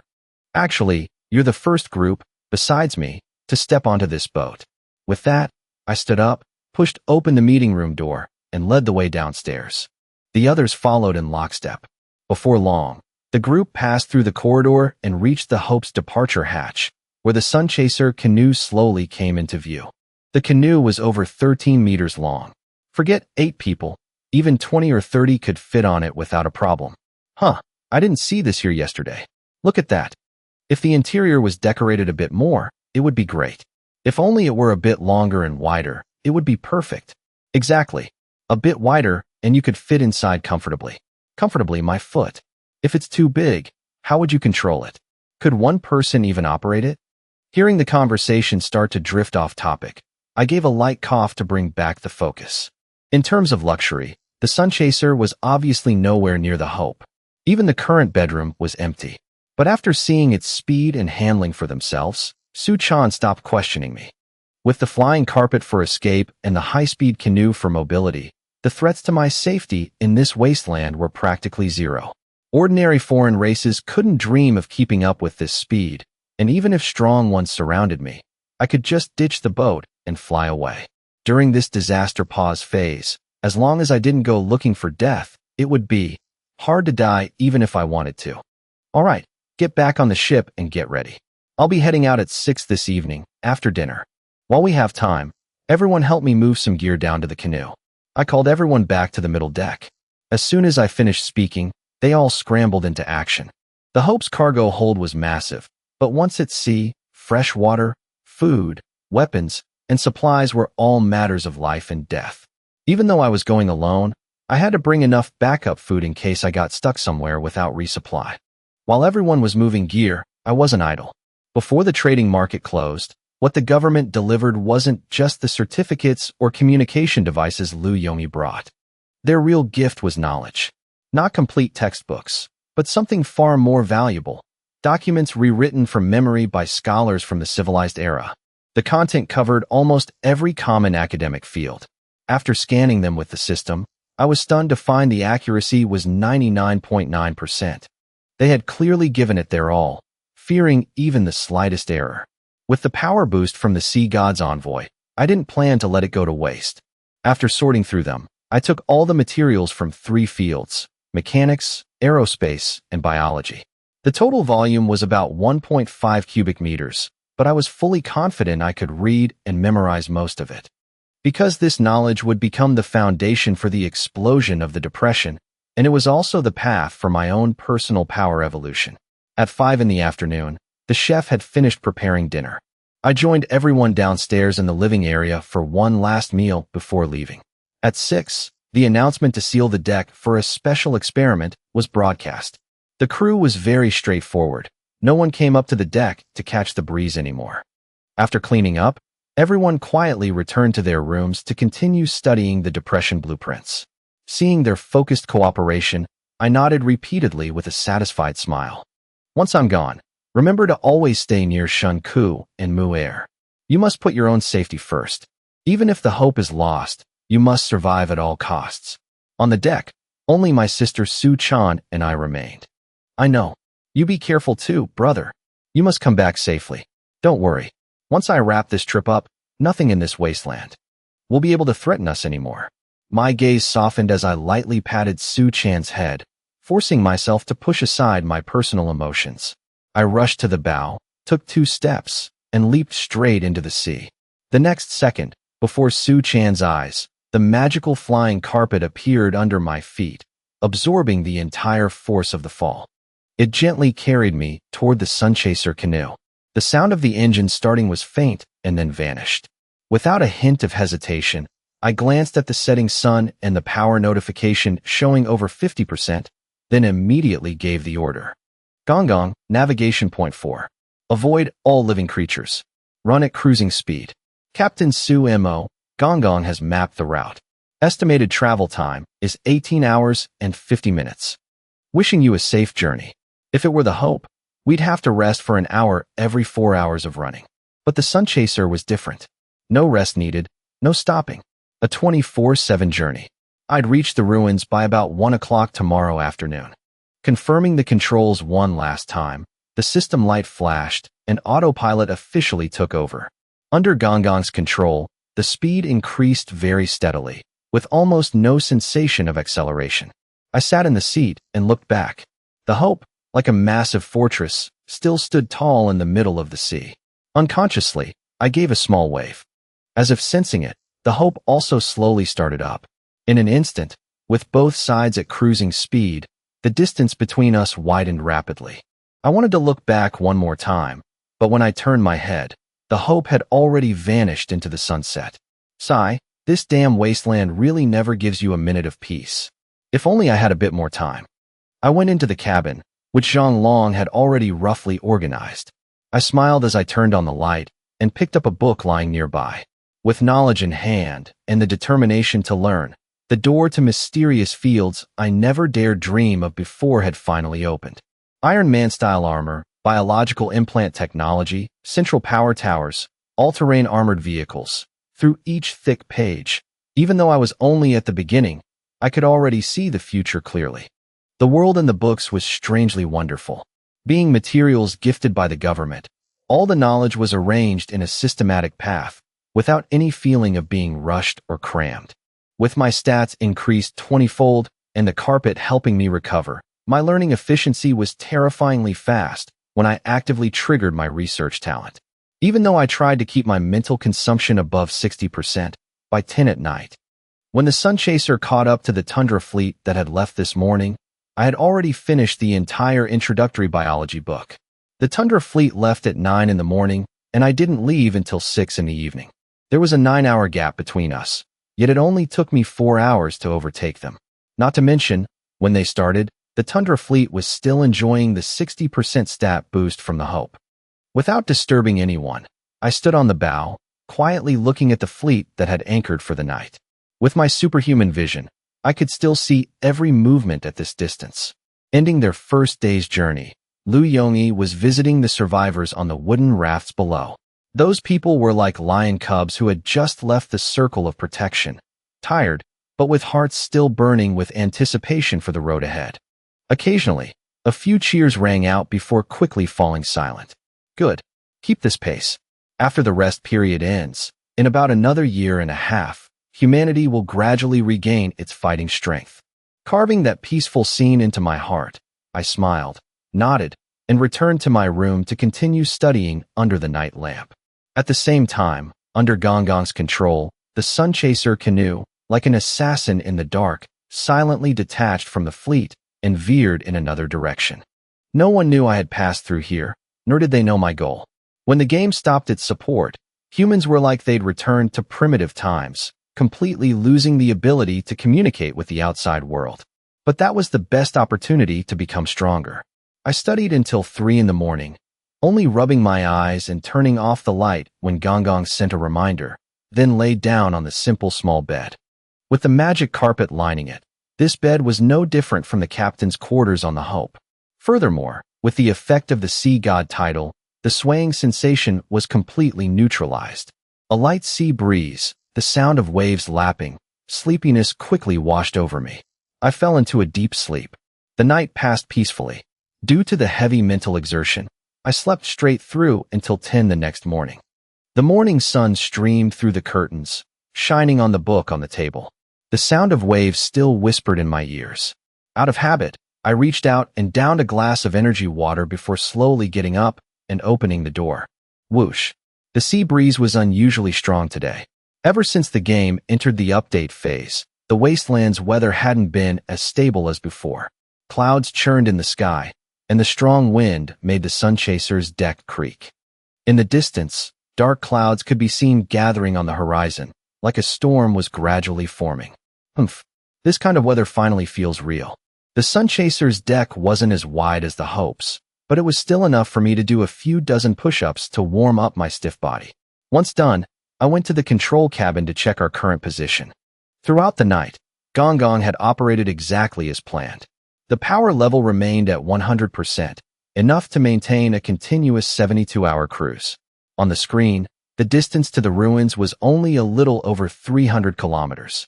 At our current speed, we'd arrive by about 2 in the afternoon.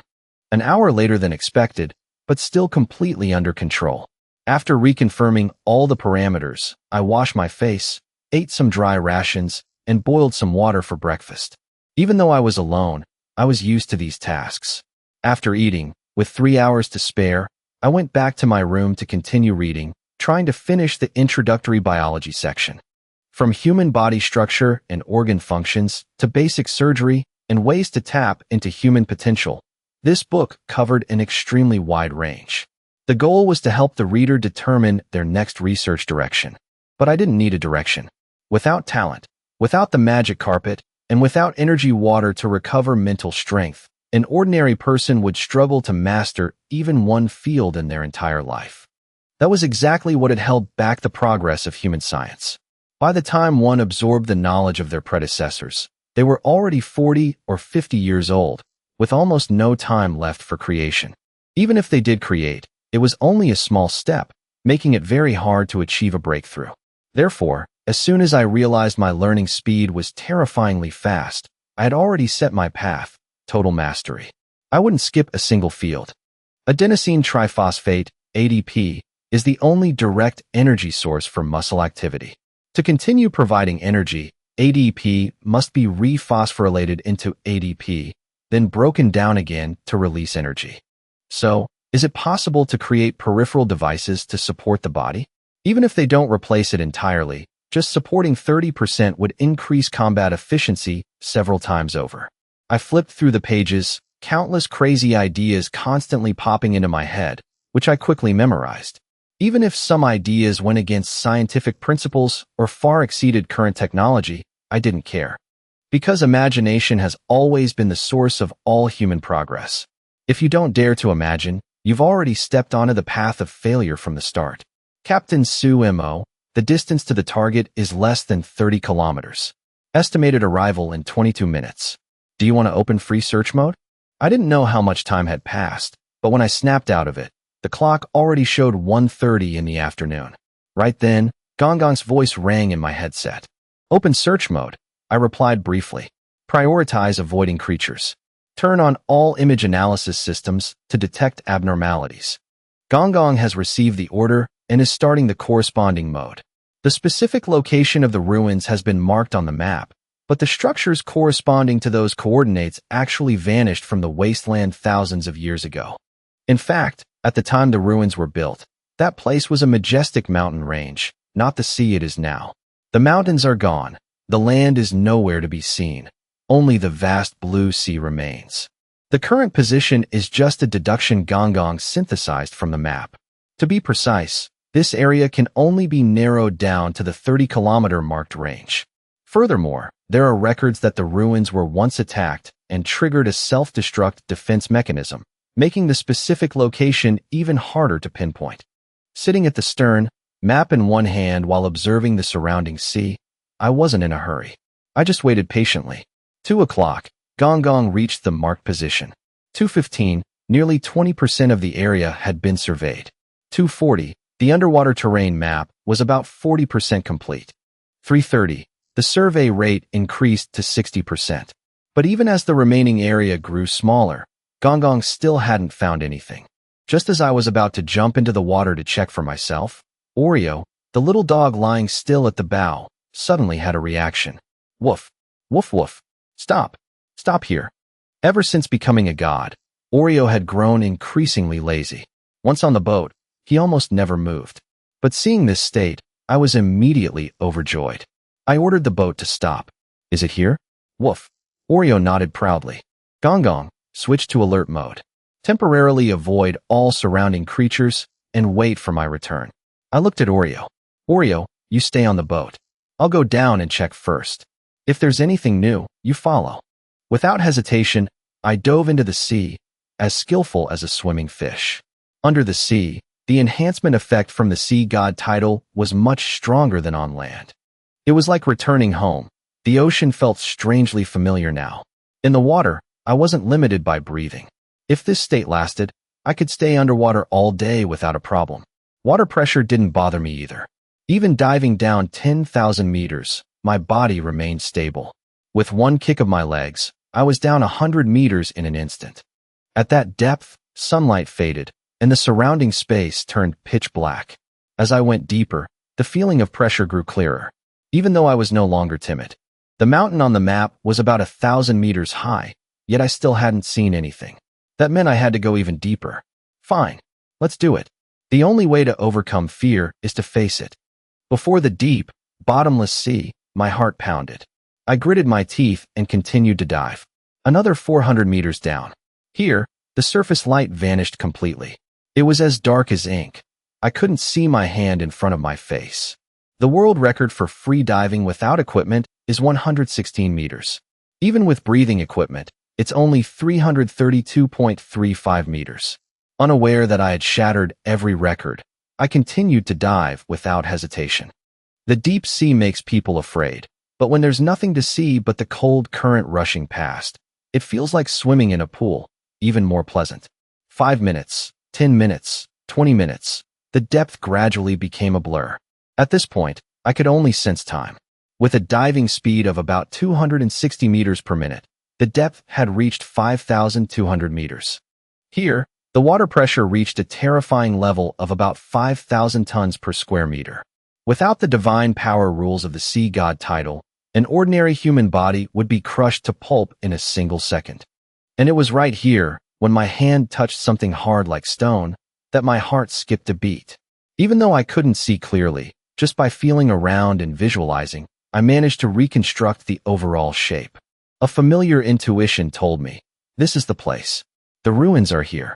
Launching a rocket 5,000 meters under the deep sea is almost impossible with any Earth scientific system. There's no energy source powerful enough to push a rocket through that terrifying water pressure and then fly into the air.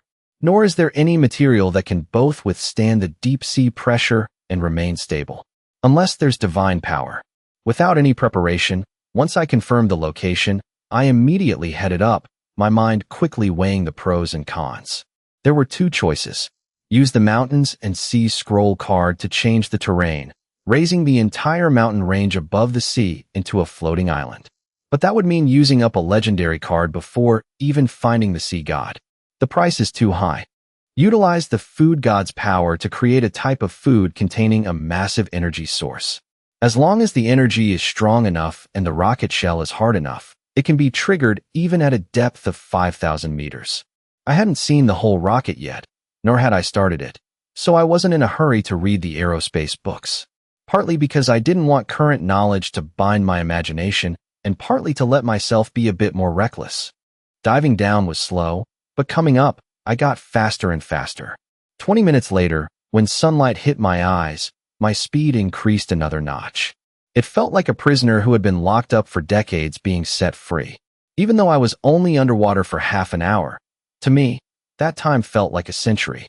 As soon as I broke the surface, I looked up and gasped for air, unable to hide a thrilled smile as I looked at the Sunchaser canoe drifting in the distance.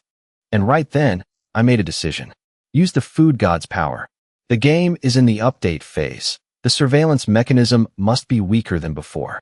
If I don't take this chance to rise up and see a larger world, by the time all the loopholes are patched, the opportunity will be gone. Oreo, the pressure under 5,000 meters of seawater. Can you handle it? The Sea God title is just an experience card. I can't transfer the ability to other creatures. Back on the Sunchaser, while assembling the small tools I had prepared, I asked.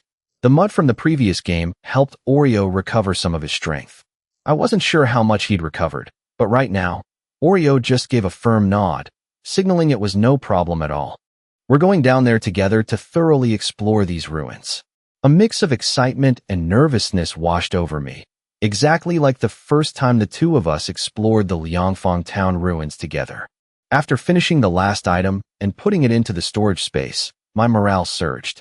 I turned to look at the sun on the sea one last time, then jumped in together with Oreo. Splash! The water sprayed, but was quickly swallowed by the waves. As soon as we fell in, before I could even open my mouth, Oreo signaled for me to climb onto his back. As soon as I lay down, a familiar scene unfolded. Oreo transformed into the wolf god, over 3 meters long. This time, his form was even more powerful and perfect, defined muscles, and an aerodynamic body. From his black and white fur, a faint divine power radiated out and then retracted. Gentle ripples of water spread from his limbs, diffusing all around. Woof! A low, deep howl echoed deep under the sea, making the water's surface vibrate.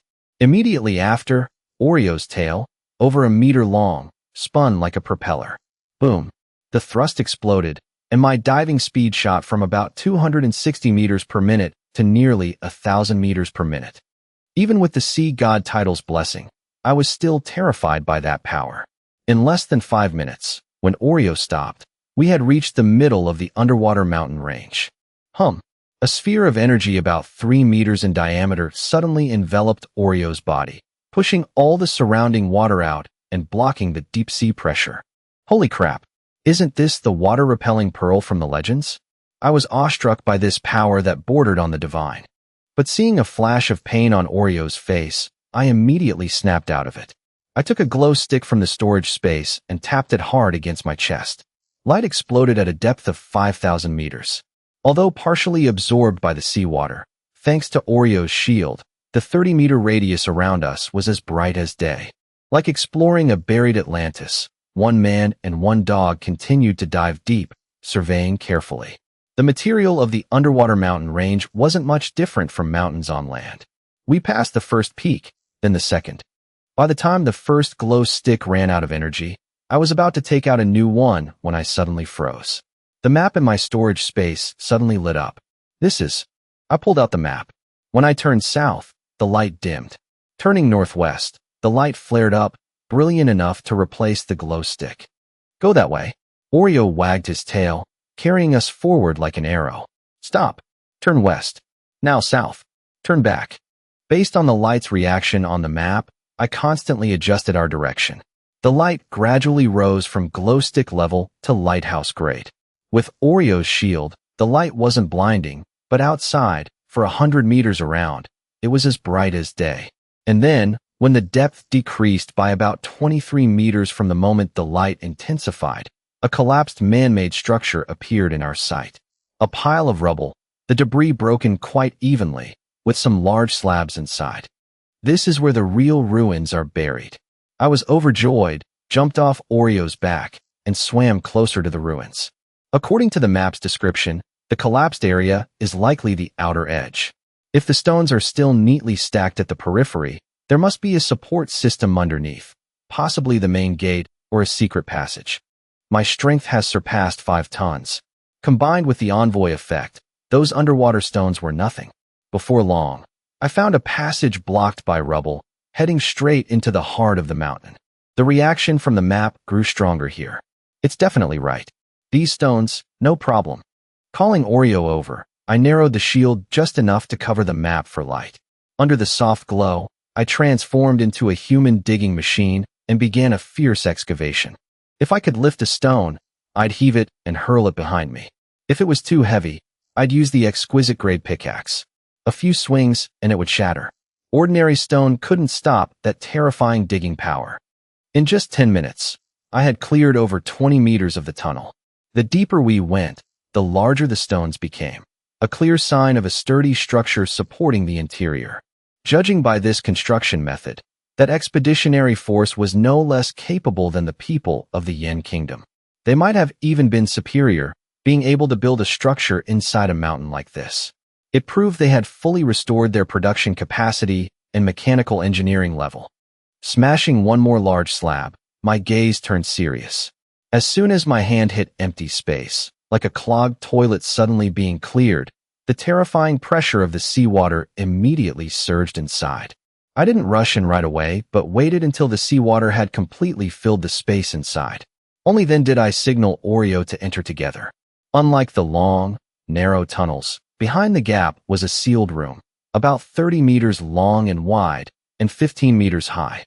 As the seawater flooded in, I immediately noticed many impurities floating in the space. They were clearly the remains of objects crushed into powder by the pressure. However, a few things hadn't been completely destroyed. I picked one up to examine it, and my face instantly darkened. These things were not unfamiliar to me. They were the remains of the crazed creatures that had appeared in the Liangfang ruins. Creatures that knew no pain, had no consciousness, and could even bend physical rules to launch bizarre attacks.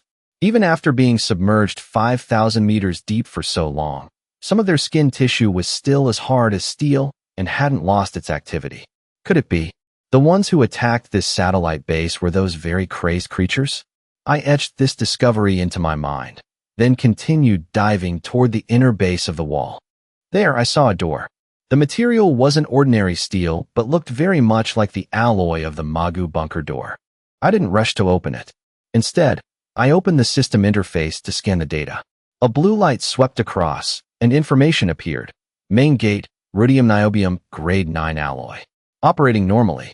Can withstand an explosion equivalent to 1 million tons of TNT. Cannot be destroyed by conventional force. Requires a secret key and the correct password to open. Can be forcibly overridden or eroded with special materials, but both will consume a large amount of survival points. Looking at that information panel, I was completely stunned.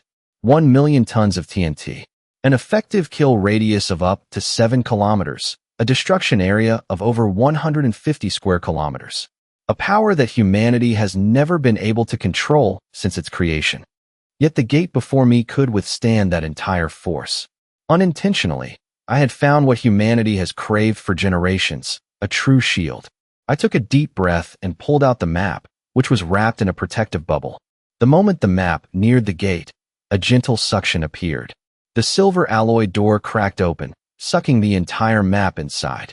The map vanished, and the seabed plunged back into darkness.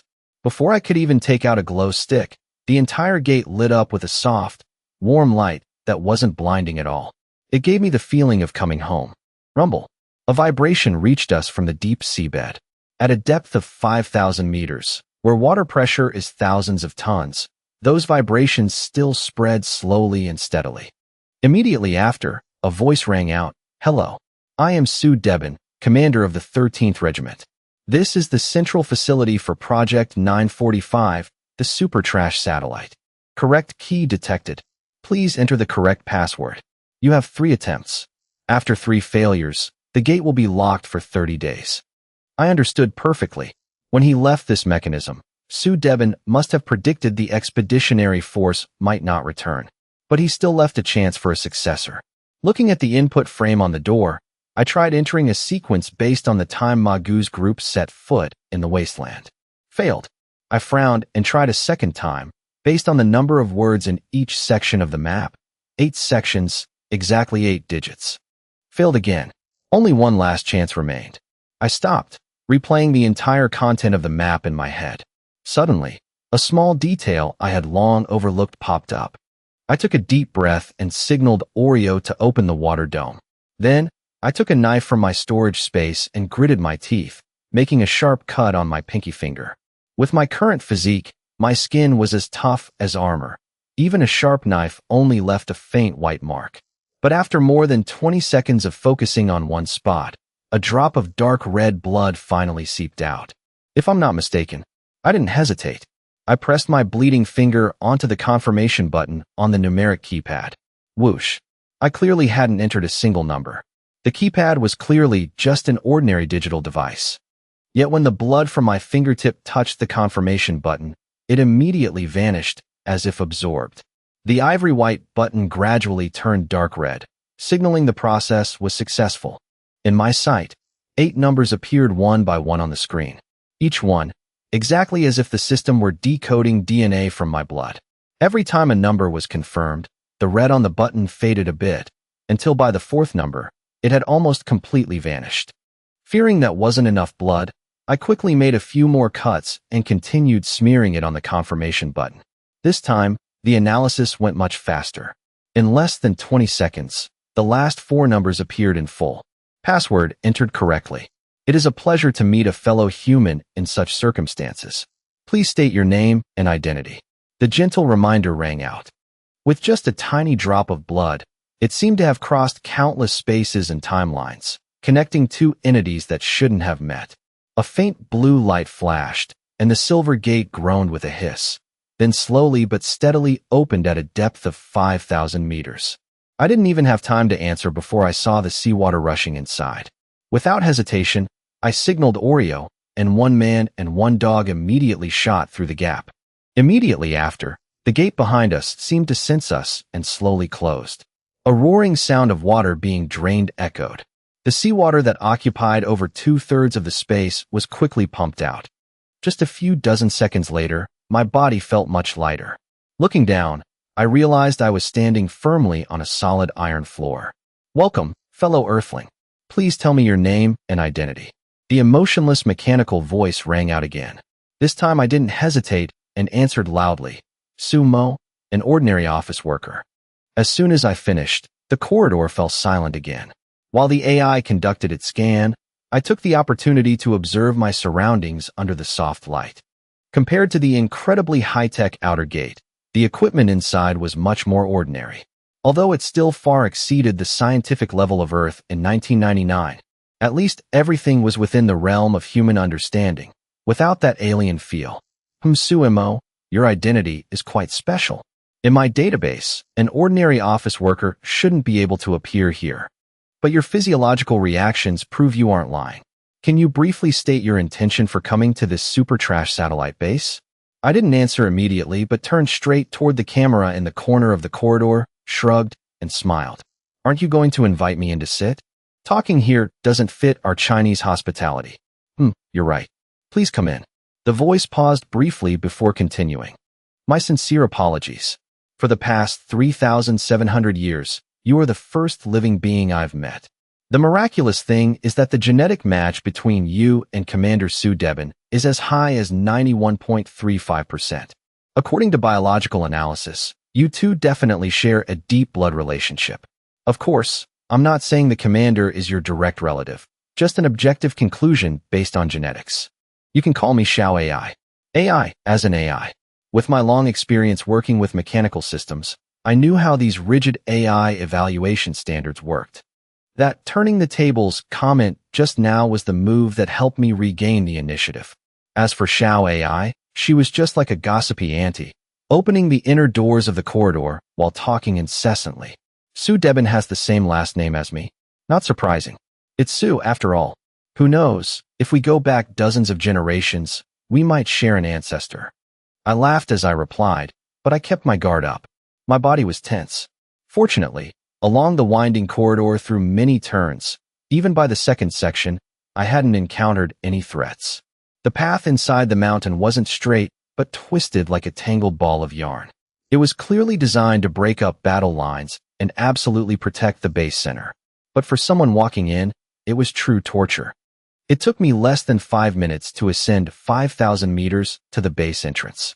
Yet, navigating these 7 gates and 8 corridors has already eaten up over 10 minutes, and I still can't see the end. Xiao AI, how much further is this hallway? Why don't you just open all the doors so I can run through? Mr. Su-mo, the distance to the base's main cabin is 2.8 kilometers. The entire spiral corridor is 9 kilometers long, designed by architect Jiang Hui. It can block 99.9% of external intrusions. No matter how many enemies there are, we can rely on the existing weapon systems to keep the center absolutely safe. Knowing there were only 2 kilometers left, I picked up my pace. A few more minutes passed. When the final corridor finally straightened out, the mysterious main cabin of the base finally appeared before my eyes, bathed in light. Every step forward in human technology is tied to a leap in productivity. With fire came cooked food, pottery, and metallurgy. Discovering steam allowed us to operate machines weighing tens of thousands of tons. Understanding nuclear fission led to high-quality energy sources. Before the Great Catastrophe, it was predicted that to truly solve the energy crisis, humanity had to master controllable nuclear fusion. All along the way, I held a bold hypothesis about this mysterious satellite launch base. But when I finally stepped into the main cabin and saw the equipment inside, I truly breathed a sigh of relief. The expeditionary force still hasn't successfully researched controllable nuclear fusion. Although their materials science has reached a new peak, their overall production methods are still similar to the world I once lived in.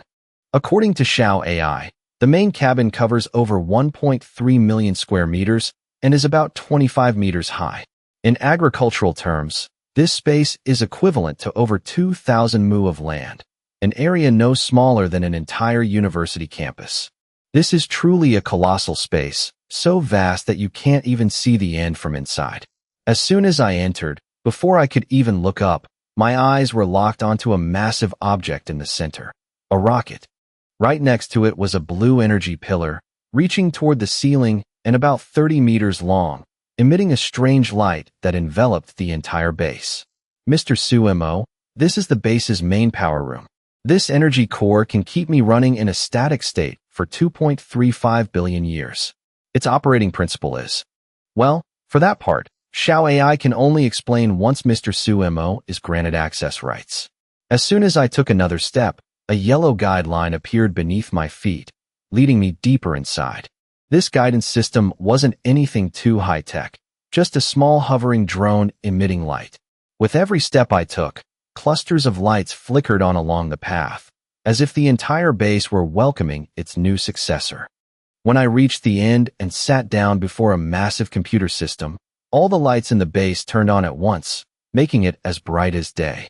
Mr. Su-mo, please follow Xiao AI's instructions to proceed with authorization.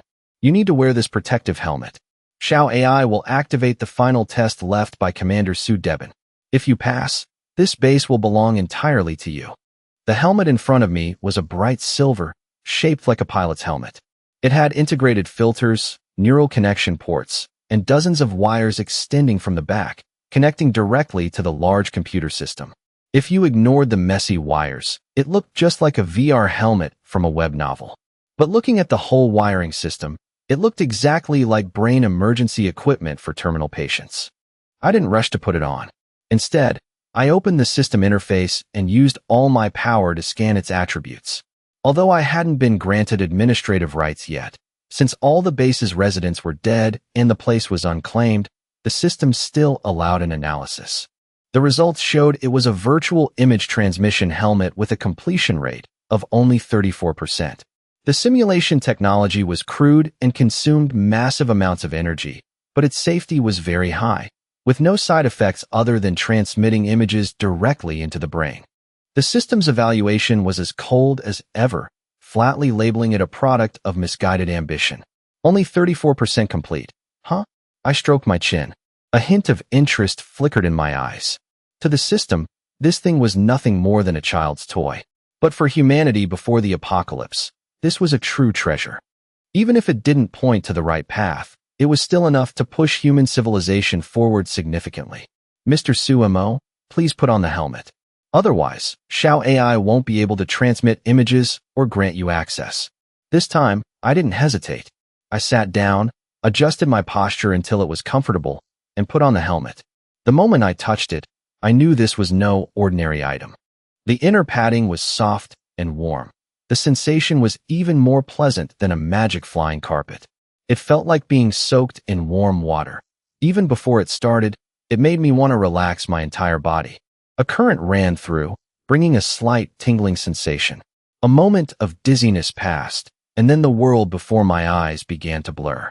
My external vision was stripped away, and countless tiny points of light appeared like pixels being rendered. This feeling wasn't like entering the system's training grounds.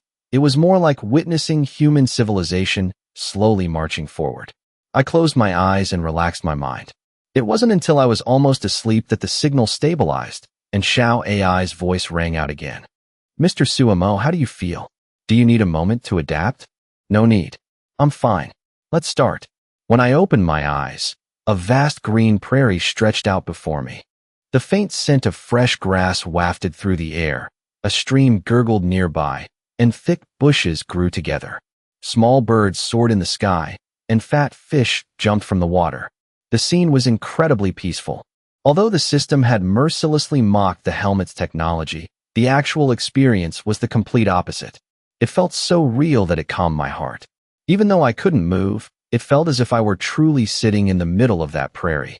The authorization transfer process has begun. Please be patient. The space fell into silence again. I wasn't anxious. I just sat on the grass and let my mind drift with the stream. By the time I snapped out of it, another person had appeared beside me. Sumo, I am Su Debin. I'm glad to meet you under these circumstances. His face was blurry, just a silhouette of a man, but when he reached out his hand, I reached out to take it. In that simulated space, our hands met, conveying a warmth that was vague yet real. It's an honor to meet you, Commander. Initially, I thought the test would be a rigorous challenge, but now, all my assumptions had changed. I found myself feeling a deep sense of curiosity toward the Su Debin in this virtual space. Before starting the transfer process, he spoke slowly. You may ask me one question.